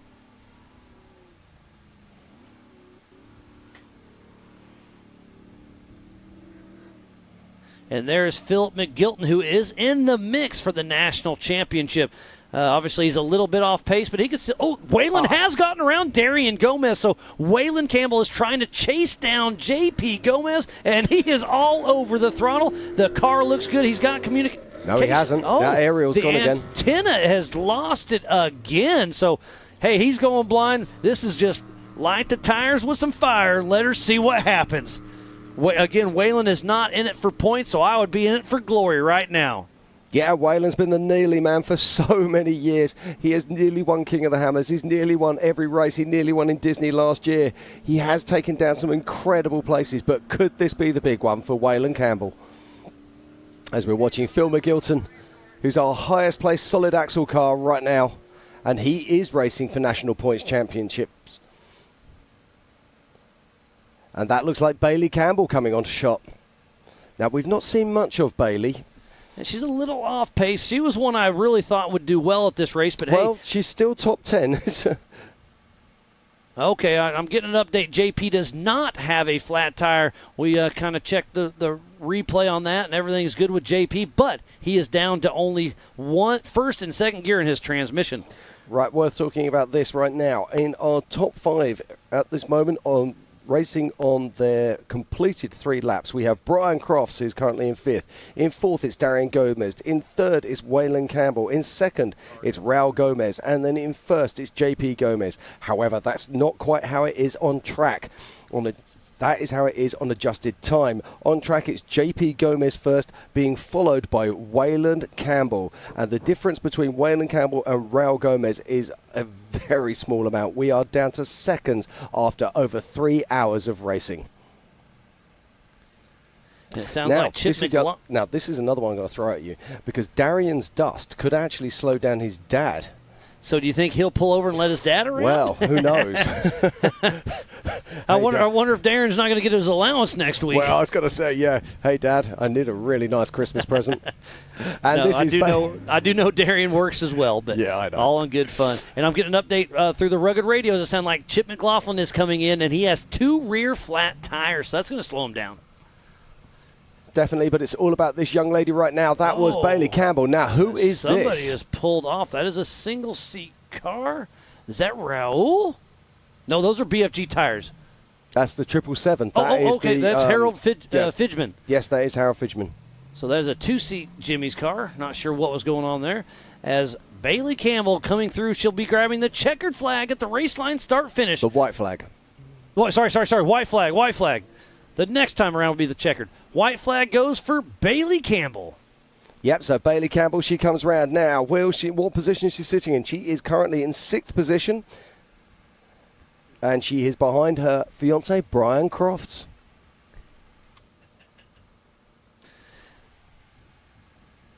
So Bailey Campbell in that 6th position. She's still doing well as Roger King is at race mile number 3.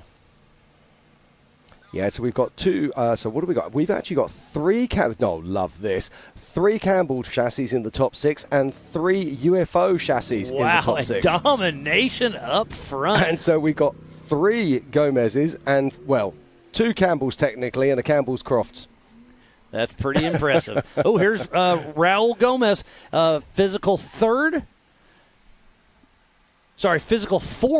but on adjusted time, it's looking good. So he is through the Brannock Falls at race mile number 9. Have we seen Darian? I don't think so. No, we haven't seen Darian yet. I now, think either Raul and Waylon got around Darian, so that is physical 3rd. Yeah, let me have a look here, see if I can find Darian on track. Oh, yeah, Darian is actually showing us stopped at race mile 6. Now, we saw him go off course, which is unusual for Darian, if I'm completely honest. He's a good wheel warrior. Oh, when he blew that corner. Exactly. So was he carrying a problem? Had he blown a shaft? Had something else happened to him, maybe, that's then caused him to pull off this track? Right, okay, here's Chip McLaughlin. Look how shredded those rear tires. He must have been driving on that for quite some time. And look at the tire tied around. Hopefully it didn't do any damage to the brakes. They are checking that, but it looks like it's okay. Uh-oh. They are checking it. That's John Williams saying, hey, let's see what kind of tools they're grabbing.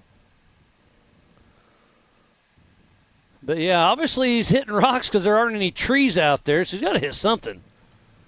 As he's got that cacti on the top of his car. Yeah, they're using the Maxxis Razor tires. Okay, they're going to get the old vice grip trick, so I think that tire did do damage to his brake lines in the back. Now, lots of these cars actually have cut-off valves, so they can actually cut it off from the cab, right? Yeah, look it out from the cab. But if you haven't got those, the best thing is a set of vice grips, or mole grips as we like to call them in England. And then a lot of duct tape. Yeah, well, a load of tape or some zip ties. I'd say both. If you can't fix it with zip ties and race tape, then it's time to go home. Exactly. This is a great shot of this car here. Just look at the way this rear engine tribe vehicle, and you can see the jack, you can see the spare drive shafts, the warning triangles. And also, did you notice it still has the spare tyre in the back there? Yeah, but he had 2 flats. Yeah, well, he didn't want to get out, did he? Looks like they're folding up Cody Addington's tarp. Hate to hear he's out of the race. But what a great showing. A lot of spectators came out to enjoy this, so thanks for everybody for coming out on site. And they're back in Vendor Village and all over the world, tuning in to Ultra4 USA at AOED.TV and Speedsport.tv. Oh, and here's Shannon Campbell coming in. Looks like once again grabbing some fuel. Okay, I've got some news for you. Let's hear it. I think, and I'm looking at my tracker right now. No, I'm going to wait for my trackers to ping before I come back to you. But I might have some news, and it is regarding the lead vehicles of this race. But I will come back to you shortly as we watch 3-time king Shannon Campbell in the pits right now.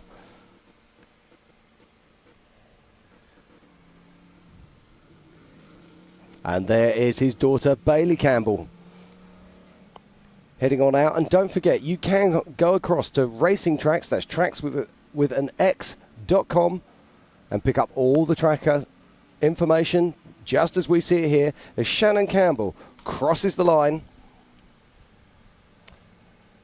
Shannon Campbell is in 8th position provisionally, just behind Bailey Campbell, who's just behind Chip McLaughlin. Now, Chip is having a fantastic race here, although he has been passed by Bailey Campbell as he has to have those tyres changed. And another update from Pam Hall down in the Amsoil hot pits. Levi Shirley blew an alternator belt. The car got hot and boiled all of the coolant. It sounds like they are trying to put coolant back in the system, and they're back in the race.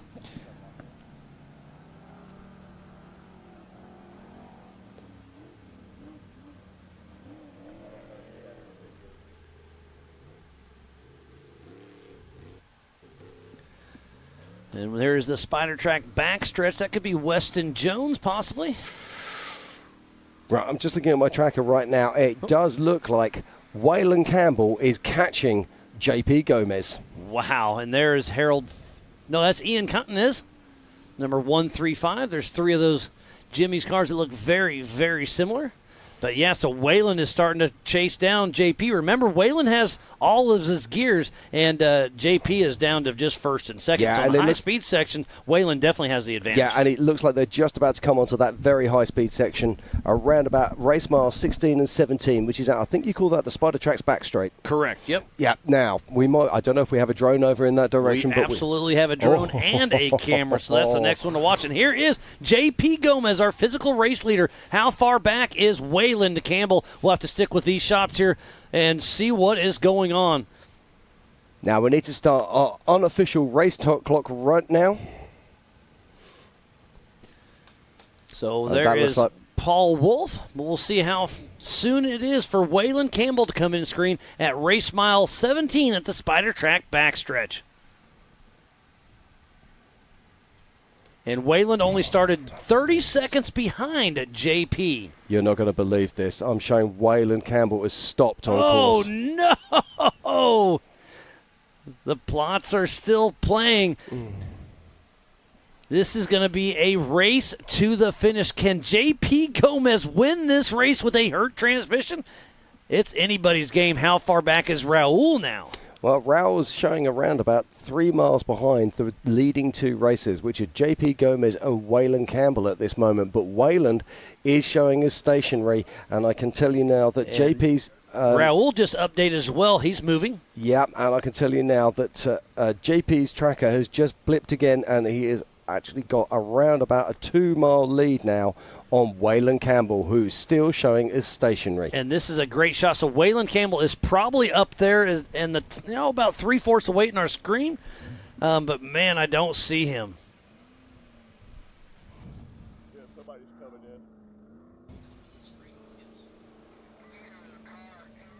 in. So speaking about racingtracks.com, Jim, let's kind of give these guys guys and gals an update on how this works. Okay, so this is our course map right now. So you can see all of these different colored dots all over there, and each of these dots has a number. The numbers relate to the race numbers of the race vehicles themselves. Now we can see number 3 there, just around between race mile 15 and race mile 16, and you can see that there's a little red dot at the bottom of them. So there we go. It says Bailey Campbell, but it's actually Waylon Campbell, and we can see the updated last at the at 1:35. We can see it's at 0 mile an hour, and we can see that he is located at just beyond race mile 15 and is on lap 4 of 4. So much frustration for Waylon, so much frustration for the Campbells as well. Now, if we look at the top right there, yeah, well, if we pop up there to number 82, which is just beyond race mile 17, there he is, and that there is JP Gomez right now, and he is still motoring. We know he's got a hurt transmission, but he is our current race leader on adjusted time and physically. And if we can look back down...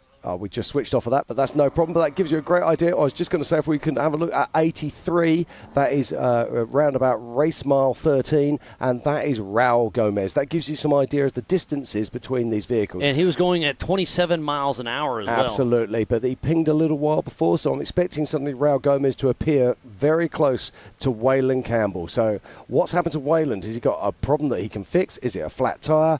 We can only guess at this stage.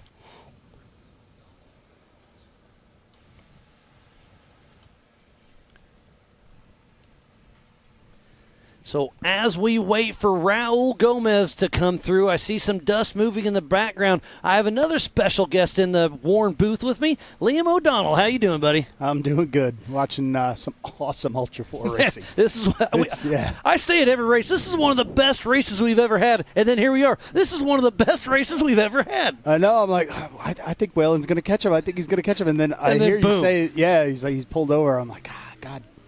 Yeah, so you're part of USAC, our sanctioning body. You're over everything. You work very closely with JT Taylor, our Ultra4 USA race director, and you've been a busy guy this season. And thanks for everything you do behind the scenes, because obviously you do have a lot of weight on your shoulders from time to time, but you always carry it with a smile or maybe a little stern look sometimes. Yes, there's a lot of people out there that they see me coming and it's like, what did I do? And sometimes that's a good thing, sometimes it's a bad thing, but.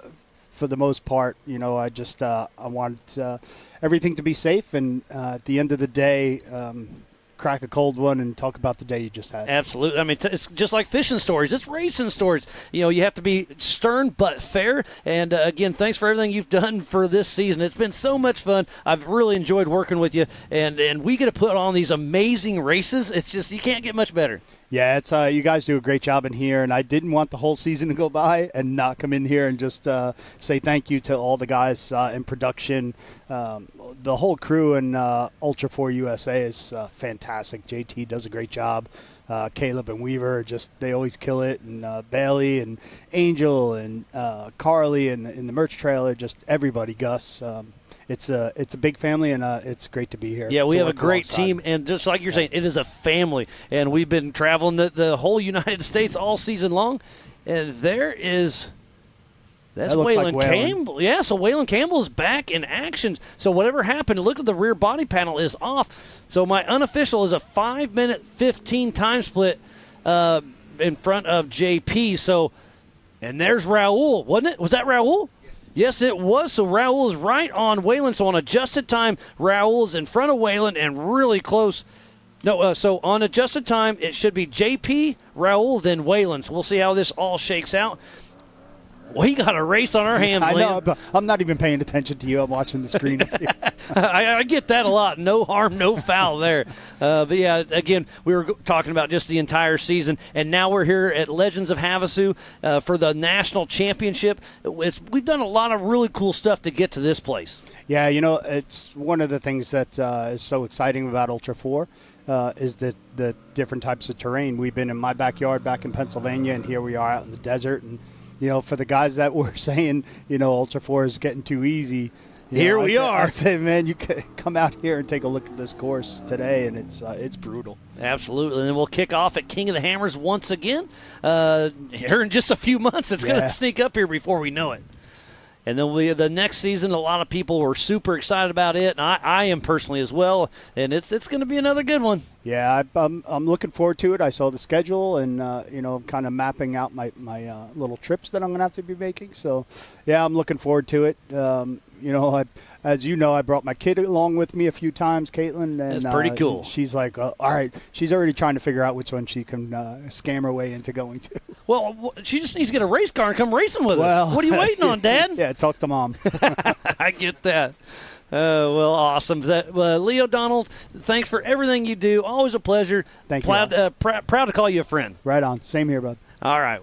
Leo Donald, 23, everybody. Our USAC rep, United States Auto Club.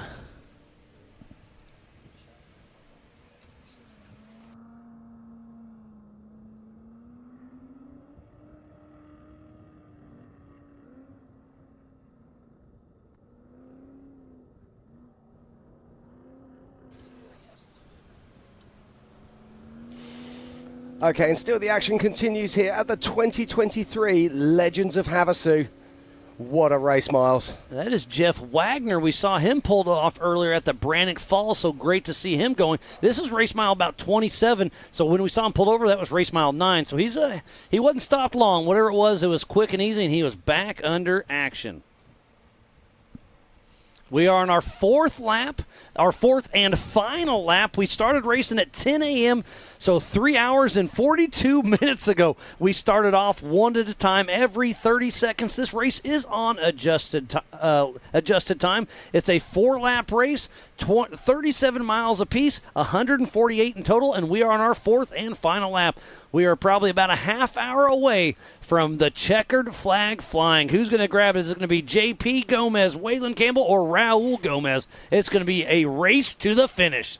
Well, I can tell you now that Waylon's chances are slipping away as I can see he's stopped once again on course. Oh, we saw him move and he stopped again. Yep, so I think at the moment what you're looking at is JP Gomez being chased down by his older brother, Raul Gomez. So Darian was stopped for a while too, so who's going to be sneaking up the rear looking for that third position? I think it's going to be Brian Crofts. Brian Crofts, wow.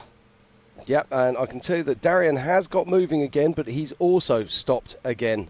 So he moved for a moment and then stopped again. So yeah, Brian Crofts could possibly get that third position. But Waylon's still not out of the dogfight yet. Hopefully he can There's a lot going. of racing yet to come, and Chip McLaughlin is still driving hard here. So and Chip is in 6th position, and we do know that Darian stopped and Waylon stopped. So Chip McLaughlin, keep moving. Yeah, keep moving, absolutely. buddy. And don't forget, JP is running a wounded transmission at the moment.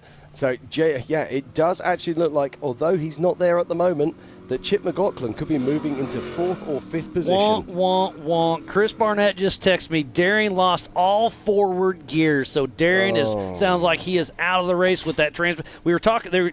Chris was talking about the transmission was getting a little hot. We was a little bit worried about it, but what do? You keep racing. Well, it sounds like he's out of the race, and that's way too far to drive in reverse. I know HART stands for something. It's not race. Yeah, no, that's never going to happen. That's the time to park it up, take the helmet off, sit on top of the car, and cheer your friends as they go by. But he's still rooting on for his dad and his uncle. But talking about transmissions, JP has a hurt one as well. And is Waylon going to get moving again? What's going to happen? There's a great high-speed section of the Spider Track backstretch. Look at the dust flying.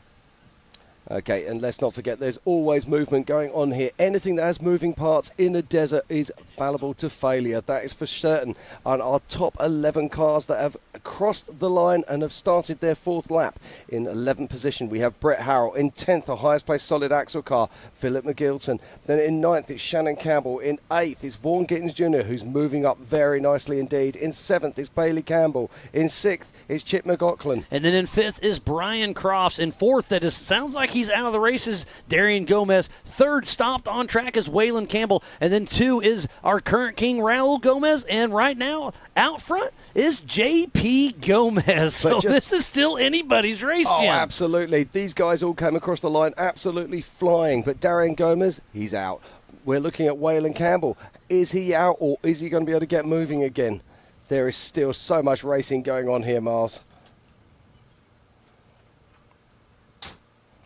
So looking back at the trackers and looking on the course, and that is Paul Herschel.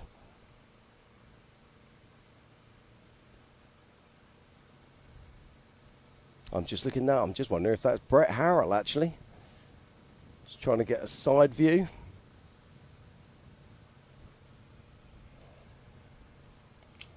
We are in the 4th lap of this incredible race here at Lake Havasu. And it's been action from start to finish. We started yesterday with the qualifying, over 150 vehicles qualifying to race. Then we had the 4900 UTV race. It was absolutely incredible, followed by the EMC, the Everyman Challenge, which finished way into the hours of darkness, setting up this incredible 4400 race here this morning. And that there is the man from Kansas. It is Levi Shirley in his off-road armory Eurofighter. We heard earlier that he had a coolant leak and it poured down across his alternator. So it's great to see him up and running again. And that is Paul Wolf. Also been battling problems all day, but it looks like he's back up to race pace now. He had issues early, had that crank pulley sensor go out on him, but Eric Miller helped him in the pits. And he is nominated for the Zandy Williams Sportsman of the Year, just as well as Chad Hunt, Levi Shirley, and Aaron Lynch. So we'll be giving that away tonight at the banquet at 5 p.m. for the National Championship. And here comes Paul Horschel out for his 4th and final lap. Travis Cook waving that white flag. Oh, and it looks like he has the right front tire that's going down, so he will be pulling in the Amsoil hot pits.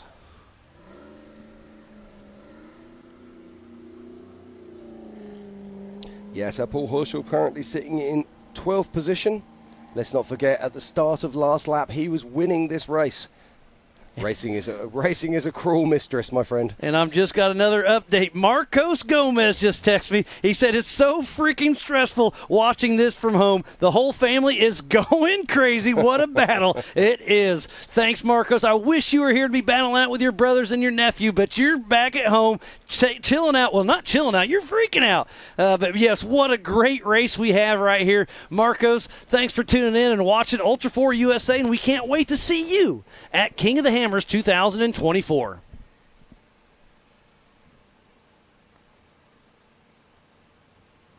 Yeah, just getting news from Levi Shirley that he's having some motor problems out on track. And that is Chad Hunt making his way down into the final zone, and he'll be crossing the line to start his 4th lap. Chad Hunt's up for the Zandy Willems Sportsmanship of the Year as well. Oh, this is so hard to watch. Yeah, Gomez. Marcos even said that. He's like, I don't know how you guys sit back and watch. I always want to be in the driver's seat. Right, it looks like Waylon Campbell has moved again, but he's also stopped again on track. So whatever the problem is, he's trying to fix it.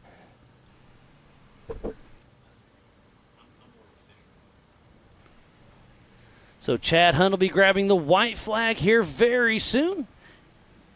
I believe he's out on the lead lap because he's in the contentions for national championship as well. Yeah, absolutely. He's starting his 4th lap right now. So Chad Hunt and Chad that Hunt solid axle machine with Rick Murray riding shotgun. Yeah, and Chad Hunt actually moves ahead of Christopher Branson and Paul Herschel and moves up into 12th position. And Vaughn Gittin Jr. just crosses across. Now, this is going to be very interesting to watch where Vaughn comes right now, because he's into the top 10 on adjusted time. I don't think he can make a play for the podium, but he's had a great race. He's one of these guys. He's a real sleeper in this kind of race. He just builds his way up from the back, just keeps knocking it off. But I think he just left him a little bit much to do on this particular one. So Nicky and Sam are walking around Chad Hunt's car, making sure everything's looking good on that rugged radio, all smiles, shaking their head in the right direction. Looks like they're just checking the lug nuts, making sure everything is A-OK. There's Z-Man checking some stuff out also. Oh, and yep, I just saw Pip Justice in the background out of the race. Hate to see that, so he's starting to celebrate early. Looks like there's thumbs up all the way around as we see dust out in the desert. Again, we are at the Standard Wash OHV area, just about 10 miles south of Lake Havasu City, on this 7,500-acre plot that is normally open to the public. We did get a permit. Yeah, as you say, this place is usually open to the public, and you can come out here and play. That's one of the wonderful things we have about America, or one of the wonderful things you have in America, is all these OHV parks. They're absolutely incredible. As we watch 3-time king Shannon Campbell making his way down the waterfall. I don't think Shannon Campbell can actually put it onto the podium, but he's going very strongly indeed, and he's looking like he will have a top 10 finish. And Marco says the Campbell-Gomez battle is fun to watch, but he said, yes, we will see you at King of the Hammers. Curtis is tuning in. He's been watching all weekend long, so everybody's having fun, and it is down to the wire. This is going to be an absolute race to the finish between JP, Waylon, and Raul. We know JP's transmission's hurt. Waylon had some issues. He was pulled over for a bit. Did he get moving again? No, he is still stopped. So he has actually moved, and then he stopped again. So right now it is JP out front and then Raul behind him. But let me do some quick math. It looks like JP needs to beat Raul by 2.5 minutes. Correct. But Raul is starting to lay down the pace now. He has a fresh car. What can he do? Can he turn up the heat? I'm looking here, and I can tell you now, just looking at the tracker, he is closing the gap on JP. So it's 2:30 split between JP and Raul on adjusted time, and it looks like they're about 2 miles, maybe 3, between 2 and 3 miles spread apart on racingtracks.com, racingtracks with an X.com, or go to live.ultra4racing.com for the timing. Also, we have here in the Warren studio. And there goes Jeff Wagner, I believe. Yes, it is. That IFS IRS Triton engineering machine plugging away. So, wow, this is going to be down to the wire. Oh, there's JP Gomez, our physical race leader. So this must be right around race mile 27. So yes, we are 10 miles away from the checkered flag flying here for the 2023 Ultra4 USA Legends of Havasu for the national championship. I have to say, this is absolutely exciting stuff. We've got the first two cars. We've got JP Gomez, we've got Raul Gomez, and they are going to be so close on adjusted time. But then behind them, we've got Brian Cross, we've got Bailey Campbell, and of course we've got Chip McLaughlin. And there is nothing to choose between these vehicles. I don't know if Brian's got a problem, but he certainly doesn't seem to be moving with the pace that he was earlier on today. So now it's Bailey Campbell in the mix, and she is in second national points. So if Brian Cross doesn't finish, she could end up taking the national championship away from her fiance Brian Crofts. That'll be an interesting conversation.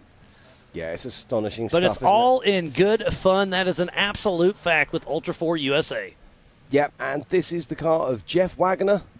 You might recognize it is Lauren Healy's old. I say old. It wasn't old at new all. car. Old new car.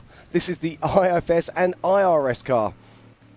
Debuted that at King of the Hammers 2022, raced it this year as well, and was planning on racing it until somebody, Jeff, came along and wanted it worse than he did. There's Ian still plugging away, the 135. And another Jimmy's car. Yeah, that's race mile number 3. Now, the interesting thing is they come through this technical area, and it does get very technical around the sort of that race mile 23 to 26. That's actually going to really play into the hands. It's Dennis Sterndale there coming down. So really playing to the hands of JP Gomez because he only needs first and second gear. He won't need that third gear. It's when he gets to those longer straights. Is there enough longer straights for Raul Gomez to be able to make back on that time? I think that's a great point. I don't think so. I think there's a couple fast sections, but not a couple triple-digit sections. There's one more down there around probably race mile 33 where you can probably sneak up on 100, but then it's a hard 90 right as Philip McGilton makes it down the Brannock Falls at race mile number 9. Yeah, Phil McGilton, he's actually really running a great race here. He is definitively top 5. Now, he's racing for national points. Where will that put Philip McGilton? I mean, roughly. Yeah, right now he's sitting in 3rd position. But don't forget there's a drop race, so we'll see how that all shakes out at the National Championship banquet this evening, but yeah, he's still in the mix. Brian Cross, is he still moving, or did you say he was stopped? No, Brian Cross is still moving for definite, but he just seemed to have dropped off the pace that we would expect for Brian. Oh, terrible news on the rugged radio. James Mahoney have a mechanical alert on racing tracks, and Horschel's got a right front flat tire, trying to flex it out. Do they not have a jack? I don't know, but you called that as they came through the pits. Did they not stop to change it? Yeah, you're right. I did call that. And maybe he didn't know he had the flat, but they're trying to flex out. See, if this was a solid, well, I don't know. You'd think that way. They're trying to make it float because with IFS, since it's not independent front suspension, if you put that left on that big rock, sometimes it'll float the right front, like the UTV standard, but this car's a little bit heavier than that, so tough break. So he should have pulled it over in the Amsoil hot pits, but didn't. But again, did they not have a jack, or what's going on there? Well, I've just lost. Don't know where I've lost him, but I've managed to lose Brian Crofts. So I'm just trying to find where Brian is right now.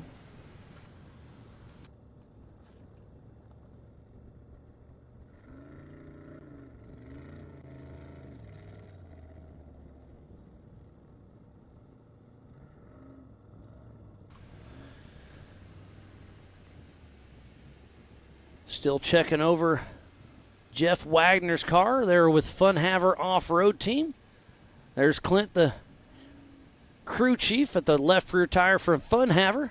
And they're helping out all the Broncos. A.K. Watley, Jeff Wagner, Vaughn Gittin Jr., and Lauren Healy. Well, they were helping Lauren Healy. There's Joe Gatlin, the 4570 with Fire River Racing.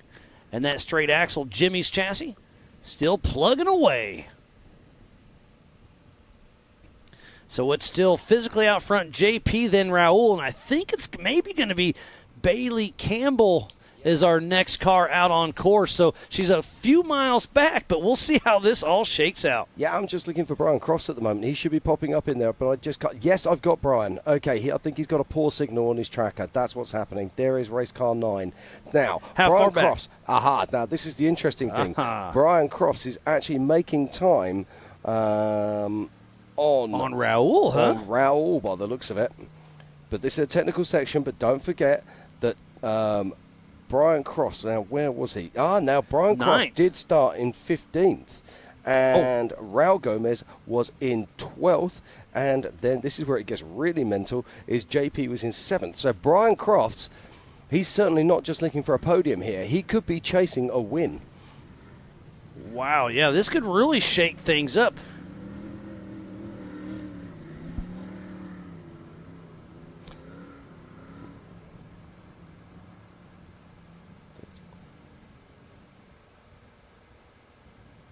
Yeah, I'm guessing right now that Brian Crofts is something around about 2.5 to 3 minutes behind Raul Gomez.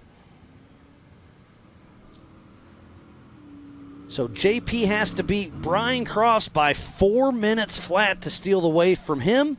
Yeah, it looks like he's got that lead right now. Yeah, I think he has. I don't think there's too much issue. But it all depends on this. Mate, this is going to be absolutely down to the wire. I love this. But and there's Raul Gomez, our current king and back-to-back king. I mean, I'm pushing through. So this is race mile number 27. Yeah. I've got my abacus out. I've got my shoes and socks off. I'm counting toes. I'm trying to work out what's going on here. This is fantastic stuff. This is why we love Ultra4 racing. Looks like Tad Dowker started in 45th position and has moved all the way up into 12th, entering lap number 4. And there's A.K. Watley. Yeah, A.K. Watley having a fantastic race here. Very impressed indeed. Especially for his first race with Ultra4 USA in the 4400. Now, this is good news. That's Levi Shirley. I heard a little while ago that he might be suffering from oil pressure problems, but it doesn't look like they are. So he's back on track, or he's choosing to ignore them. Don't look at that light. Don't look at that light. There's Bailey Campbell at race mile number 17 with Ryan Miller riding shotgun. Yeah, she's going to be passing her brother, Waylon Campbell, very soon, who's still parked on the side of the track. And let's not forget, he has not got radio communication, so he will not be able to communicate that back to the pits. But I'm sure they're listening to us. Yeah, exactly. As he stopped at race mile 19. So he is just before that the second waterfall. Yeah. So Bailey, I'm expecting to be passing him any minute now. And remember, this is a no-chase race except for fellow competitors. So is Bailey going to stop and check on her brother or just stick her tongue out on her way by? I think you know the answer to that. She's going for a podium. She's going for a podium. I mean, she's playing for points as well. You absolutely. Because Waylon is not in the points. Bailey absolutely is. Okay, so who's this? It's a great king up front. We're trying to decipher from the racing tracks and the visual. Yep, I go with you on that one. Yep, Roger King, but he is being chased heavily by 2 cars right behind him here at the Spider Track backstretch. So we'll see if they catch him in their dust. That is Bailey Campbell. Oh, this will be interesting. She should be getting extremely close to her brother. No, that's not Bailey Campbell. Oh, that's Ken That's Ken Loddle. A big white car from the aerial. Now, we saw him with that heavily torn-up tyre, and that looks like that is Andrew McLaughlin. Back in act. No, he's... No. That's the Canadian car. Sorry. Oh, that's Glennie Page. Yes, Glenn Page. And then Shannon Campbell. So Glennie Page and Shannon Campbell are mixing up. There's Joe Gatlin. I love this. You find yourself looking at the car, but if you lift your head, oh, look at that big hit as he went sideways there. You lift your head and you look at the view into the distance. It's astonishing. Absolutely beautiful, isn't it? Oh, and there's Gomez. That is that JP, I believe so. I believe that's JP, So there's yes. our physical race leader. Oh, so there's, okay, I know where that's that last danger jump hard right. So he's a couple miles away. So we will have the checkered flag flying here in about 5 minutes. JP Gomez is still in the lead. So we will have our unofficial stopwatch ready. Yeah, so this is JP Gomez, our current race leader. He qualified in 7th position with a 1:51. And there's been all change during this race. Let's recap on this race, Masters, of what exactly has been happening. Lauren Healy started out, was pushing hard from the start. Then we saw Cade Rodd take on the lead, and everything was looking great for that young man. Then he stepped to the side. Paul Wolfe took it on. It was leading. back and forth for a lot of these absolutely. guys and gals. Then stepped forward Darian Gomez, and he was the first to complete a lap, but then Darian had problems. And then it was Paul Horschel, and then he came into the hot pits, had problems. Absolutely. He led for nearly an entire lap. Then he came in and parked up, had problems with an alternator, and that passed over the lead to JP, right? JP, I believe. And then he's been out front. We do know he's down to only first and second gear, but he's able to run a couple laps that way and staying strong out there. That UFO machine has held together extremely well. Now, looks like maybe... Now, we have got to talk about Raul Gomez here. And we've Shannon also Campbell got chasing to talk down. About Brian Crofts, who's out there.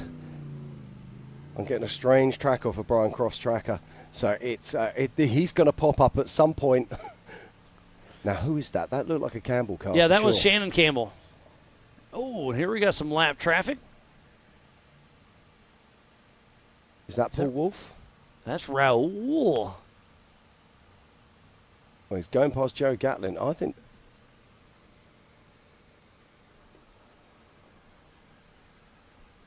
Zoom in right here. We're at racingtracks.com trying to check everything out.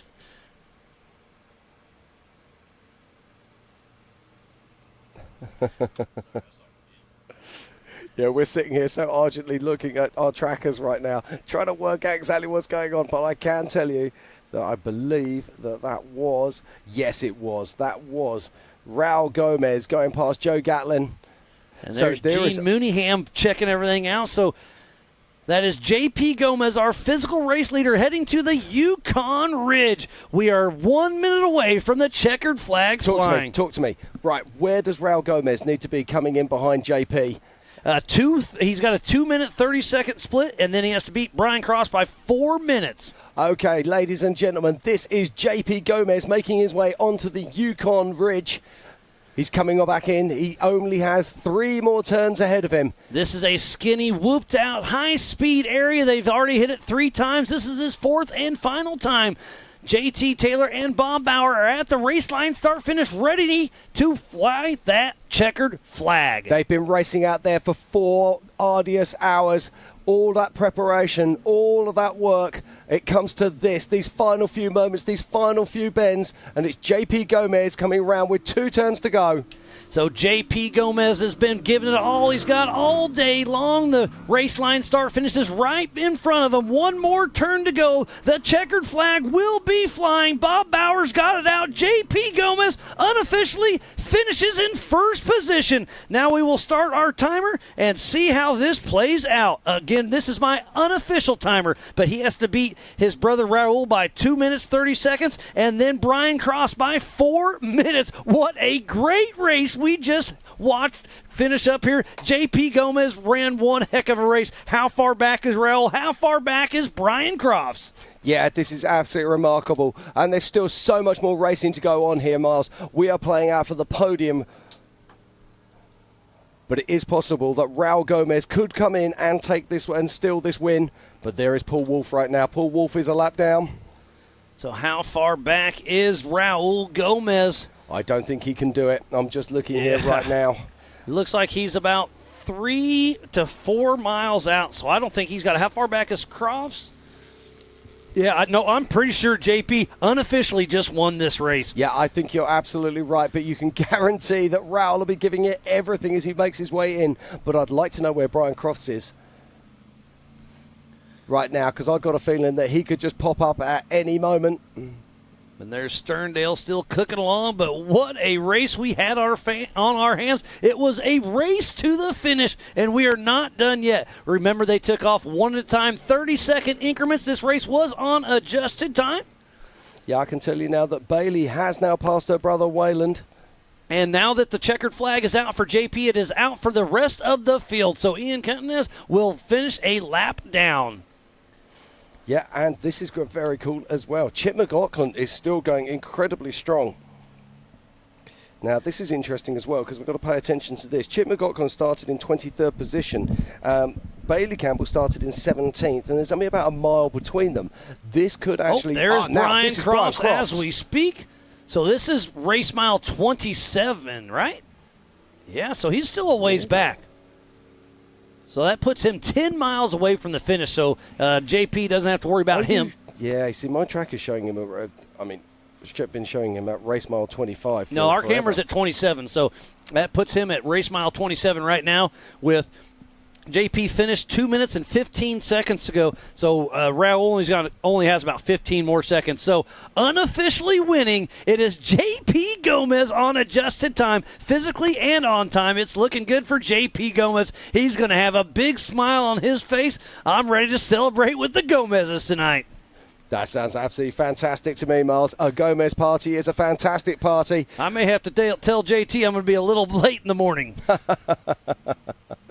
As Brett Harrell still making his way through. Let's not forget we have the banquet after this race tonight where we'll be giving out all the championship awards for the National Points Series. And the Zandy Williams Sportsmanship of the Year award as well.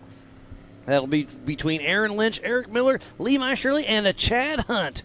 There's Brendan Thompson. Obviously, he is a lap or two down. We saw him in the Amsoil hot pits for quite some time.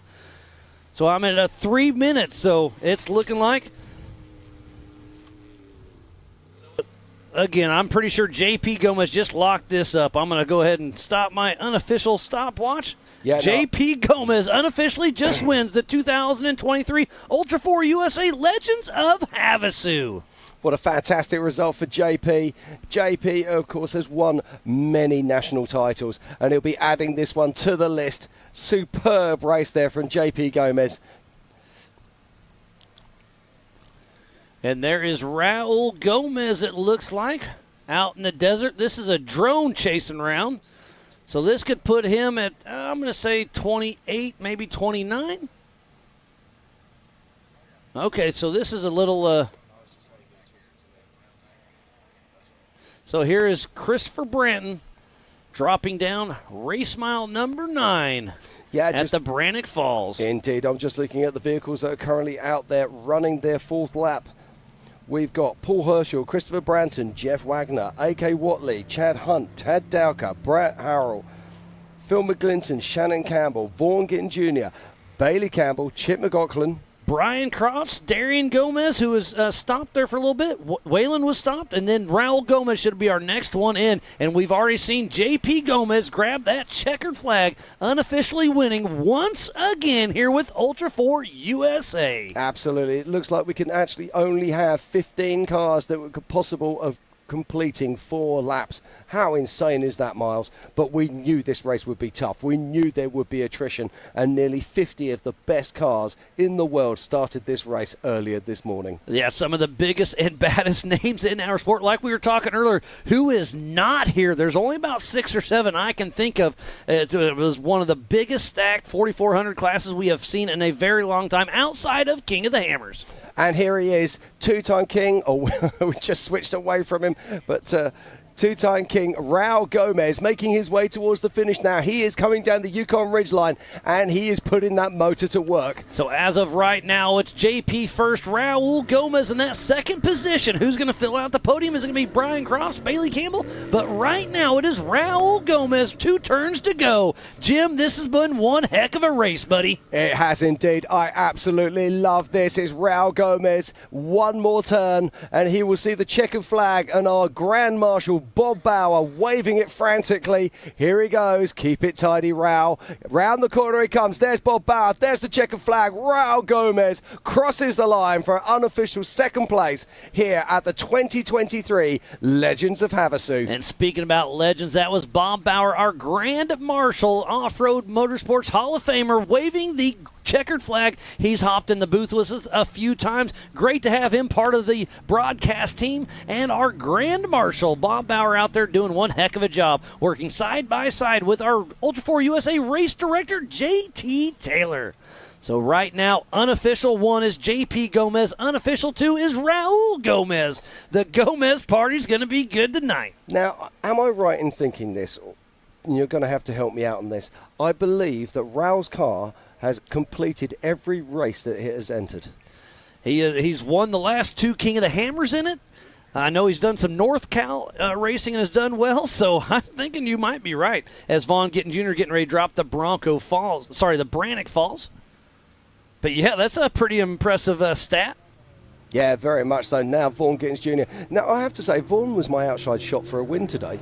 I thought he'd just be back in that 24th position, working his way out through the field, and he's done that beautifully. But lap traffic's probably bit him in the tail a few times. Yeah, absolutely, but not just lap traffic as well. The astonishing pace that these cars have been laying down today, I don't think we can appreciate just how fast those sort of top 15 cars were pushing. It's incredible. Yeah, JP and Raul out front, and I know Marcos is back home right now, all smiles and probably a little pumped up right now. I believe he's already outside, mate, polishing his car, getting it ready for the next race. But still, the action continues here, and there is still plenty of action. Lots of cars out there on course. Yes, Marcos is extremely fired up. I can't tell you what he texted me, but I'll tell you what, he's excited. Is it a double expletive, Miles? C. Ah, okay. Yep, it absolutely is. It's a bleeper. There's Dalton Hamilton. Well, we very much look forward to seeing Marcus out racing with us very soon. I have no doubt he will be with us at King of the Hammers, as will the entire of the Gomez crew. And as you say, the party tonight in Lake Havasu will be absolutely enormous. And tough break for Darian Gomez. He had such a great run, but we can say that about every Paul Wolf, Paul Horschel. Well, how many leaders have we had in this race? We had Lauren Healy, we had Cade Rodd, we had Darian Gomez, we had Paul Herschel, we had Waylon Wolf. Campbell. Did I not include Paul Wolf? Oh, in you that? probably did. Yeah, probably. So I think that we had at least 7 different leaders in this race. It was an incredible race for sure. There's Joe Gatlin and Jesse Clark finishing up for Fire River Racing. So they will have completed 3 laps.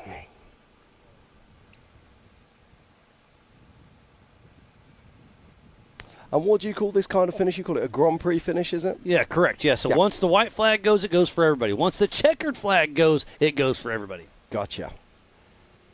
See, I'm learning something new every day. Every day. I like it. Stick around America. You'll learn a lot. There's Brendan Thompson. Ooh, moving a little slow. Yeah, he's had a tough day there. It's a broken rear axle. So maybe he's just taking it easy because obviously it's a trail fix, not a real fix like you would do in your shop. But it's probably still better than what I could do in my shop. Yeah, absolutely. Now, it's really interesting talking to a lot of the teams here, and they're saying they want to race it because they want to get track seat time. They want to race it because they love it. But there's also a little bit of trepidation. We're coming into the end of the year, and King of the Hammers, of course, is at the end of January. And you've got this weird thing where you've got SEMA, you've got Thanksgiving, you've got Christmas. So if they need any exotic parts, it can be difficult to get parts between now and King of the Hammers. So although they want to be out here testing, they also don't want to blow their things apart completely with hammers just round the corner.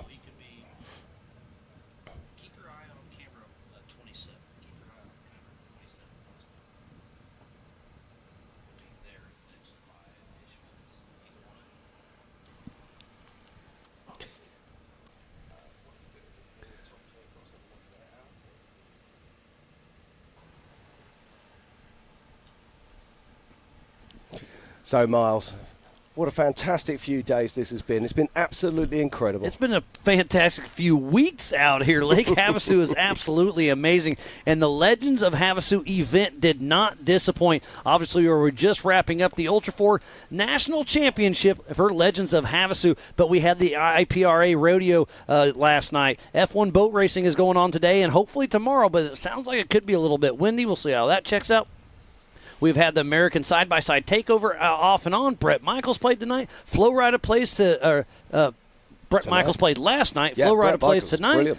Aces Wild was last night. I mean, there's so much going on this week. It has been an absolutely amazing time here. It really has been a festival, hasn't it? A festival. That's a good way to put it. But still, the action continues here. And we're out on track right now. So we're still waiting. Is it going to be Brian Cross or Bailey Campbell coming across next? I'm not sure. But Chip McLaughlin still has a chance. He's sitting in that in that 5th spot. So if Crofts or Campbell have an issue. Chip's there to capitalize. So Chip could get a top 5 with us here at Ultra4 USA. He'll be super ecstatic about that. Yeah, absolutely. And Philip McGilton's not that far behind either. So Phil's having a great day out there in his solid axle car. So if Brian Crofts can come into the podium the next 10 or 15 minutes, I think he will lock down the 2023 National Championship. Okay, who's this? This is Kenneth Goodall. Now we're seeing Ken's had some problems out on course today, but it's great to see him up to race pace again and still moving forward.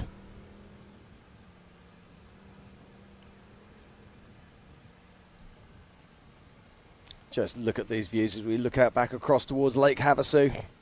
If you don't know where Lake Havasu is, it's fed by the Colorado River that runs through Death Valley and also through the Grand Canyon.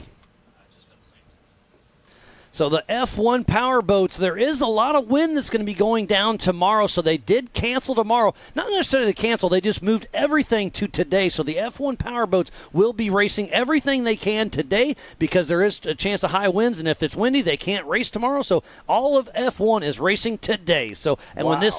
when this race is over, we're heading over to the Nautical, so we might be able to see some F1 boat racing while we're doing the national banquet. And look at this. JP Gomez is flexing up on his brother, Raul, literally and physically. Yeah, absolutely. And you can see Raul there. He's just about to get out of the car. Now, you can have a party or you can have a Gomez party. There is a difference. There is Raul Gomez, two-time king, getting out the car. And he is going to be super pumped for his brother, JP. All smiles right there from our current king, back-to-back King of the Hammers Championship, Raul Gomez, unofficially second position. And there's A.K. Watley.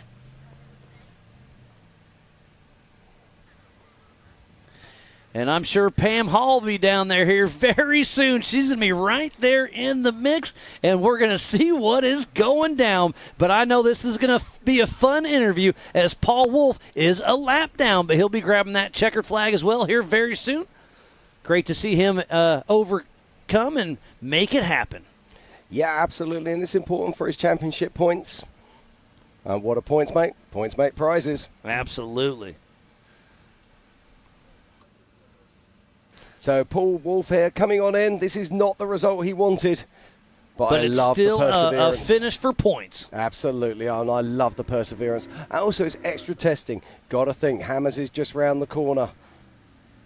You want to make sure that everything's 120%. And I can hear the horsepower. Paul Wolf grabbing the checkered flag from Bob Bauer. And it's so frustrating when you get something like a crank sensor let you down. It's a $20 part on a car. It's always that, isn't it? Yeah, on a 6-figure car. It's so frustrating. Well, it sounds like Pam Hall is down there in the winner's circle with JP and Raul Gomez. This is going to be a fun little interview. Rowdy. So hopefully we got our bleeper ready, but they're going to have some fun. Pam, what do you got? Let's hear what the Gomezes have to say. Bleeper ready, but they're going to have some fun. Pam, what do you got? JP Gomez, here you are on top of the box right now, unofficially. You did a tricky little parking job right here, but how are you feeling right now? I know you're super pumped. I'm pretty tired. Super excited. Lost third gear about 20 miles into lap 1. Super excited. Lost third gear about 20 miles into lap 1. So I was like, just don't get any flats, right? And then got passed by Waylon, I think, on lap 1, and just be smart out there. I had to kick my brother's ass and Flacco's, so that's why I came out here. I really thought all three of you were going to be on the box there for a little bit, but I hear Darian ended up having some issues. But here you are. It's all about you right now, number one. What do you think about this race course that JT Taylor put together for you guys? So it was definitely a driver's race course. Couldn't really open it up out there, so you had to be smart and then not try to wreck your stuff in the dust. Almost wrecked about 3 times on the lappers out there. So you had to be smart and then just be patient. So super excited. Well, congratulations right here, unofficially on this top of the box for us here. Good job out there this weekend. Thank you. I just want to shout out to my wife and kids at home. They're watching me, cheering me on. My brothers, my families, everybody at home. All the sponsors. I'll go over on the trophy thing, but surprised all the wheels are on this thing. I had some stuff out there, and I was actually impressed. So hats off to Joe and the team for prepping this thing last month and getting us out here to race this race. Awesome. Well, congratulations to JP Gomez. Guys, back to you. Thank you, Pam. What a great talk with JP Gomez. And here it is, Jim. This is a good one. Yeah, this is indeed a good one. This is Brian Crofts. Look at this. So this man has had the most fantastic season, and he's coming round. Bob Bauer is going to be giving him the checkered flag, and Brian Crofts crossed the line for an unofficial third place here at Legends of Havasu. And I think he just locked down the national championship. Mr. Brian Crofts, it's looking good for him. We will be giving that away tonight at 5 p.m. at the Nautical. So Brian Crofts with a great season, and following right behind JP and Raul Gomez. So unofficial 1, JP Gomez, unofficial 2, Raul Gomez, unofficial 3, Brian Crofts. And there's Chad Hunt still plugging away. Yeah, that's absolutely fantastic. It's so good to see, isn't it? So how far back is Bailey Campbell? She's around that race mile 28, 29, I believe.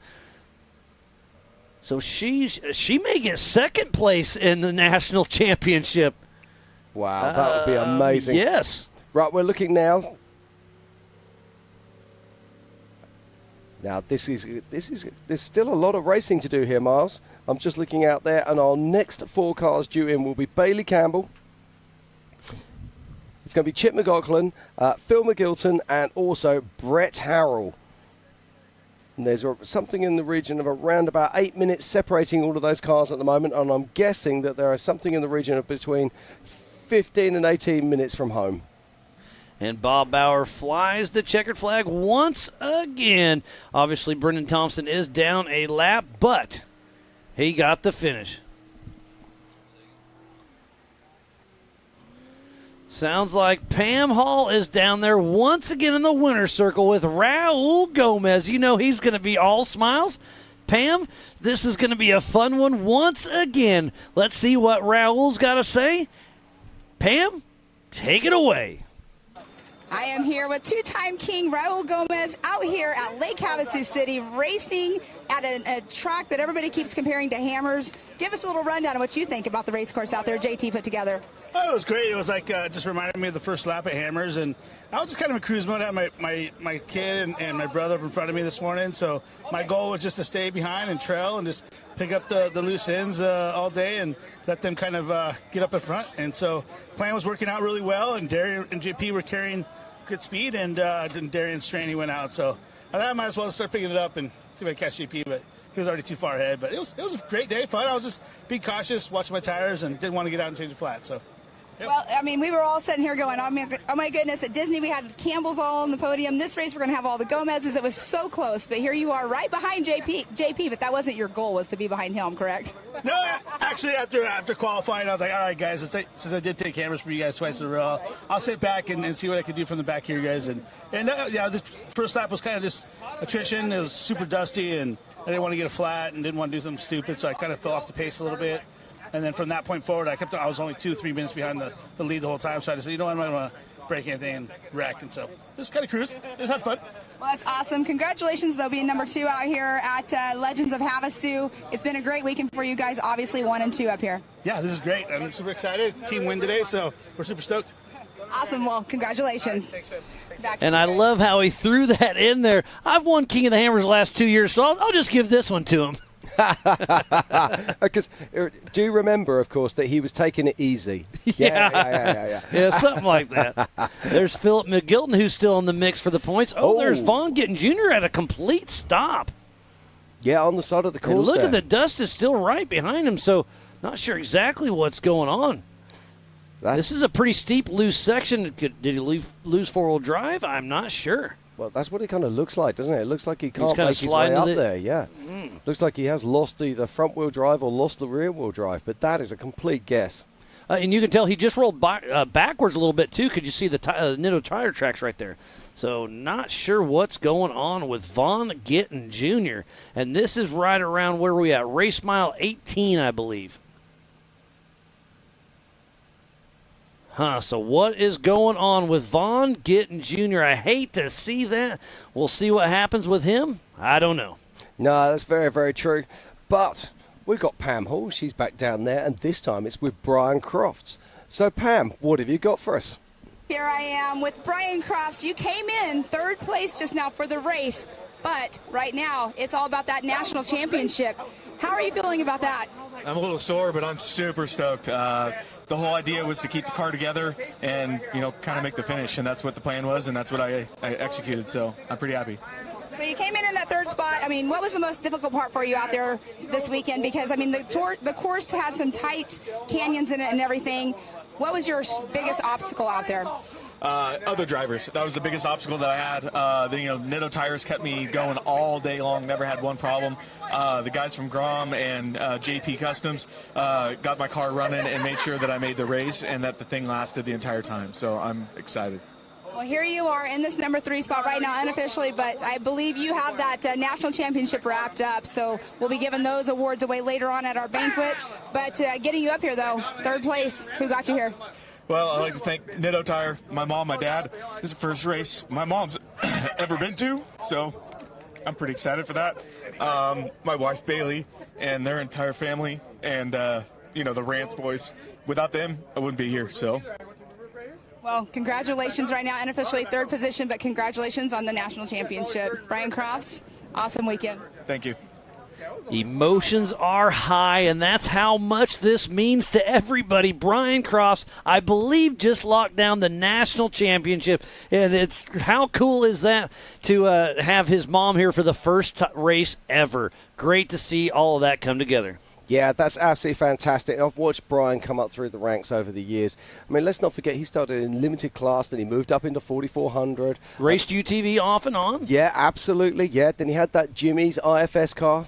Then he moved over into this Campbell car, and to see it all come together now is absolutely awesome. And you can just see how much it means to him to take home that National Points Championship. And to see him just, he's changed his racing. He's matured in his racing, and I love to watch that. Oh, and here is Vaughn Gittin Jr. turning around, so he is definitely having some issues. Is he going to try to get a run at it, or what is going on? Hopefully we can get a visual. Let's stay with this camera for just a moment and see if he's going to go, but yeah, it's rear wheel peel only. So this is a pretty flat section right here, and he's still having issues. So Vaughn Gittin Jr., it looks like he is out of the race with no front wheel drive. Tough break for him. Hate to see that for anybody. But Vaughn Gittin Jr. out of the race as well. We saw Lauren drop out earlier, so Funhaver had a great night last night with the 4600 Spider Track stock class, but not so much today in the main 4400 race. Yeah, tough break there. And just looking at my tracker now and just seeing who will be next across the line. It looks like it will be Bailey Campbell that'll be coming into town next. And then probably we have, in about the next sort of 7 to 8 minutes. And then we have Brian Crofts, Chip McLaughlin. Sorry. I hate to tell you this, mate, but he's already home and dry.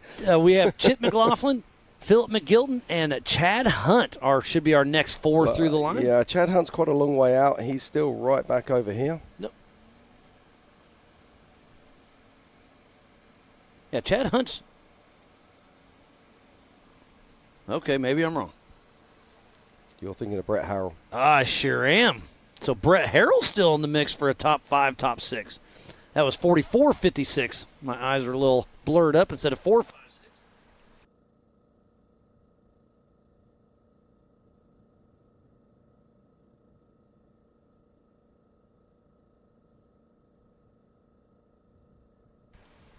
So, yeah, from you got the tracker over there, so I saw 4.56, but it's 44.56 of Brett Harrell, not Chad Hunt. Yeah, absolutely. It's an easy mistake to make. I forget who I got wrong yesterday. Similar sort of thing. Well, the Max Gordon and the Robbie Gordon, 777 and 777. Yeah, they mess with those points, and then the Campbells are 5, 3, and 35. The Gomez's are 82, 83, 90. There's a few out there that you Whoa, never did you see get the wrong. donkey kick there? That was awesome. So Bailey Campbell not giving up yet. That's a danger jump, because from there you could be moving with some pretty good speed. But if you hit that any more than Bailey did, it could really take you for a tumble. So she's just about got a mile and a half yet to go. And when we first got here, right in this section, she's getting ready to come up onto was some pretty gnarly cross grain, but it's starting to burn in pretty nice. Yeah, Bailey Campbell had a really good, solid race. Her car is very much designed for this style of race. That extra size fuel tank. We're just seeing Vaughan getting junior there, just cruising, and it's AK Watley, the sister car of Vaughan's. In his 4400 debut. And there's another sister car of Jeff Wagner, except for he's got the IRS on this one, but very similar outside of that. So AK Watley and Jeff Wagner running a very similar pace and still trucking along right here at the Spider Track backstretch. Logan Goodall still trucking. We saw him pulled over in this same. Yep, Kenneth Goodall, thank you. Pleasure. Man, my brain's getting a little fried today. Oh, mate, we have been in the chair for 14 hours nearly yesterday and nearly 5 hours today, so you're forgiven. 6.5 hours. We started at 8 this morning, remember? Yeah. Okay. My mind's gone.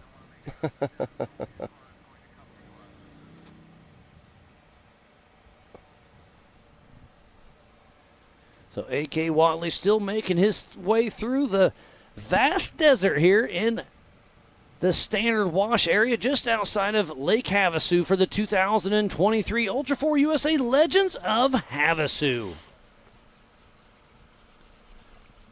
Still lots of action out there on track right now, and we're hoping to see Bailey Campbell coming into town literally in the next sort of 2 to 3 minutes.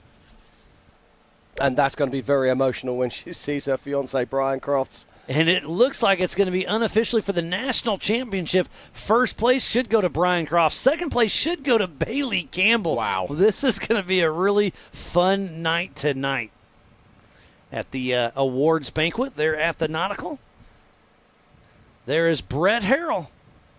Believe he's up in the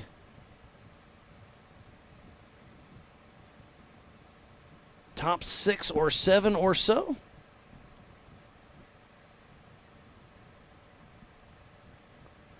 How far back is Chip McLaughlin? Philip McGilton. Philip McGilton's in the mix, so he could be in that third spot for National Series points. Chad Hunt still may get fourth also.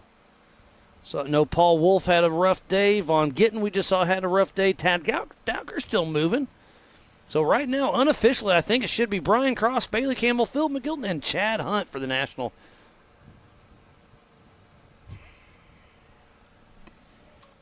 Okay, coming down across the line right now. So here is Shannon Campbell. He is a lap down, but he is giving it all he's got. Checkered flag is flying from Bob Bauer from Shannon Campbell.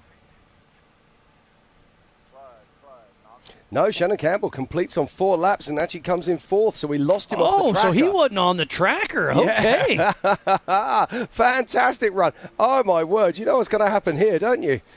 We're going to have Bailey coming in a minute. Right, okay, let's have a quick look at this. Where is Shannon and where was Bailey? Okay, so Shannon was ahead of Bailey, so Bailey would have to come in within 30 seconds. So, no, that's going to stick. So Shannon Campbell has just come in behind his soon-to-be son-in-law, Brian Crofts. Wow, yeah, that was a little sneak in there with the tracker. Missed that one. It's not often you don't see Shannon Campbell coming. Yeah, no doubt. So Shannon Campbell, unofficial 4th place for the national race here in Lake Havasu. And we should be seeing very, very soon as that. Oh, have I? Hold on a minute. That was showing us 35. 35 was Bailey Campbell.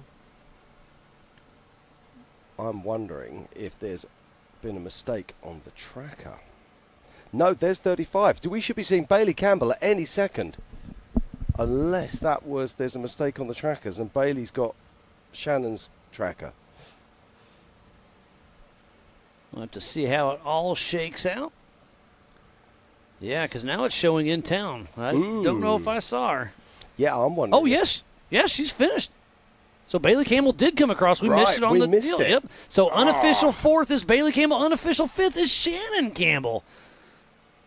Right, so Shannon crossed the line, and Bailey must have followed directly behind because Shannon was So maybe so you know when I said the 30 seconds count, she actually came in and we missed it. So maybe her bubble was over the number 5 bubble. Yeah, absolutely. So they may have been on top of each other on a tracker. We didn't see that, so we do apologize about that. So unofficial first, JP Gomez. Unofficial second, Raul Gomez. Unofficial third, Brian Cross. Then Bailey Campbell and Shannon Campbell. That's absolutely fantastic. Wow. And just think about this. You just remember the lockout that the Campbells had at Disney as well. And off the back of that, coming straight to Havasu and to take out 3, 4, and 5. And 5. That's incredible stuff. And if JP and Raul wouldn't have showed up, they would have been right up there in the mix. They'll have to pay them off next time. Oh, they're still, everybody wants to race everybody at their finest on course. So anytime we can get the Gomez brothers out here racing with us, everybody wants to battle.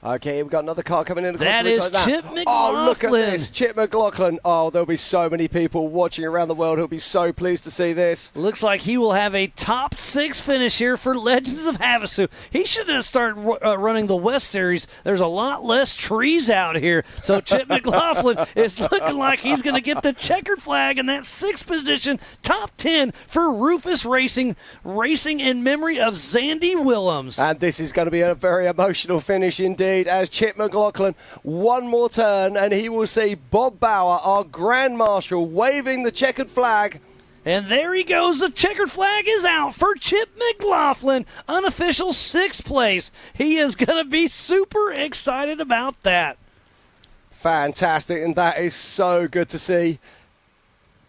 I arrived here on Wednesday and spent some time with the Rufus team, and they are just such a wonderful bunch of people. Oh, they're exactly what Ultra4 USA is all about. Great to see that. They put their heart and soul in it and have a lot of mishaps throughout the time, but always come back. Here's Glennie Page coming through. He is a lap down, but he clicked it off. So he will get his finishing points. You have to race 2/3 of the race, and he got 3/4. Yeah, absolutely. It's a great run there. Let's not forget, this man comes all the way down from Canada. Yeah, from Ontario, Canada, all the way here to come racing with us.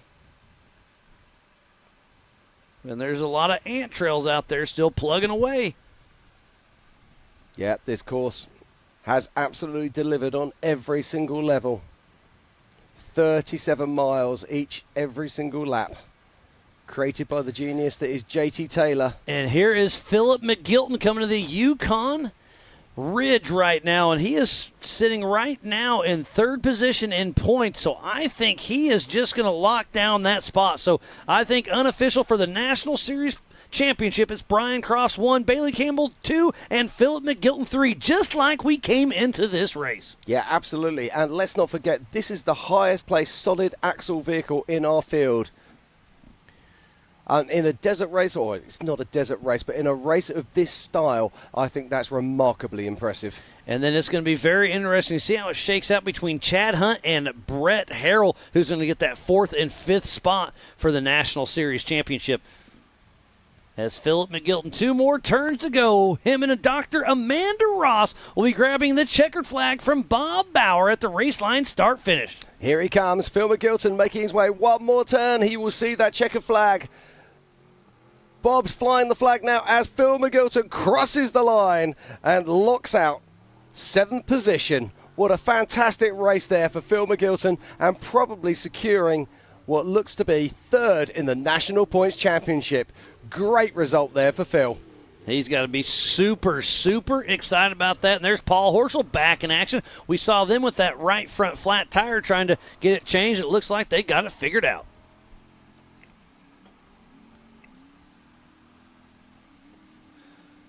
Oh, and here comes Brett Harrell. We were just talking about checkered flag is riding for Brett Harrell. That'll put him in unofficial he moved into 7th position, knocking Philip McJilton down to 8th. So, man, it's going to be really close. Chad Hunt's going to have his work cut out for him. Who's going to be 4th or 5th between Brett Harrell and Chad Hunt? I don't have the math skills right now. Because we do have that drop race, so it's a little tricky. I'd have to get my spreadsheet out, which I don't have right in front of me. Here comes Tad Dowker. Yeah, Tad Dowker is a lap down. Our next finisher will be, or potential finishers are going to be Paul Horschel. Tad Dowker is actually on I was going to say, I thought he was on Sorry, I do apologize. Correct lap. And Chris Branton. But all of those are probably around about 15 minutes out right now. Maybe up to 20. Yeah. And then behind them, I believe that is Chad Hunt. Chad Hunt still moving, so he's still in the mix for the top 5 in the National Championship Series. Yep. Then behind him, we've got Jeff Wagner, who's putting together a very impressive race. And, of course, A.K. Watley. And I believe that might be locking out that would be the last of the cars that are on the 4th lap. And they are approximately race mile 22. So I have around about another 15 miles to go.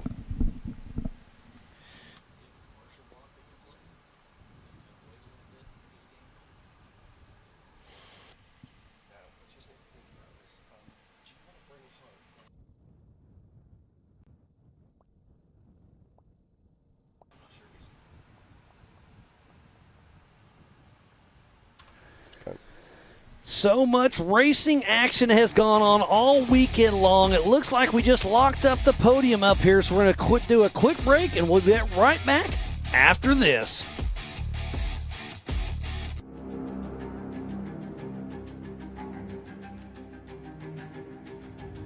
Connect with the Wild is about off-roading with your buddies. Connect with the Wild is about going to Moab and conquering new challenges that you didn't think were possible. Ultimately, Connect with the Wild is about enjoying the outdoors in your vehicle as best you can. We're treating it like we know it's something special that everyone will remember.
Watching Speed Sport 1, your home for great American grassroots racing.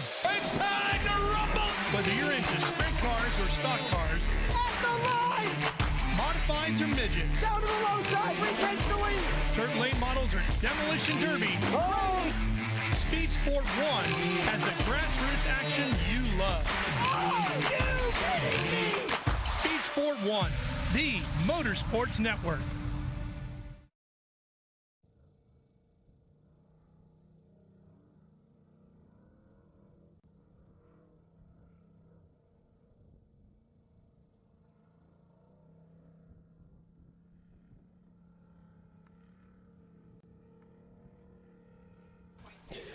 Hi, and welcome to the 2023 Legends of Havasu out here at Lake Havasu City. Miles, what a fantastic day.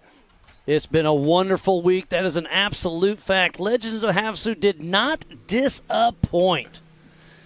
And there is Chad Hunt still in the battle trying to lock down a top 5 for the national championship. And we will see who takes home the Zandy Willems Sportsman of the Year. Will it be this man, Chad Hunt? Will it be Levi Shirley? It could be Eric Miller or Aaron Lynch. It could be any one of those 4. And it's going to be exciting to see. That is voted on by their peer racers. You have to be a registered racer for the 2023 Ultra4 USA season. And they came out and voted, and we'll see who gets that one tonight. It is a traveling trophy, and the Rufus family will be up there on stage with us to help that hand out tonight.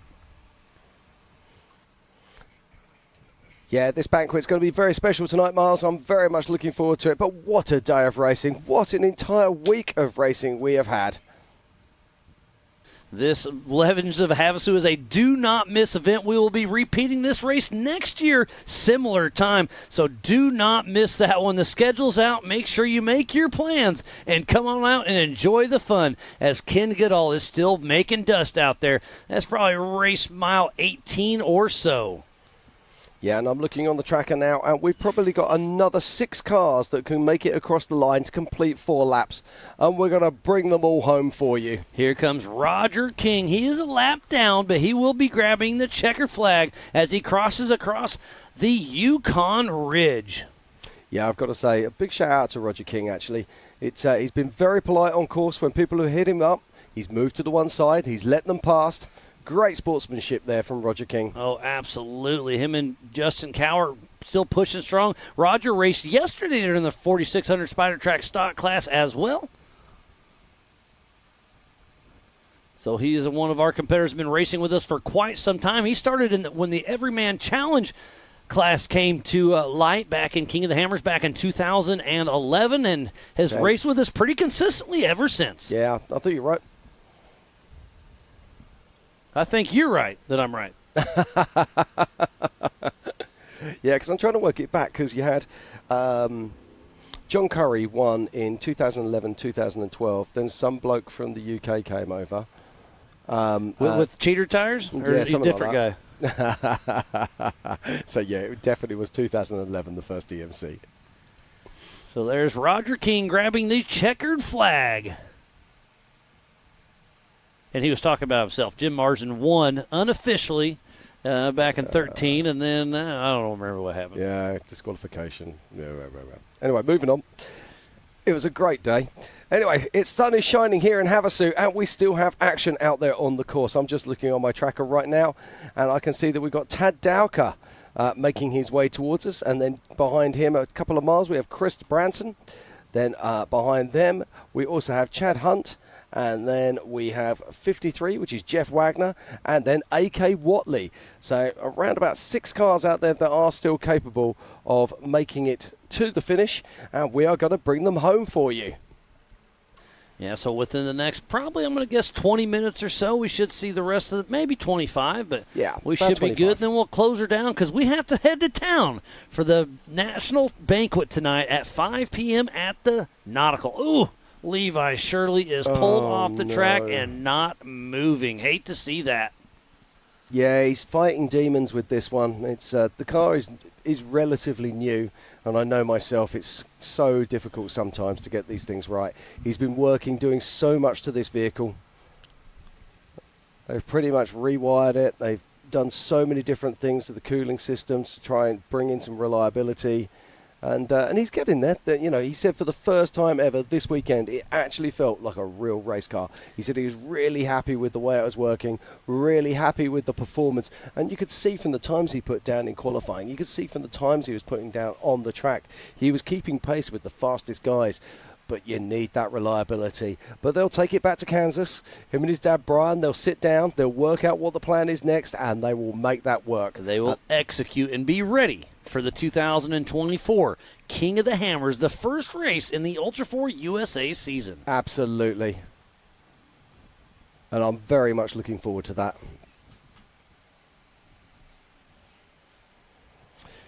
So we're probably around about 3 to 4 minutes away from seeing Paul Herschel crossing the line. And Paul, of course, he was leading for the entire of lap 2. Yeah, such a tough break for him. It was looking good, too. That machine is absolutely a work of art. Well, do you remember when he came in? We thought he was coming in for probably a splash and a dash and back out into the desert. But it came in, turned out that his alternator had failed. Yep, so that means that he's got to change out the alternator. And remember, everything under that, well, not under the hood because it's a rear engine, but it's over 200 degrees, so trying to change something, it's tough working on something that's that hot as well. And then they also had some braking issues. Yeah, he had some brake issues as well. I believe they had to lock off one tyre, or lock off one wheel, should I say. So he would have been only braking on 3. Now, on a road car, that would be incredibly dangerous. But on an off-road car, you can get away with it. Oh, for sure. Now, the reason being is because you're running 4-wheel drive, you're actually using the braking effort from each wheel multiplies back to the others. So we are winding down to the 2023 Ultra4 USA season. And is that Jeff Wagner I see there? I believe you are correct. Yep, that is Jeff Wagner. So where's A.K. Watley? I thought he was in front of him. No. A.K. Watley is just behind Jeff Jeff Wagner. So 2 Triton-built machines. And the impressive thing about this is the first race for Jeff Wagner in this car. With minimal seat time because he just purchased that car from Lauren Healy. Yep, and then just behind him is A.K. Watley in the sister car to Vaughn's car, also with very little seat time. So both these guys doing a great job and going to be bringing it home in the top 15. And we saw Vaughn getting Junior lose front-wheel drive. Just tough break for him, but hey, again, racing's racing. We've seen a lot of them pulled over having issues. But we adapt and overcome with what we have. We do. The racing gods can be very cruel indeed. But still we come back and still we compete. And still we push on. Because that's what racers do. And there is A.K. Watley. There he is. Still chugging along with Chaos Motorsports. I'm just looking on track at the moment. I can see... See, this is the interesting thing. If I look here, Miles, on the tracker, that's the 5AZ, which is Shannon Campbell. So that's why we didn't see him coming through, because tracker quit pinging back there at race mile 20. Do you think Shannon's left his tracker around race mile 20? and we can see Waylon Campbell stopped pretty far off track. Yeah, it looks like he's trying to make his way back. Yeah, this is Paul Horschel. So it looks like Paul Horschel right now is coming up the Yukon ridgeline. We saw him in the hot pits for such a long time. He led the race for a while. Tough break for Paul Horschel, but look at him at the Yukon Ridge. He has given it all. He's got all the way to the finish line, and this ridge with super tight whoops. It's he's having fun. Yeah, but it's just look at the way it floats across that incredible vehicle. This machine is made for exactly this track. Had some issues, tough break, but hey, that's part of racing. So one more turn to go for Paul Horschel, and Bob Bauer will be waving that checkered flag. Yeah, so he will be crossing the line any moment now. And here he goes. Paul Horschel grabs a checkered flag for the last time of the Ultra4 USA 2023 season. Yeah, and Paul Horschel currently in 9th position unofficially. So a top 10 there for Paul Horschel. And we saw him out there earlier. He had to change that front right tyre. Now, the interesting thing about that, I'd love to look at that back actually, because you called that as he crossed the line for the start of his 4th lap. But I don't know if he actually stopped in the pits, so maybe he didn't know that he actually had a flat. It may have been just soft right there, and I got a good glimpse at it, and he didn't feel it yet, but yeah, just tough break.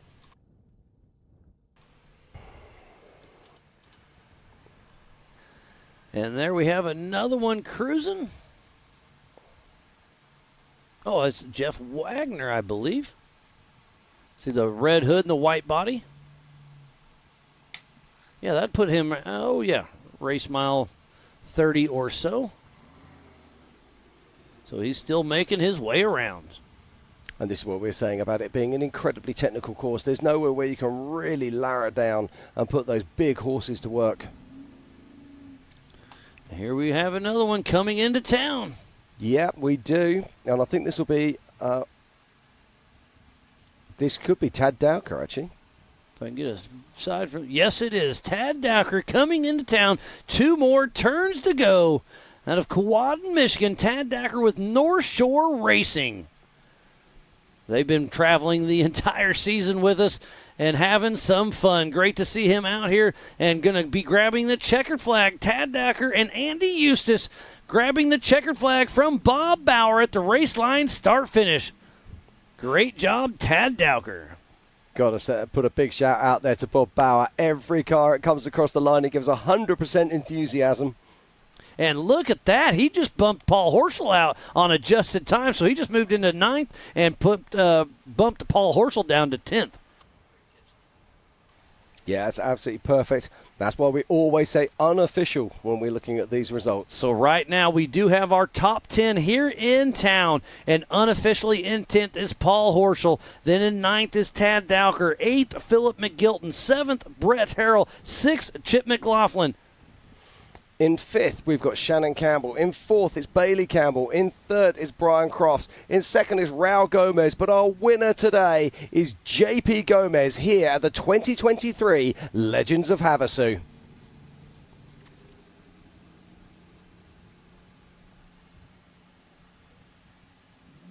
Still a few more cars out there on track, Miles. Yeah, it's not nearly as littered as it was last night. We had a lot of broken cars, because definitely the dark played its toll on that. Yeah, we've got another 4 cars out there that we can bring across the line. I'm expecting Christopher Branton to be the next finisher. And he will be closely followed by Chad Hunt. Is Jeff Wagner still plugging away? Yeah, and somewhere just behind him will be A.K. Watley. Being held back by that choking white dust.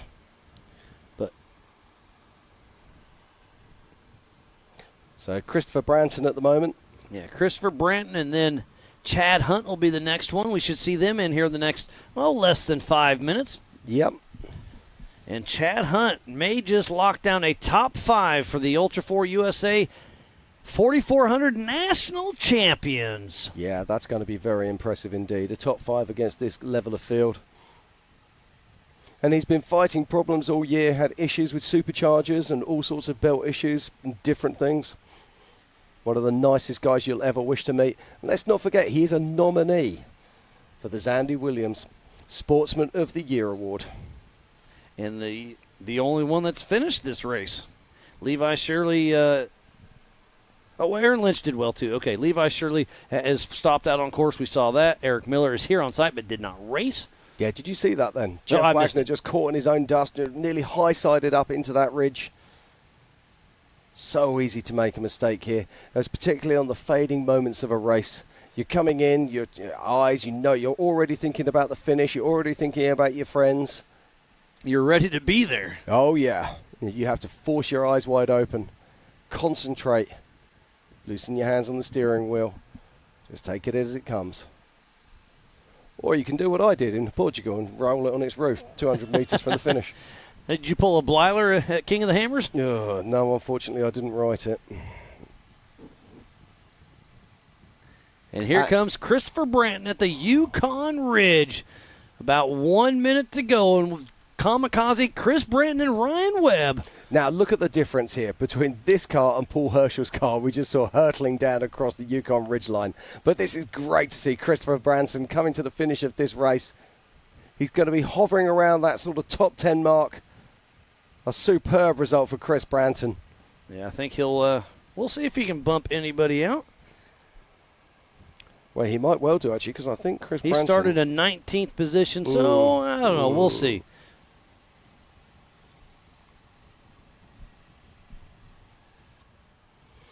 So here we go. Christopher Branton, 2 turns to go. Comes down the hill, going past the hot pits, over the last couple of whoops. He'll be coming around the final bend.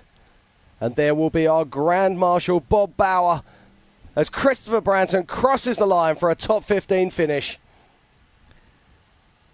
And he just bumped into top 10, bumping Paul Horschel into 11th. So Chris Branton he's got to be excited about that.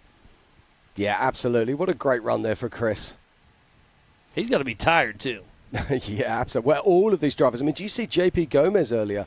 I mean, this is a guy who's normally jumping up and down like Tigger, and today he's just like, I'm done. Yeah, I mean, that was 148 miles out there. I mean, that just really goes to show you how tough this course really was. JT Taylor did an amazing job laying this course out.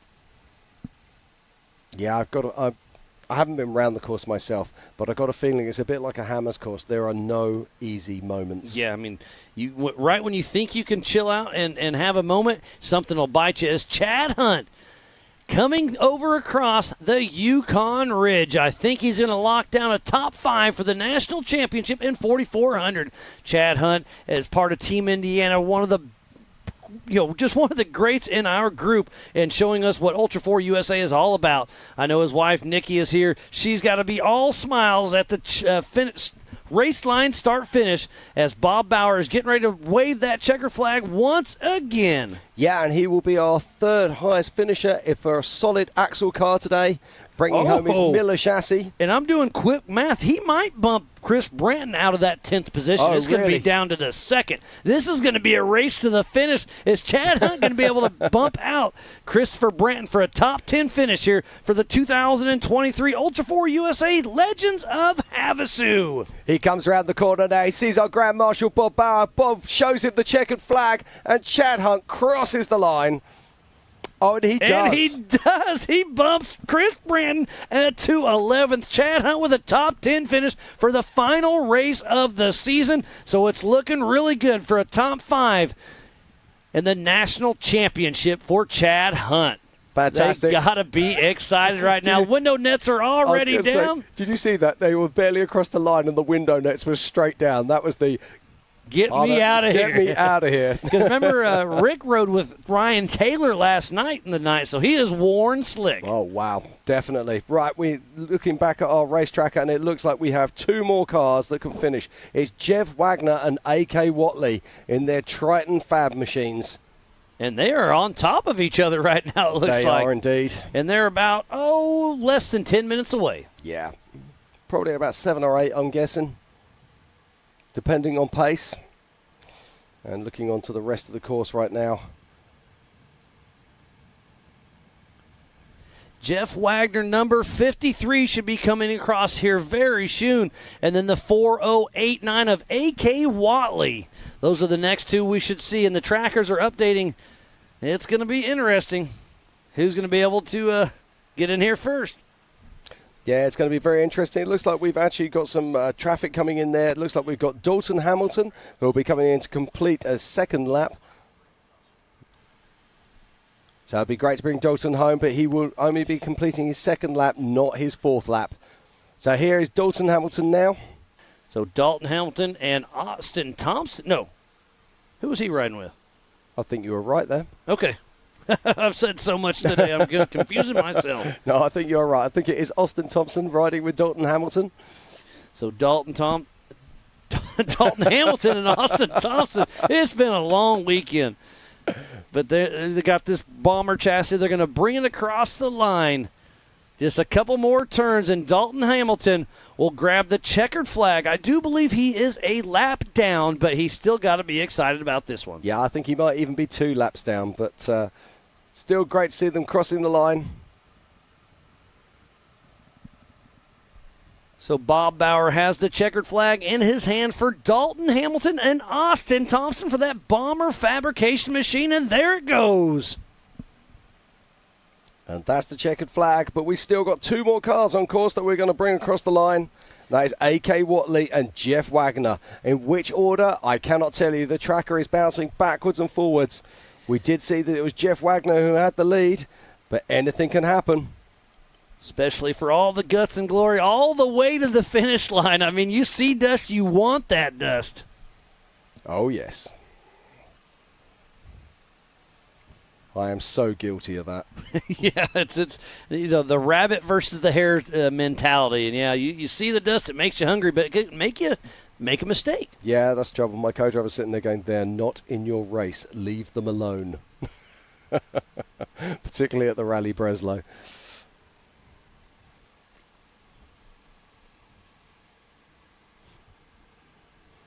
What a fantastic day of racing, Mars. Just look out across that vista. That is...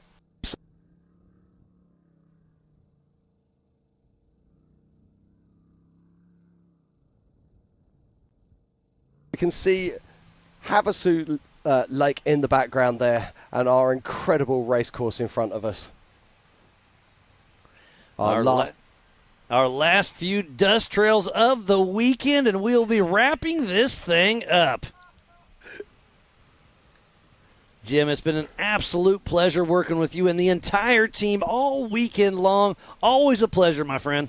It's always great to be here. It's always great to come to America. It's always great to be racing with Ultra4 USA. I can't wait to see what the future holds. I cannot wait for King of the Hammers 2024. The future is bright, that is for sure. Absolutely. There are so many new teams coming in. There are so many new cars. And we have a lot of people that have been racing with us for a long time that just won't give it up, and I love that part as well. Okay, now is that Jeff Wagner we can see there? There are other cars on course.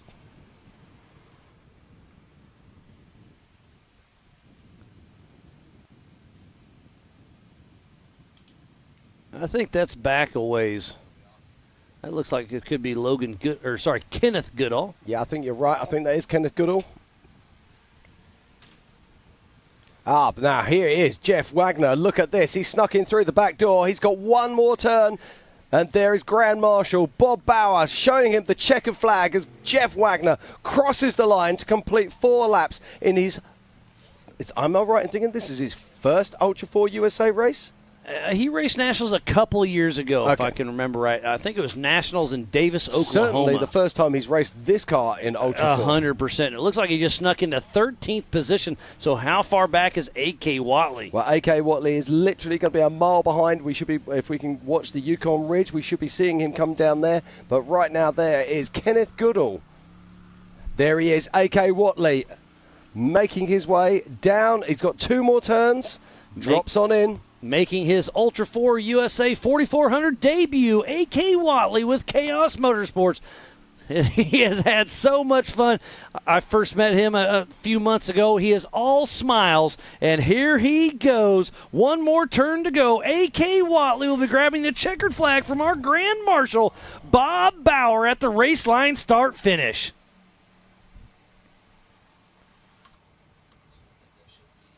Oh, wow, and that's incredible. So there's a credible yin to our yang there. A.K. Watley takes 10th position from Chad Hunt on adjusted time. Wow, a great top 10 finish with a stacked field in his first 4,400 race. He's got to be super, super excited about that. A.K. Watley, congratulations, my friend. Yeah, and let's go through the 14 finishers. Get your head around that, Mars. 14 out of nearly 50 runners and riders.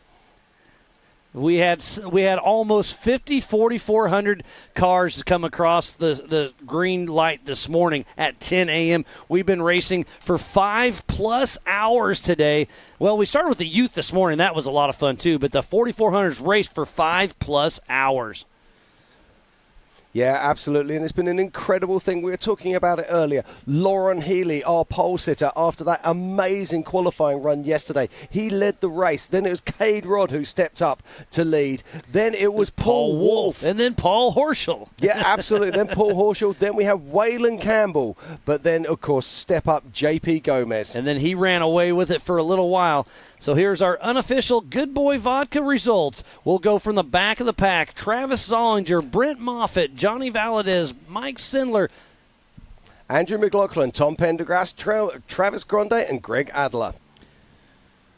And then Kevin Stearns, Casey Curry, Lauren Healy, William Robertson, Cade Rod, Mark Nicholson, Cody Addington, Matthew McGowan, Pip Justice, and Dalton Hamilton.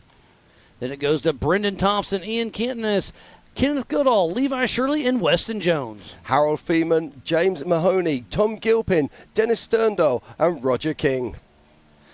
In 20th is Glennie Page, Paul Wolf, Joe Gatlin, Vaughn Gittin Jr., Darian Gomez. Then our last of our unofficial finishes, Waylon Campbell. Then we go into our official finishers who got all of their 4 laps. In 14th is Jeff Wagner. In 13th is Paul Horschel. In 12th it's Christopher Branson. In 11th is Chad Hunt. And then getting his first finish ever in Ultra4, and in the top 10 is A.K. Watley. In 9th is Tad Dowker. In 8th, Philip McGilton. In 7th, Brett Harrell. In 6th, Chip McLaughlin. And our top 5 is 3-time king Shannon Campbell, his daughter Bailey Campbell in 4th, her fiance, this is a family affair, is Brian Croft in 3rd place. In 2nd, 2-time king Raul Gomez, but top of the box, rounding out the 2023 Ultra4 National Championships here at the Legends of Havasu, it is JP Gomez. And look at that, 4 hour and 2 minutes. How awesome was that? We've been running all weekend long. We guessed an hour lap and we nailed it to a T, Jim, and it's been an amazing, amazing week. It has indeed, with so many people that we need to thank. Who do we need to thank here, A Miles? little bit of everybody. I mean, the entire broadcast crew, Jason and Gayla Robinette, USAC, all the volunteers, safety, and everybody in between. Yeah, absolutely. All our crew down at the vendor village, all our crew out here at the racecourse, and most importantly, the family and all the races that make Ultra4 so incredibly wonderful. And Bob Bauer, look at him starting the race this morning. We started at 10 a.m. We've been racing for 5+ hours, Jim. It's been a lot of action all over the course all weekend. Jim, so much fun we had. Yeah, absolutely. The action just comes thick and fast. I cannot wait for the future. This is Ultra4 racing. This is why we come racing, because we love this so much. So thanks again to everybody for tuning in off and on all weekend long. It's been an absolute spectacle. We have had so much fun here. So thank you for tuning in to Ultra4 USA for the 2023 Legends of Havasu for the National Championship. From the entire broadcast crew here at AOE.TV and Speedsport.TV, I am Miles Haskins alongside Jim Marsden, Bob Bauer, Pam Hall. Thank you, and we will see you up next at King of the Hammers early next season.